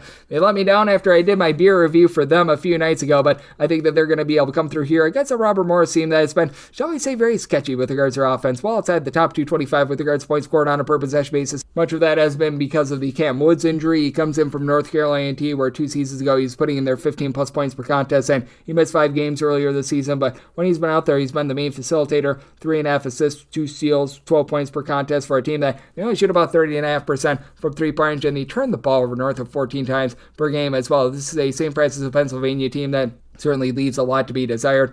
On top of that, they leave a lot to be desired from 3-point range, as they are 267th in all of college basketball, being able to guard the 3-point arc. But you do have Bobby Rosenberger, who's been a nice do-it-all sort of player for them. 12.5 points, 4.5 boards, a little bit over 2 assists. They shoot as collective about 34% from 3-point range themselves, turning the ball over about 13.5 times per game, and they're going to have a tough time down low with Alvaro Folgarius, who's been able to give you 10.5 boards, 11.5 points per game. The St. Francis team, one of the worst teams in all of college basketball, with regards to rebound rate, but they also have Riley Parker doling out a little bit over 4 assists per game. DJ Smith has had some nice contributions to the backcourt for this Robert Morris team as well. He shoots about 36.5% from 3, 9 points, 3 assists per game, but I mean, it's a very top-heavy Robert Morris team with not necessarily a lot of depth for Robert Morris. They just have had a tough time being able to put the biscuit in the basket, 68 points or fewer in 4 of their last 6 games. Meanwhile, for St. Francis of Pennsylvania, they have been able to do a better job on defense, as they have now given up fewer than 70 points in 3 of their last 4 games. The one exception was 111 to Maryland, which that very much does warp their numbers. But that said, this has been a battle-tested St. Francis of Pennsylvania team. They played against a bunch of really good competition, which has made their numbers look perhaps a little bit worse than what they are. I'm going to be willing to take the points here with them. I do think that both of these teams are going to have a little bit of difficulty scoring as well. Neither of these teams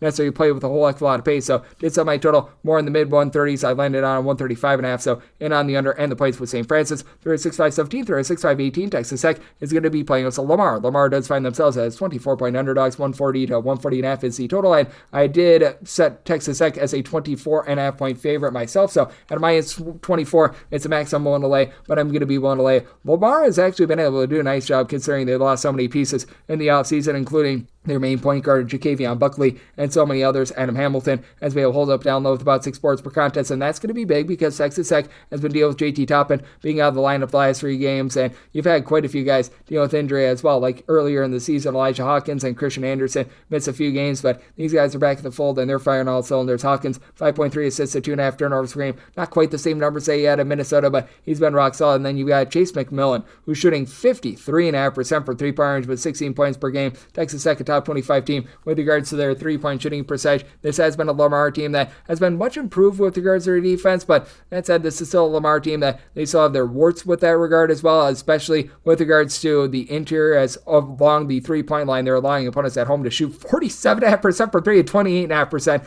on the road. You've got some very funky home and road splits right now in college basketball, but Deshaun Jackson, 4.2 assists and 1.9 turnovers per game. He's done a nice job of leading the way for this Lamar team in the backcourt, and Alexis Marmayoles, who comes in as a junior college transfer. He's been a nice go-to scorer, shooting 41% for 3, 16.5 points per game, going against the Texas Tech squad that under Grant McCaslin year in and year out, he's always got his teams playing rock-solid defense. And for Texas Tech, they are a top 15 team in all of college basketball with regards to points scored on a per-possession basis, and they've sped themselves up a little bit, but they're still only about 240th in the country in terms of total possessions per game. This is a Lamar team that is playing quite a bit more slowly than they have in the past as well. They're right around 200 with this regard as well, so did set my total at a 140.5. I do think that Lamar going to do just enough to be able to get this total over, as I set my total just barely over that 140 mark, so I'm in on the over at a 140, and at minus 124 or less, going to be willing to lay with Texas Tech. 36-5-19, 36-5-20. It is Marist, and they play with UMBC. UMBC, an underdog, 3.5 points, 147 to 147.5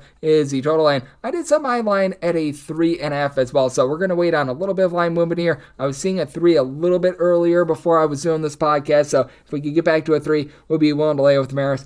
UMBC, shock, surprise, surprise, are outside the top 225 in terms of points allowed on a per possession basis. We all assume that, but this has been a Marist unit that has been a little bit sketchy with regards to their defense as well. They're about 177th in the country in terms of opponents' three-point shooting percentage, not quite having the same rebounding rate that they've had in past years as well. As typically, they do a really good job with their two-point shooting defense. That's fallen well outside the top 100 this year as well, but for UMBC, this is a team that's very much looking to seek an attack from the outside. As UMBC, not the world's worst three-point shooting defense. They're allowing opponents to shoot about 33% from three-point range in their road games, and for UMBC, you've had a pair of guys in the backcourt that have been able to lead the way in Bryce Johnson along with Marcus Banks, supplying the team with a combined about 28.5 points per game, combined and shoot about 40% from three. In UMBC as a whole, they're shooting, including games against non-D1 teams, shoot 39% from the outside with Ace Valentine, supplying the team with about 3 assists per contest. UMBC, once again, a top 50 team with regards to total possessions per game. And Marist, it doesn't sound like much, but they're playing a little bit more quickly this season. They're about 321st in the country in terms of total possessions per game. They sped themselves up just a touch, and you've been able to get Jonah Price to be able to give you about 4.5 boards, 11.5 points per game. He's shooting 35.5% from three, and Marist, as a whole, they're shooting about 34.5% from the outside. As I was alluding to before, though, this is just not the same team with regards to their defense that they have been in the past. So they are getting Jaden Cullen Roberts to give them good versatility, about 5 boards, a little bit over 3 assists per game. And then Josh Passarelli has been one of the more underrated, shall we say, volume scorers in all of college basketball. 45.5% three-point shooter. He's playing the team with 18 points per game. I did semi-total at a 145.5. I do think that UMBC does a relatively okay job of guarding the perimeter. I think that Marist is starting to get back to their roots of good, clean, tenacious defense. So at a 3 or less, one to lay with Marist, and you're at the 147 in on the other under 306.521, 306.522. It is Northern Kentucky, and they play us to South Carolina State. South Carolina State 7 to 7.5 point underdogs. So on this game, it's 137. This is a number that I set at a 4.5. So I'm going to be willing to take the points with South Carolina State. South Carolina State is just a very strange team in that they've got about 11 different guys seeing a double-figure amount of minutes, but even though they have these hockey-style line shifts, they've been able to do a really good job of holding in so many of these games. And for Northern Kentucky, they're well outside the top 270 in terms of points scored on a per possession basis. I do like what you're able to get out of Sam Vincent in the backcourt. 12 points, 4.5 boards, 4.5 assists, 2.5 steals per game, but the team as a whole shooting 31.5% from three. They're a low-tempo team that turns the ball over 13 times for contests, and if this comes down to free throws, they're shooting 64.5% at the free throw line. They're doing an okay job down low. LJ Wells has been able to give you 5.5 boards per contest. Ray Robinson, about 6.5 rebounds per game, but South Carolina State, they should be able to hold in there on the glass because you've got a 6'11" big man in Drayton Jones that, well, he plays about 23.5 minutes, gives you a block and a half, 5 boards, 13.5 points per game. He's been able to give the team 14 plus points in each of the last 3 games. He's also provided the team with 9 blocks in the last 3 games as well. Omar Croxley, he's really the main guy in the backcourt in terms of a scoring standpoint, giving you about 9.5 points per game. And out of their top 4 scorers, Jones is the only one that's shooting below 35% from 3-point. South Carolina State is playing at a relatively mid-tempo pace, so they keep their guys relatively fresh throughout the game. You've got a duo of Mitchell Taylor along with Michael Thiel who have been able to combine for about 5 assists per game as well. I like what they bring to the table. It's a Northern Kentucky team that they do gamble for turnovers, but this is also South Carolina State team that has been a top 125 team in terms of turnovers forced on a per possession basis as well. And for South Carolina State, they've done a nice job guarding the 3-point line on the road. They're allowing opponents to shoot just 28.5% from 3-point range. Northern Kentucky doesn't really have too much of an edge down low, and this is a Northern Kentucky team that they're 353rd in opponents' 3-point shooting percentage. Do you think that South Carolina State going to remain lively in this one? Both of these teams not really pushing the tempo too much. I do think that with Northern Kentucky, their turnovers really cost them in this game 4-over. So I'm going to be in on this total under. It's set my total more around about a 134.5, and I'm going to be willing to take the points with South Carolina State. 306.523, 306.524. Maine is on the road against Stony Brook. Stony Brook finds themselves as underdogs of 3 points on this game. It is 137.5. So that Maine is a 6.5 point favorite. I'm going to be willing to lay the number. Maine has been one of the better teams in all of college basketball in terms of turnovers forced on a per possession basis. As a matter of fact, 2 seasons ago, this man led all of college basketball in terms of steals per game. And Kellen Tynes is right now giving you 12 points, 5 assists per game. He's back in the top 10 with regards to steals per game with 3 per contest. And then AJ Lopez has been able to shoot 42% from 3, gives you 14 points per contest. This team has been able to bulk up a little bit more down low with Keon Burns, giving you about 6.5 rebounds per game. Now, nobody else on the roster gives you much more than about 4 rebounds per game, though Jaden Clayton along Kellen Tynes, 2 of the main backcourt facilitators, as they combine between the 2 of them for 9 assists per game. This for a team that only turns the ball over about 11.5 times per contest. They've both been able to give you about 4 boards per contest. And for the Stony Brook team, just a complete departure from what you had from a season ago. They lost 4 of their top 5 scorers, and they just have not been able to replace those guys. And additionally, for Stony Brook, the defense has just really acted up on them. Outside the top 250 250 in terms of points allowed on a per possession basis. They are just incapable of being able to guard things from the perimeter as well. Stony Brook is right now allowing opponents to shoot about 35.5% from three-point range when they're at home. Andre Sadi has been able to give you about 7.6 rebounds per game, but team is only shooting about 30.5% from the outside. They're not really turning the ball over too much. You've been able to get some good facilitation out of Colin O'Connor, who's been able to give you about 3 assists per game. Joe Octave, CJ Luster, these guys combined for about 27.5 points per game, and Luster has been able to shoot 44% from three-point range, but he's really the lone guy that's really doing a good job popping it from the perimeter. And with not a lot of size down low, Stony Brook does need to rely upon their guard play, and it's an issue when you go up against a Maine team that right now they're doing all that they're doing with regards to their defense. They're in the top 225 in terms of opponents' three-point shooting percentage as well. So I do think that Maine's backcourt going to be able to win out. I do think that guys like CJ Mantis and company going to be able to do just enough down low as well for this Maine team to be able to get the job done. So I'm willing to lay up to 6 with Maine, and did set my total at 130.5. This should be a low-scoring slog as kind of Stony Brook team that's not been able to put the ball in the basket of Maine outside the top 250 in terms of total possessions per game. So in on the under and willing to lay with Maine 3-6-5-25, 3-6-5-26. Winthrop plays us Mercer. Mercer is a underdog of 8.5 points. Total on this game is 158, and I did set my total at a 154. I'm in on the under with Winthrop. They are a top 30 team in terms of total possessions per game, but Winthrop has been, over the last few seasons, one of the better teams at being able to guard around the perimeter in all of college basketball. As for this Winthrop team, they themselves do turn the ball over a little bit north of 13 times per game. They need to clean that up as Mercer has been able to generate quite a few turnovers. This has been a top 100 team in terms of turnovers forced on a per possession basis, and you've got Ahmad Robinson along with Tyler Johnson in the backcourt, supplying this Mercer team with a combined 30.5 points per game. Robinson, your main facilitator, 5 assists, 2 steals per game. He's been able to shoot in the mid-30s from three-point range, and Johnson does shoot 40.5% from three-point range, but outside those two guys, you're not getting a lot along the perimeter. You've been able to have a guy with the last name of Shoulders being able to give you 6 boards per contest as Brady Shoulders a load down low. So do love that he's been able to give the team a little bit over a steal per game, but I also have a Winthrop team that is very locked and loaded with regards to their overall versatility, which is why I did set this number at 8. You've got Kelton Telford along KJ Doucette, who have been able to combine for about 13.5 rebounds, 29 points per game, and with Doucette, he's currently shooting 44% from 3, but Winthrop shooting less than 30% from three-point range. That's a big reason why I here at an 8.5. It's my minimum by a point on Mercer, but I'm willing to take the points with Mercer. And for a Mercer team that does gamble for turnovers, not bad with their three-point shooting defense, about 186 in all of college basketball, considering the turnovers that they do come up with. That's not too shabby. Winthrop at home, they're allowing opponents to shoot about 33.5% from three-point range, so it's nothing great. It's nothing terrible. And then Alex Holt down low for this Mercer team, giving you about 6.5 rebounds per game. I think it's going to be enough for Mercer to be able to hold in this game. Now for Mercer, they have been all over the place with regards to their scoring, but their defense is starting to rise up a little bit more. I'm not going to call it amazing or anything like that, but they have now given up 75 points or fewer in 4 of their last 5 games, and the game before that was one that went to overtime. And for Winthrop, while they are flying on offense, this has been a defense that has shown a little bit of fight as well. So I'm going to be in on this total under, and at north of 8, I'm going to be willing to take those points with Mercer. 3-6-5-27, 3-6-5-28. It is Fairleigh Dickinson on the road against Minnesota State with the small strengths in the Union. Minnesota is a 16.5 point favorite. Totals anywhere between 145.5 to a 146, and set my total 147.5. I'm in on the over for Minnesota. They have been one of the slower tempo teams in all of college basketball. Much of that has been due to injury, as you have Mike Mitchell, who is one of the main point guards out of the lineup for quite some time for the team. Ever since he's returned, the team has been erupting a little bit more on offense, and Fairleigh Dickinson, they just always get their pace in games. They sacrifice a lot of defense for a lot of offense, as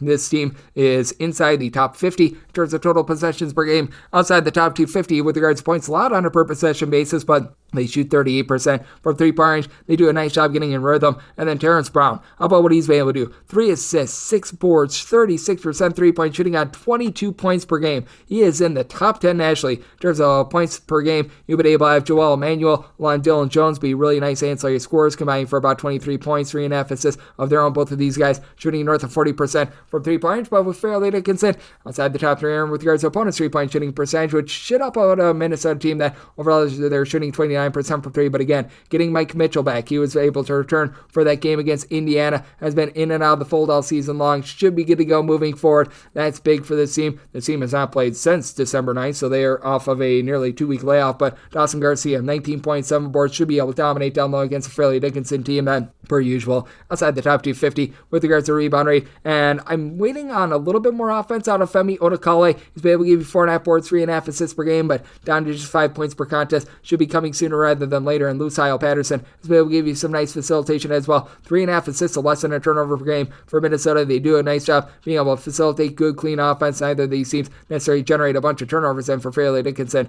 well, it's been a, shall we say, struggle for them with regards to their defense against D1 foes, because they have played against some non-D1 teams. They have given up north of 75 points, I believe, and now in every single game thus far this season. I think that you get a nice high-scoring expose in this one, though I do think that Fairleigh Dickinson holds in there with the way that their offense has been operating as well. So semi-line at 11.5, taking the points with Fairleigh Dickinson in on the over as well. 306-529, 306-530. Southern Illinois plays us a high point. High point, though, to not be a low point, as 2.5 to 3 point favorites. Total on this game, between 145.5 to a 146.5, and I mean, I point a 2-point favorite, so I'm going to be willing to take the points, not so much a money line with Southern Illinois. Southern Illinois has had one of the bigger tempo shifts in all of college basketball. They bring in Scott Nagy after last year. They were well outside the top 300 in terms of total possessions per game, and he sped this team up quite a bit. Ali Abdu-Diba, who comes on over from the WAC, he was over at Abilene Christian, supplied the team with 15 points per contest, began his career over at Chicago State, by the way, and he's been able to shoot about 38.5% from three-point range. Southern Illinois, you can tell they're having a little bit of a difficult time speeding things up. They're down to about 33% three-point shooting. They're turning the ball over 13 times per game, while High Point, they're a team that they've been just naturally a very good, clean offense. They're shooting about 35% from three-point range, but after he had 33 points in the first game of the season out of Chase Johnson, he has not been able to break double figures ever since then, so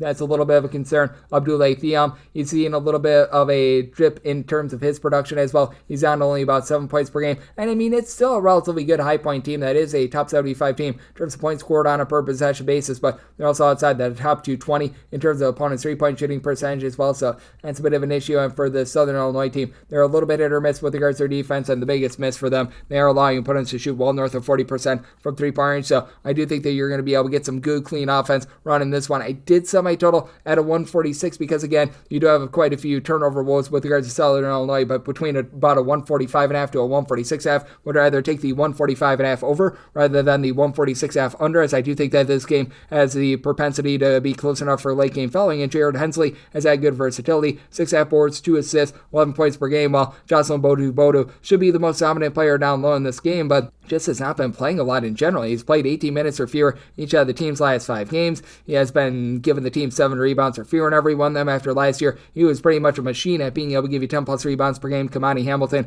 has good versatility at 6'7", 13 points, shooting about 30 or so percent from 3-point range, while chipping in there about 2.5 assists per game. And then you've had the Texas Tech transfer into Marion Williams give you about 3.5 boards, 3 assists, 14.5 points per game. But just feels like the side point team, for lack of a better term, they've been a little bit off with regards to their offense. The defense has been able to rise up quite a bit more, 72 points or fewer given up in each of their last 5 games. But this is a Southern Illinois team that they themselves, with their tempo and just with the overall guys that they've got in the backcourt, should be able to find a way to hold in this game at a 3+ like I'm seeing right now. Going to be willing to take those points with Southern Illinois, and at a 145.5 or less in on the over. 306-531, 306-532. It's UNC Wilmington playing us to UNC Asheville. Asheville, an underdog of 6 points. Totals between 149 to a 150, and I said Wilmington as a 5-point favorite, so I'm going to be willing to take the 6 with UNC Wilmington. This team has been much better defensively than they were a season ago. Last year, they were outside the top 250 with regards to points allowed on a per possession basis, and both of these teams have been interesting with regards to their perimeter defense, as typically UNC Asheville is a pretty good 3-point shooting defense, and they're back there once again this year. Top 75 team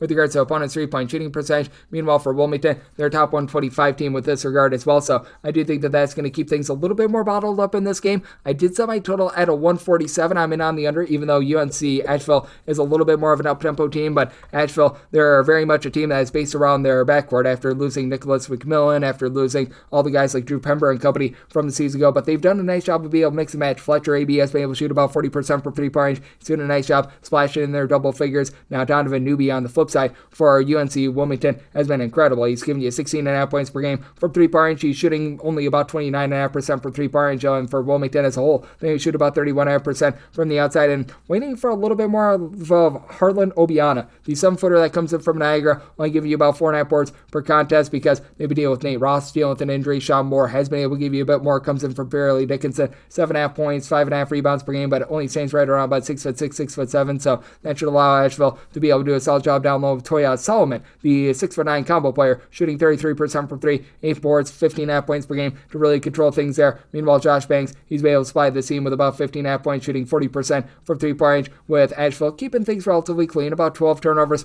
per game. This is a Wilmington team that they don't really seek out turnovers as much as UNC Asheville. I do think that keeps Asheville lively, and this Asheville team much improved on defense recently, 65 points or fewer allowed in 4 of their last 5 games. So I'm going to be willing to take the under in this spot, so I might total 147, and here at north of 5, we'll take those points with Asheville, 306, 533, 306, 534. Houston is playing us to Texas A&M Corpus Christi. Corpus Christi underdogs of 28.5 to 29 points, 135 is the total line. Did somebody total 130.5? I'm in on the under. Houston once again well outside the top 300 in terms of total possessions per game in regulation because they played some harebrained overtime games, so that needs to be factored in. And Texas A&M Corpus Christi not quite as dominant on defense as they were last year. Like last year, this was a team that was really locking down from 3-point range. This year, they're more around about 80th in the country in terms of opponents' 3-point shooting, which is still relatively solid, and Houston has been able to do a really good job of hunkering down with their defense at home. At home, opponents are shooting only about 25.5% from 3-point range. Houston, once again, very slow, very controlled, and you've been able to have the shoes of Jamal Shed filled by Milo Suzan, in my opinion, pretty well. 8.5 points, 5 assists, shooting 35.5% from 3-point range, just keeping things nice, crisp, and clean with this Houston team. A Houston team that's right now shooting north of 40% from 3-point range. I think that that's going to be ticking downward for this Corpus Christi team. They're a team that they like to play a little bit more quickly, but they sometimes get a little bit too fast for their own good, considering they shoot just 62% of the free throw line. They do turn the ball over about 13 times per contest, and they're about 120th in the country in terms of total possessions per game, but I do think that the overall rebounding, while they get outgunned with that regard, it's not too bad. Gary Clark, along with also Mr. Williams and Sheldon Williams, they've been able to combine for about 11 or so rebounds per game. You've had Owen Dees be able to give you 4.5 boards, 9 points, currently shooting 44% from 3-point range. Big issue that you've had with this team is dealing with your main point guard and Isaac Williams, who is doling out 4.5 assists per game. He has been out of the lineup, so that's been hurting them, and then you've been getting back Stephen Giwa as well. That has been helping the team out down low. 6'9" big man who's been able to supply since his return about 4 boards, just under a block, just under 8 points per game. That's been able to help this team out down low. As for the flip side for Houston, they should be able to win the battle down low. Jawan Roberts along with Mr. Joe Tugler have been able to combine for about 13 rebounds per game, but in the end, Houston, they just have an uncanny ability at home to completely dominate these outgunned teams. I do think that this summer is starting to get a little bit too lofty, just because I do think that Houston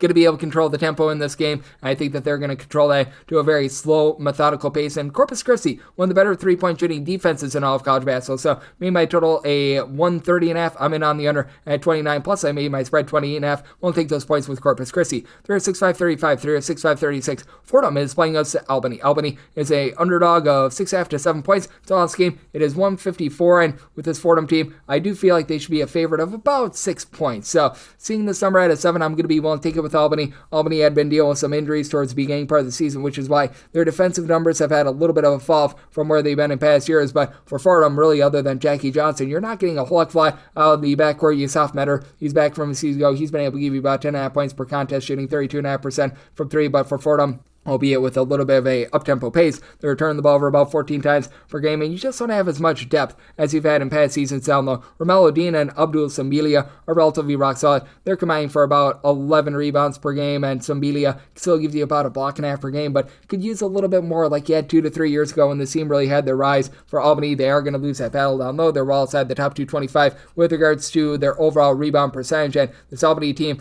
last year they were one of the better 3-point shooting defenses in all of college basketball. This year they're more around about 320th in all of college basketball, but for them, they are 286th, and you've got Amari Marshall, who's been able to supply the team with 13 points, shooting about 34% from 3. Albany has been able to do a nice job of not turning the ball over. They're only turning the ball over about 10 times per contest. That's one thing that they have very much cleaned up from a season ago, and then you've got Byron Joshua, the transfer from Alcorn State, who's done a nice job on the offensive front, giving you north of 2 steals, shooting 34% from 3, 13 points per game. Albany should be able to win the turnover battle in this one. They've been a top 75 team in terms of turnovers forced on a per possession basis. We have seen this defense certainly act up a little bit. They have given up 73 plus points in 4 out of their last 5 games. For this Fordham team, they've actually gotten past 80 points in each of their last 4 games. Don't know if that's necessarily sustainable, just because you don't have a nice ancillary piece around Jackie Johnson to be able to pick up the scoring there. So this is a circumstance where I did set my total out at 150. I'm going to be willing to take those points with Albany, and here at a 154, I'm in on the under as well. 306-537, 306-538. It is Boston U on the road against UMass Lowell. Lowell is a 7.5 to an 8-point favorite. Total on this game between 145 to 145.5. Set by total 143. I'm in on the under. Boston U last year was a top 125 team in terms of points allowed on a per possession basis, and they've been able to do a relatively solid job of being able to guard the 3-point line. They go up against a UMass Lowell team that is outside the top 275 in terms of protecting the ball in Boston U. 306 in terms of total possessions per game. Now, they go up against a UMass Lowell team that's more in the top 90 with that regard, but this is a UMass Lowell team that last year was one of the best rebound rate teams in all of college basketball. We've seen that go downward a little bit, but you still have a guy down low that I like in Max Brooks, who's giving you about 8 boards, 2.5 blocks per contest, and then Quincy Mincy, he's been able to supply the team with about 16.5 points, 3 assists, shooting 38.5% from 3-point range for a team that, as a whole, they shoot about 36.5% from distance, and could come into play in this game. The free throw shooting. Right now, you've got a UMass Lowell team shooting about 78.5% at the charity stripe, shooting darn near 51% from the floor with Yuri Covington, coupled with also Martin Somerville, combining for about 24 points per contest, and with Somerville, he's been able to shoot about 45% from 3-point range. Throws in there a steal and a half per game as well. And for Boston U, they just have not been able to get one of their top rebounders from a season ago, and Otto Landrum out there on the floor. He's been playing very limited minutes all throughout the season, only about 3.5 rebounds per game. They've been trying to work him back slowly and has been relatively ineffective when he's been in there. So they've had to rely much more on the backcourt of Miles Brewster along Kyron Alexander, who've been combining for about 23.5 points per game. Neither of these guys give you really too much facilitation. Nobody on the team gives you north of 2.5 assists per game. To the credit of Boston U, they're shooting 36% from 3, but in the bottom 50 in terms of turnovers on a per possession basis. They're a slow tempo team that's turning the ball over 14.5 times per game. That is doomsday against a UMass Lowell team that does a good job cleaning up on the glass, and Landrum not necessarily being at full force. That has been hurting them as well as for a UMass Lowell team that as well. They've given up fewer than 70 points in 3 of their last 5 games. So I did set my total at 143. I'm in on the under. Set UMass Lowell as an 11-point favorite, so also willing to lay the number. 365-39, 365-40. Eastern Kentucky is playing us to Jacksonville State. Jacksonville State underdogs of a point. Total on this game, it is 146.5, and I did set Jacksonville State as an underdog of 1.5 points. So at the 1, it's a maximum willing to lay with Eastern Kentucky, but I'm going to be willing to lay with Eastern Kentucky. Eastern Kentucky is a team that traditionally is a top 75 team in all of college basketball in terms of turnovers forced on a per possession basis, and they're back to getting about 10 steals per game. In Jacksonville State, they're outside the top 320 in terms of turnovers forced on a per possession basis, but they're running some clean offense with Jerome Pierre being a top 8 player in all of college basketball in terms of points per game, 22.5 points, 5.8 boards, 4.3 assists, shooting 38% from the 3-point range. This is an Eastern Kentucky team, though, that last year they would not be equipped to take on this team. Last year, they were one of the worst 3-point shooting defenses in all of college basketball, and not calling them amazing this year, but this year they're more around 177th with this regard, and obviously a misleading stat, but opponents at home are shooting just 17% from 3-point range against them. That should be going northward with Gio Atika on the side of Jacksonville State, shooting 50% from 3, giving the team about 10.5 points per contest, and this is a team that will maul you on the glass. Jacksonville State back in the top 75 with regards to their rebound rate, as you got Mason Nicholson, who's giving 8 rebounds per game. Marcellus Brigham, he's able to give you about 4.5 boards per contest as well, but for Eastern Kentucky, Devontae Blanton and his versatility, being able to give you about 13 plus points, 6.5 boards per contest, that should be able to keep the team relatively lively for Eastern Kentucky. The team as a collective shooting about 32.5% from 3-point range, with George Kimmel giving you a bit of everything. 3 steals, 15 points, 4 assists, 3.5 rebounds per game, and then Mayor Wool has been able to give you about 5.5 rebounds per game. Not quite what you had a season ago, where a season ago Eastern Kentucky had the nation's leader in shot blocks in Isaiah Kozart, but he's still been able to do a good job on the perimeter, and then guys like Ty Buttery in the backcourt who are able to give you 6.5 points, shooting 44% from 3. I think that depth is going to be just enough for Eastern Kentucky to get the job done and generate a few turnovers on this Jacksonville State team. So did set my line at 1.5. I'm going to be willing to take Eastern Kentucky up to a point. Did set my total 153.5. Jacksonville State is outside the top 275 in terms of total possessions per game, but quite efficient on offense, giving up quite a bit in terms of 3-point shooting as well. So in on the over and in on Eastern Kentucky. 306-541, 306-542. It is CSUN. Cal State Northridge playing us to Chicago State. Chicago State a 19 to a 19.5 point underdog. Total on this game is 149. And with Chicago State, I did set them as an underdog of 24.5 points. I'm going to be willing to lay the number with Chicago State outside the top 310 in terms of both points scored and points allowed on a per possession basis. And when it comes to the CSUN team, they've really been able to emerge with their three-point shooting last year. They were only shooting about 31% from three-point range. Now you've got so much good versatility with this team as you've been able to have Keontae Jones be able to supply the team with 15-plus points, 5-plus boards per contest. Marcus Adams, who began his career over at BYU along with Kansas, he gives you about 6'8" size. He's been able to shoot in the mid-30s from three-point range. He's been able to give the team 15-plus points, 5-plus boards per contest. And for Chicago State, they just can't run good, clean offense. They're actually in the top 100 in terms of total possessions per game, and this is a CSUN team that's looking to run it and gun it, as this team has gotten to at least 75 points in 4 of their last 6 games. It's a Chicago State team that they have given up 74 plus points in pretty much all but I believe 2 of their games thus far this season against D1 teams. It actually might be 1 game, so that has not been good to say the least. And for Chicago State, don't have a single guy on the roster despite being in the top 100 in terms of total possessions per game, giving north of 9.3 points per game. That would be Jalen Forrest, who's chipped in their 4.5 boards per game as well, and that also leads the way for the team. They're shooting 29.5% from three-point range and 35.2% field goal shooting percentage. That is a bottom 10 mark in all of college basketball, all while this Chicago State team, with regards to their three-point shooting perimeter defense, has been about 235th in the country. With that regard, this is a CSUN team that has actually been able to do a nice job of being able to guard the three-point line themselves, so do give a little bit of credit there. It is a CSUN team that could be a little bit hit or miss with that regard, but they've been able to do a nice job giving themselves a lot of second and third chances with the CSUN team as well. You've got Solomon Washington, who's been able to give you 13 points. He's shooting 37.5% from three-point range. The turnovers, a little bit of an issue for CSUN. That's one thing that Chicago State does well. They're generating about 7.5 steals per game, but I do think that when it's all said and done, the Chicago State team just going to get bludgeoned by a CSUN team in a pretty up-tempo battle. So I did set my total at a 150.5 in on the over, and we'll play up to 24 with CSUN. 306, 543, 306, 544. Eastern Carolina is playing us to Gardner-Webb. East Carolina, 9 to 9.5 point favorites. 144.5 to 145 is the total line. With East Carolina, made them just a 7-point favorite. I'm going to be willing to take the points with Gardner-Webb. Gardner-Webb, not quite the same defense that they've been in the past, back outside the top 200 with regards to points allowed on a per possession basis, but in road games, allowing opponents to only shoot about 30.5% from three-point range. Jeremy Luther was hired in-house after they lost their coach in the offseason, and he's been able to bring back a lot of the guys that had transferred out of the program previously, as you've got back your top scorer was over at Rice a season ago, and Anthony Sullivan. He's been able to supply the team with 16 points, 4 boards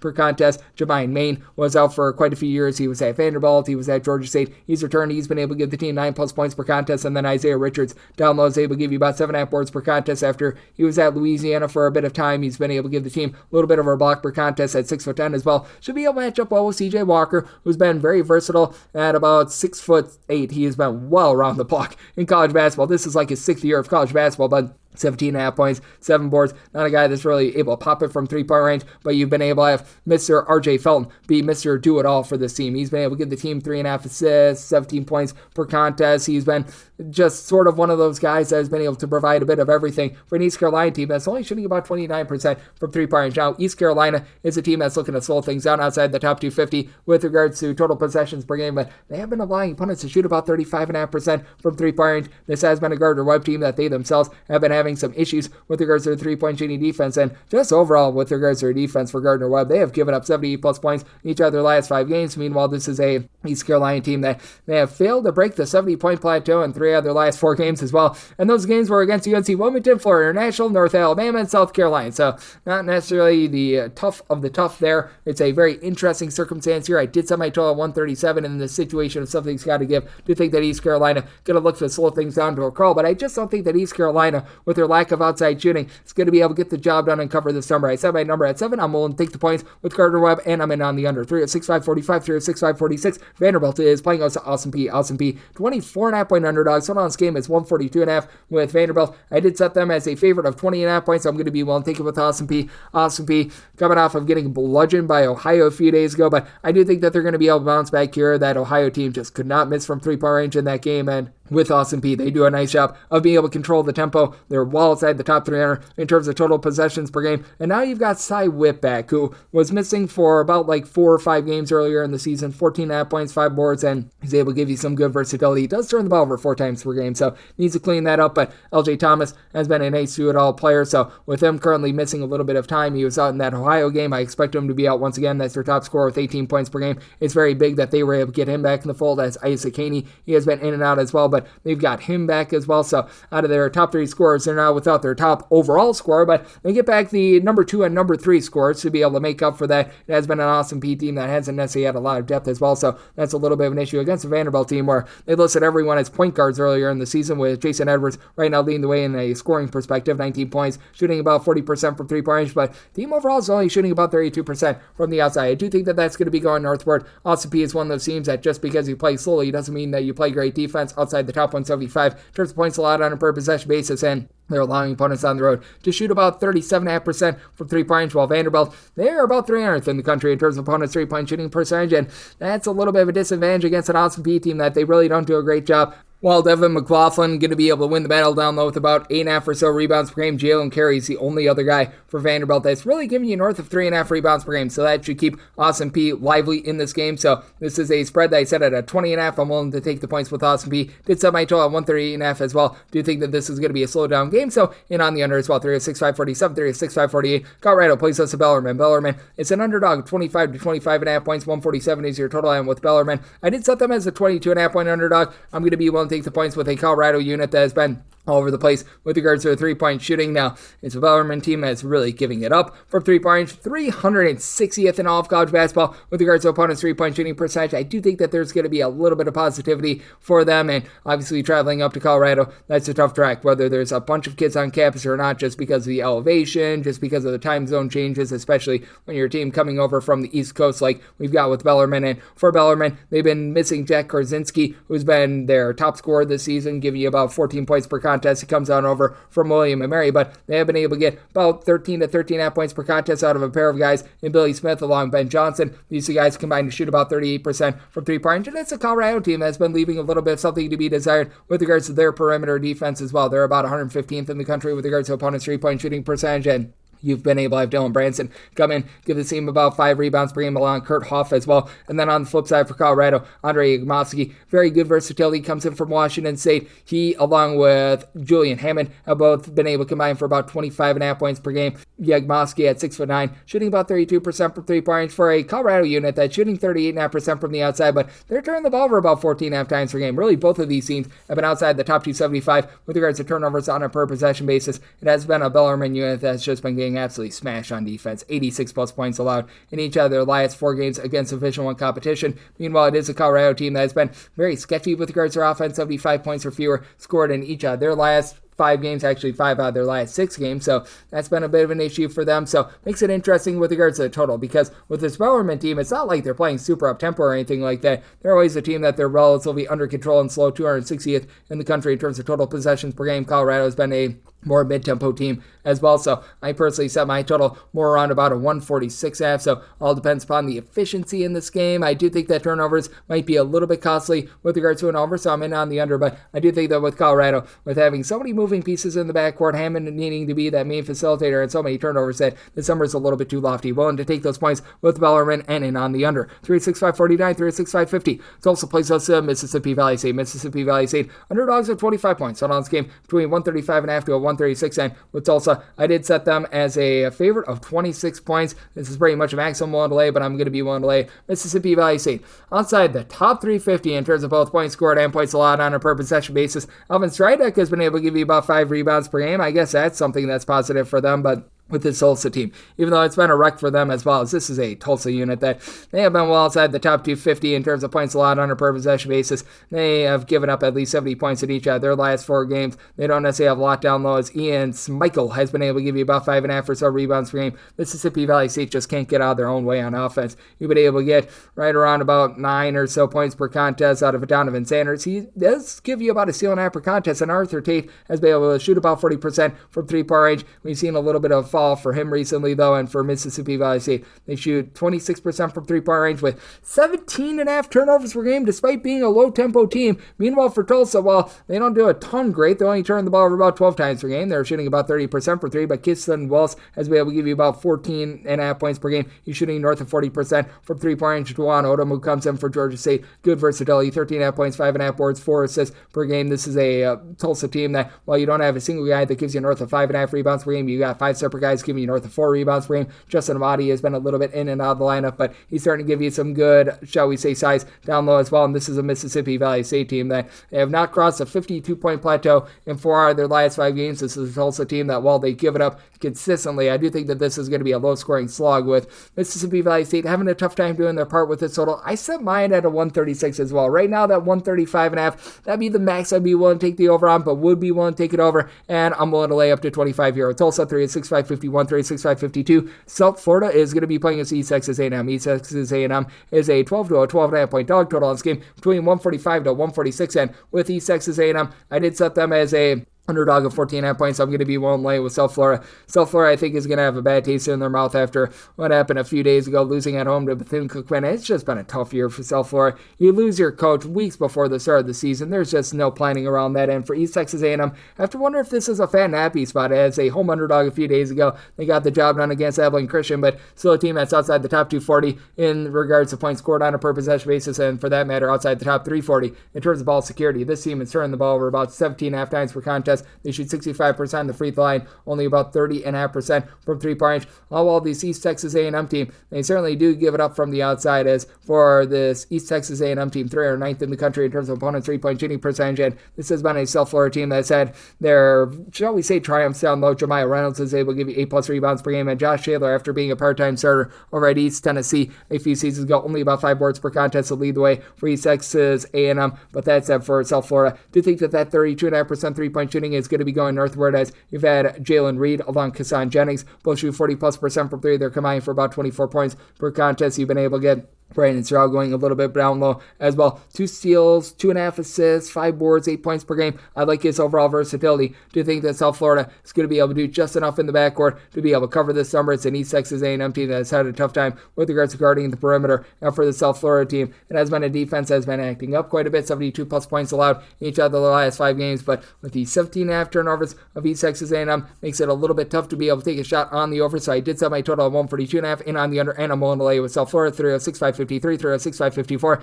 Abilene Christian is playing us at Texas Southern. Texas Southern 9.5 to 10-point underdog. So now this game is 143, and with Texas Southern, I did set them as a underdog of 16.5 points. I'm going to be willing to lay the number. Abilene Christian consistently in the top 75 with regards to points allowed on a per possession basis.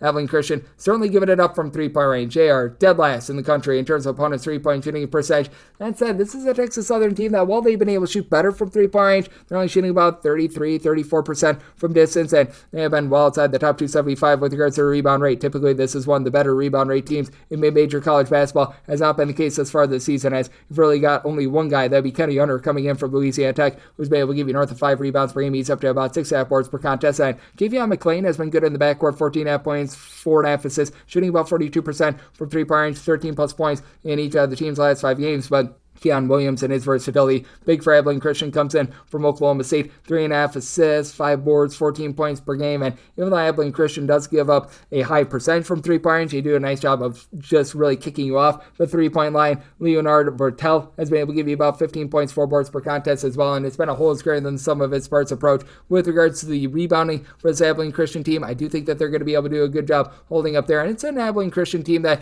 they do a nice job playing a relatively slow and controlled pace. They're outside the top 260 in terms of total possessions per game, and this is a Texas Southern team that they've been leaving just a ton to be desired on the glass once again as well, which I just still can't believe. They're right now, with regards to rebound rate, 351st in all of college basketball, so Abilene Christian should be able to control things with that regard. Grayson Carter has been able to do a relatively solid job being able to give the Texas Southern team about 7.5 points per game, and he was one of their top rebounders last season. Part of the reason why they've been so down is that he's missed 4 games already, and with McClain being your lone double-figure scorer for Texas Southern, I do think that Abilene Christian going to be able to do a nice job generating turnovers, turn those turnovers into offense, as it's been an Abilene Christian team that's given up 70 points or fewer in 4 of their last 5 games. The one exception is one they played against Baylor. So do you think that they're going to hunker down with regards to the defense? I'm going to lay with Abilene Christian, set them as a 16.5 point favorite. And with regards to the total, set mine at a 144.5, just with the way that Texas Southern has really been allowing a lot of wide open threes and the way that Abilene Christian has been giving it up as well. So in on the over and willing to lay with Abilene Christian, 306.555, 306.556. It is Portland, and they're going to be playing us a Lafayette. Lafayette is an underdog of 3.5 points, and total on this game, going to be finding it at a 141 to a 141.5. And with Portland, I did set them as 1.5 point favorite. I'm going to be willing to take the points with Lafayette. With Lafayette, this is a slow and controlled team outside the top 250 250 in terms of total possessions per game, but for Portland, they're outside the top 275 in terms of points scored on a per possession basis. They're turning the ball over about 12.5 times per game. Ace and Masic has been able to give you 12.5 points. At 6'5", he's been able to shoot in the high 30s from 3-point range, so he's been a nice high mark for the team. And with this Lafayette team, it's really a starless bunch that just has a bunch of guys that sort of know how to do their role, as they are getting back their 7-footer in Justin Vanderbond, who last year gave the team multiple blocks per contest. He's up to 3 blocks per game this season. They've been dealing with the injury to Devin Hines, who's been able to give you 10 points per contest, has been out since really early December. But that said, even with them being out of the fold, you've been able to have guys step up, as the biggest one has been Alex Shulkin. He's been able to give you 11 points per game, and in the 2 games that he's missed ever since, and including the game that he got injured in for Hines, he's been able to supply the team with a combined 55 points in those 3 games, so he's been able to step up in a big way. And then you've got a bunch of other guys, like a Ryan Petit, who's able to give you 6 points per contest. Mark Butler is able to give you 7.5 points per contest as well. This is a Lafayette team that they don't get out of sorts. They only turn the ball over about 10.5 times per contest, shoot 35% from 3-point range. Now, a lot of that is because they don't necessarily play super duper up tempo either, but with this Lafayette team, I do think that they're going to be able to do an okay job on the glass, despite being only about 319 in the country with regards to rebound rate, because Portland is just 272nd themselves. Portland has been able to get a little bit more contribution down low, and we saw them be able to take Oregon to overtime a little bit earlier in the season, as Austin Rapp 13.5 points, 6 boards. He had 6'9", has been able to shoot it in the high 30s/low 40s from 3 points. But outside of Rapp, outside of Vukace and Magic, it's a very top-heavy team, and I think that Lafayette and their well-roundedness keeps them in this game. So I set my line at 1.5. I'm willing to take those points with Lafayette, and did set my total 137.5. I think that Lafayette slows this game down in on the under as well. 306.557, 306.558. Davidson plays us with Bethune-Cookman. Bethune-Cookman, a 13.5 to a 14-point dog total on this game, between 143 to 143.5, and I set Cookman as a 15-point underdog. I'm going to be willing to lay with Davidson. Now, Davidson's biggest folly is their 3-point shooting defense. They are well outside the top 275 with regards to opponents' 3-point shooting percentage, but have a Bethune-Cookman team that is coming off of a pretty massive win against South Florida, and I like what I'm seeing out of Brayon Freeman. He's been able to give the team about 15 points per contest, so that has been some relatively solid production. But you do also have a bunch in Davidson that you've got 3 really big starts for the team. Bobby Durkin has got great versatility, 14.5 points, about 2.5 assists, shooting 44.5% from 3, and Reed Bailey is shooting 50% from 3, 19 points per contest. This is a Davidson team that has a little bit of difficulty down low. Other than Reed Bailey, you don't really have a single guy that's able to give you north of 4.5 boards per contest, while Reggie Ward on the flip side for Bethune-Cookman, he's been able to give the team right around about 8 rebounds per game. But the Weber State transfer has not been able to do a whole heck of a lot, and Daniel Ruzon, about 9.5 points, 4.5 rebounds per game, was expecting a little bit more there. And then G&I Hunt, who comes in from Oregon State along Sacramento State, he's been just in and out of the lineup in general this season, so that's been a big issue for them. And then with Bethune-Cookman, with the way that they've been able to guard around the perimeter, they're ranking right around about 230th with regards to opponents' 3-point shooting percentage, allowing opponents to shoot 35% from distance in road games. I think that that's going to be a little bit of an issue. It's a little bit of tough-heavy Davidson team, but I do think that with them only turning the ball over about 9.5 times per game, and Bethune-Cookman not being what they were in terms of generating turnovers from previous seasons, that's going to be a little bit of an issue. And it's a Bethune-Cookman team that they themselves, up until that game against South Florida, 64 points or fewer scored in each of their last 4 games, and this is a Davidson team that's now given up 72 points or fewer since their loss to Gonzaga. So do you think that this Davidson team finds a way to get the job done? Did set my total at a 143, so you're at a 143.5 in on the under, and I'm willing to lay the 14 with Davidson. Made them a more closer to 15-point favorite. 306.559, 306.560. It's Central Florida playing goes to Jacksonville. Jacksonville is an underdog of 15 points. So on this game, 142.5. Set my line at 14. I'm going to be willing to take the points. Jacksonville has been typically a lower tempo team that's now in the top 125 with regards to total possessions per game with Jacksonville. They've been a little bit of a hit or miss defense. They're about 228th in the country with regards to opponents' 3-point shooting percentage, but also have a Central Florida team that they just are not rebounding the same way that they did a season ago, all while ranking about 215th in the country with regards to opponents' 3-point shooting percentage as well. This is a team that is now very base right around their backcourt. They've had Jalen Sellers out of the fold for the entirety of the season, though. They've been able to get really good production out of both Jordan Ivy Curry along with Darius Johnson. These 2 guys combined for 31 points per game. Johnson generating about 3 steals per game, and it is a Jacksonville team that has been turning the ball over north of 14 times per game, so that's been a bit of kryptonite for them. But Robert McCray should be able to help this team be able to venture through and be able to cover this game, as he's been able to supply 15.5 points, 5 boards, 5 assists per game. It is a Jacksonville team that shooting about 33% from 3-point range. Outside of McCray, you've been able to get great versatility out of Zimi Nkoji, who's a 6'7" combo player, comes in from Dayton, was pretty much in the shadow of so many of those guys from a season ago, like Daron Holmes and company, shooting about 45% from three-point range, which his size is very big. And then Stephon Payne has been able to give you 6.5 rebounds per game as well. With Central Florida now outside the top 125 with regards to rebound rate. Jacksonville, even though they do turn the ball over a lot, even though the defense has been acting up, they've been able to do a solid job with that regard. That should be able to keep them relatively lively in this game. I did set my total at 144. It is a Central Florida team that, with regards to their interior defense, in terms of 2-point shooting percentage, they've been able to do a relatively solid job. And I do think that Jacksonville is going to start to revert to form a little bit with regards to playing slower, but it's hard to unsee what we've seen. So I'm going to be in on the over, set my total 144, and we'll take those points with Jacksonville. 306-561, 306-562. Long Island is playing also Lehigh. Lehigh is a road favorite between 4 to 4.5 points. So on this game is 143.5. Think that the wrong team is favored. I set Long Island as a 1.5 point favorite. I'm going to be willing to take them outright in the money line. Did a little bit of a write-up for this game as well as for Lehigh. You have a team that's well outside the top 300 with regards to rebound rate. Only one player on the roster is giving you north of 4 boards per contest, and that has been their do-it-all player in Keith Higgins. Keith Higgins giving the team 13 plus points per contest. Right now leading the way with 4.5 boards, actually up to 18 points per game out of him. And then Tyler Whitney-Sydney has not been as efficient as you'd like him to be, but he's a veteran guy that's giving you 13 points, shooting 35.5% from three-point range. It is a Lehigh team that keeps things relatively clean with regards to their offense. 10.5 turnovers per game. They're shooting north of 35% from three-point range, but I do think that on the flip side, you've got a Long Island team that has made so many strides with regards to their defense. Last year, they were just getting completely bludgeoned on the defensive side of things. Not that they're amazing with their three-point shooting defense, but I mean, they're within the top 225 with that regard. That's a win for this team. This is a Lehigh team that they themselves are about 270th in the country with regards to opponent's three-point shooting percentage, and Terrell Strickland has been very versatile for Long Island. 8.5 points, 4.5 boards, 4.5 assists per game, while leading scorer Malachi Davis just is so shifty out there on the floor, giving you about 17.5 points. He throws in there about a steal and a half per contest as well. Now Ben Knotzman has been able to, for Lehigh, give out a little bit over 3 assists per game, but this is a Long Island team that should be able to win the battle down low with Sadark Lassou, who's been able to give you about 6 rebounds per contest. They've been able to unearth someone like a Jalen Lee, who's been able to give you quite a bit of production recently, 8 plus points in 4 of the team's last 5 games, and I do think that with Long Island, the coaching aspect of this team, with bringing in Gerald Gillian as their associate coach, this team being able to generate more turnovers than Lehigh, being a bottom 30 team in all of college basketball in terms of turnovers forced on the per possession basis, allows Long Island to get into their offense and be able to get the job done. It's my total at a 143.5. So was seeing this more around about a 144 earlier.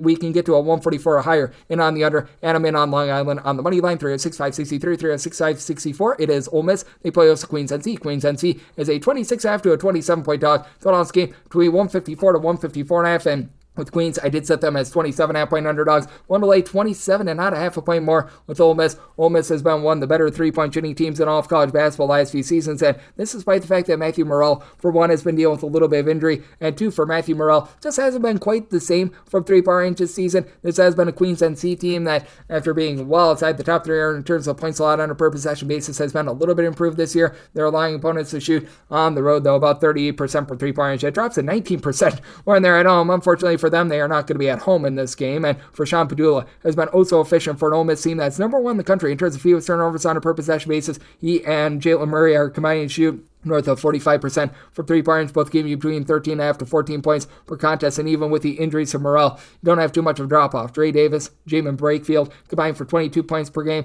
With Brakefield, he's been able to shoot in the mid-30s from three-point range. Davis has been shooting more in the mid-30s from the outside. And then for Queens NC, you've got Leo Camarillo, who's come over from Fresno State. He's been able to supply the team with about 11 points per game. You have Caleb Asbury, who's been able to shoot about 34% from three, but the team has turned the ball over about 13.5 times per contest. They've slowed down just a skoge from a season ago, and they've been a bit better on the glass. You don't necessarily have that one guy that's going to give you a whole bundle full of rebounds, but Malcolm Wilson has been pretty solid in his own right. True 7-footer that's able to give you about 6.5 boards per contest. He's also been able to provide 3.5 blocks per game, and that's something that Ole Miss really doesn't have. But again, with the way that Queens NC has been just turning the ball over a little bit too much, and with the way that Ole Miss is so clean with regards to their offense, I do think that Ole Miss could be able to find a way to get the job done and cover this number. I did set my line at a 27.5, so want to lay the number, and did set my total at a 153.5 as I'm doing this, seeing this right around about 154, so I'm in on the under. And now we have to take our final break because we must take one, and we've got 2 games left on the flip side right here on Coast to Coast with myself, Greg Peters, and now a part of the Decent Family Podcast. we're back here in lovely Las Vegas for Coast to Coast Hoops with myself, Greg Hoops Peterson, now part of the VSiN Family Podcast. We've got 2 games left to hit on the betting board, so let's waste no more time and let's get right into it. The normal betting board picks are complete, but there are some extra games today, so we go into the bonus. 3 of 6, 565, 3 of 6, 566. Sam Amford is on the road against Alabama A&M. A&M 15.5 to 16-point home underdog, settles between 162.5 to a 164, and it sets Amford as a 16-point favorite. I'm going to be willing to lay the number. Less than savory result for them a few days ago against Arizona, but you still have Ryland Jones giving you an assist-to-turnover ratio that is north of 3, and with Samford, they're one of the best teams at being able to force turnovers in all of college basketball, top 40 team with regards to turnovers forced on a per possession basis, and Alabama A&M 276th with this regard, and for Alabama A&M, they can't get out of their own way as they just foul so much. 349th in the country with regards to fouls committed on a per possession basis. I think that that's going to get things going very up and down in this game. That's a big reason why I'm in on the over. I did set my number at a 166 with regards to this total. Now for Alabama A&M, you've been able to have a little bit more respectability with this team as they have brought in a few guys that will be able to give you a bit of facilitation, as I do like what I've been seeing in terms of Chad Moody down low, give you about 12.5 points, 5 rebounds per contest in the Darius for the TCU transfer, as be able to give you right in the neighborhood about 4 assists, 8.5 points per game, and it is a team that as a whole shooting about 33.5% from 3-point with Anthony, aka AC Bryan, shooting about 44% from the outside, but for the Samford team, I do think that they're going to be able to force this Alabama A&M team into a bunch of turnovers. You've got so much sharp shooting with this team as well, with Colin Holloway right now shooting about 41.5% from 3-point. Trey Ford has been able to give you 14 points. He's shooting well north of 38.5% from 3-point, and Alabama A&M having their difficulties being able to guard the arc themselves, allowing opponents to shoot 39.5% from 3-point. So one to lay with Samford. I did set them as a favorite of 16 points, and on the over set my total 166, and we wrap things up with 3 of 6, 5, 67, 3 of 6, 5, 68. The bracket busting Bucknell Bison on the road against Gonzaga. Gonzaga laying 35 points. Total on this game is 151 to 151.5, and I did set Bucknell as an underdog of 34.5 points. I'm going to be willing to take those points. Bucknell's really sped themselves up, by the way. Top 50 in the country in terms of total possessions per game, and Noah Williamson, true 7-footer that's able to give you 7+ rebounds per game, capable of popping threes, hasn't necessarily shot them well this season. It's a Bucknell team that's going to get wrecked on the glass, 260th with regards to their overall rebound rate. Gonzaga, even though it's been hit or miss for Graham Ike, what he's been able to give you, either gives you a double-double or he gives you nothing whatsoever. This team has still been in the top 25 with regards to their overall rebound rate, and we have been noticing a few more turnovers out of Ryan Nembhard in the backcourt, but still, he's been a guy that has been able to give this team north of 9 assists per contest, has been one of the best players in all of college basketball with that regard. But for Bucknell, they were dealing with some injuries in their backcourt a little bit earlier in the season. Now they've got guys fully healthy, as you've been able to get about 10 points, 3.5 boards out of Ian Mota at 6'6". He's able to pop it from 3-point range in the high 30s. Josh Basco has been able to give you 14 points per contest as well. And then your main man, in terms of being able to give you a little bit more in the backcourt as well, Alvin Edmonds. He's been slowly coming back from injury, but he's able to give you 8 points, 2.5 assists per game, just does a little bit of this and that to be able to get some of these guys lined up and being able to fire from 3. And I do think that Gonzaga is going to be able to really do a nice job of popping it from 3, as they're actually in the top 40 in terms of points allowed on a per possession basis. They've been a little bit better with that regard, but you've got Kayleigh Battle, give you double figures, shooting north of 40% from 3-point range at the kennel. Gonzaga, a top 10 team with regards to points scored on a per possession basis as well. So it did set my total 154.5 in on the over, and here at the north of 35, I'm going to be willing to take those points with Bucknell, and that'll wrap things up for the Saturday edition of Coast to Coast Hoops, now part of the VSiN Family Podcast. If you do like hearing from this fine podcast, Coast to Coast Hoops, you're able to subscribe wherever your podcasts, Apple Podcasts, Google Play, Spotify, Stitcher, and TuneIn. If you have a question, comment, segment idea, what have you for this podcast, you have one of 2 ways we offer those in. First one is my Twitter /X timeline at GNet_D1. Keep in mind, letters EM, they mean does not matter, so per usual, please do send these into the timeline. Otherwise, find an Apple Podcast review. If you rate this podcast 5 stars, it is very much appreciated. From there, you're able to fire in whatever you'd like to hear on this podcast via the 5-star review, coming at you guys every single day throughout the year on this podcast, regular season and off season. So I'm back with you once again tomorrow. Thank you. New Balance Hoops is changing the game with a roster built for the future. Darius Garland, Tyrese Maxey, and Zach LaVine push the pace, while Cooper Flagg is set to be the next #1 pick. Cam Brink is raising the bar for women's basketball, proving that impact goes beyond the court. Whether it's the Hezzy Low V2s for quick cuts, the two-way V5 for all-round play, or the Kawhi 4 for those who never stop climbing, New Balance Hoops makes shoes built for every player. Visit newbalance.com/basketball to explore more. Americans love using their credit cards, the most secure and hassle-free way to pay. But DC politicians want to change that with the Durbin-Marshall credit card bill.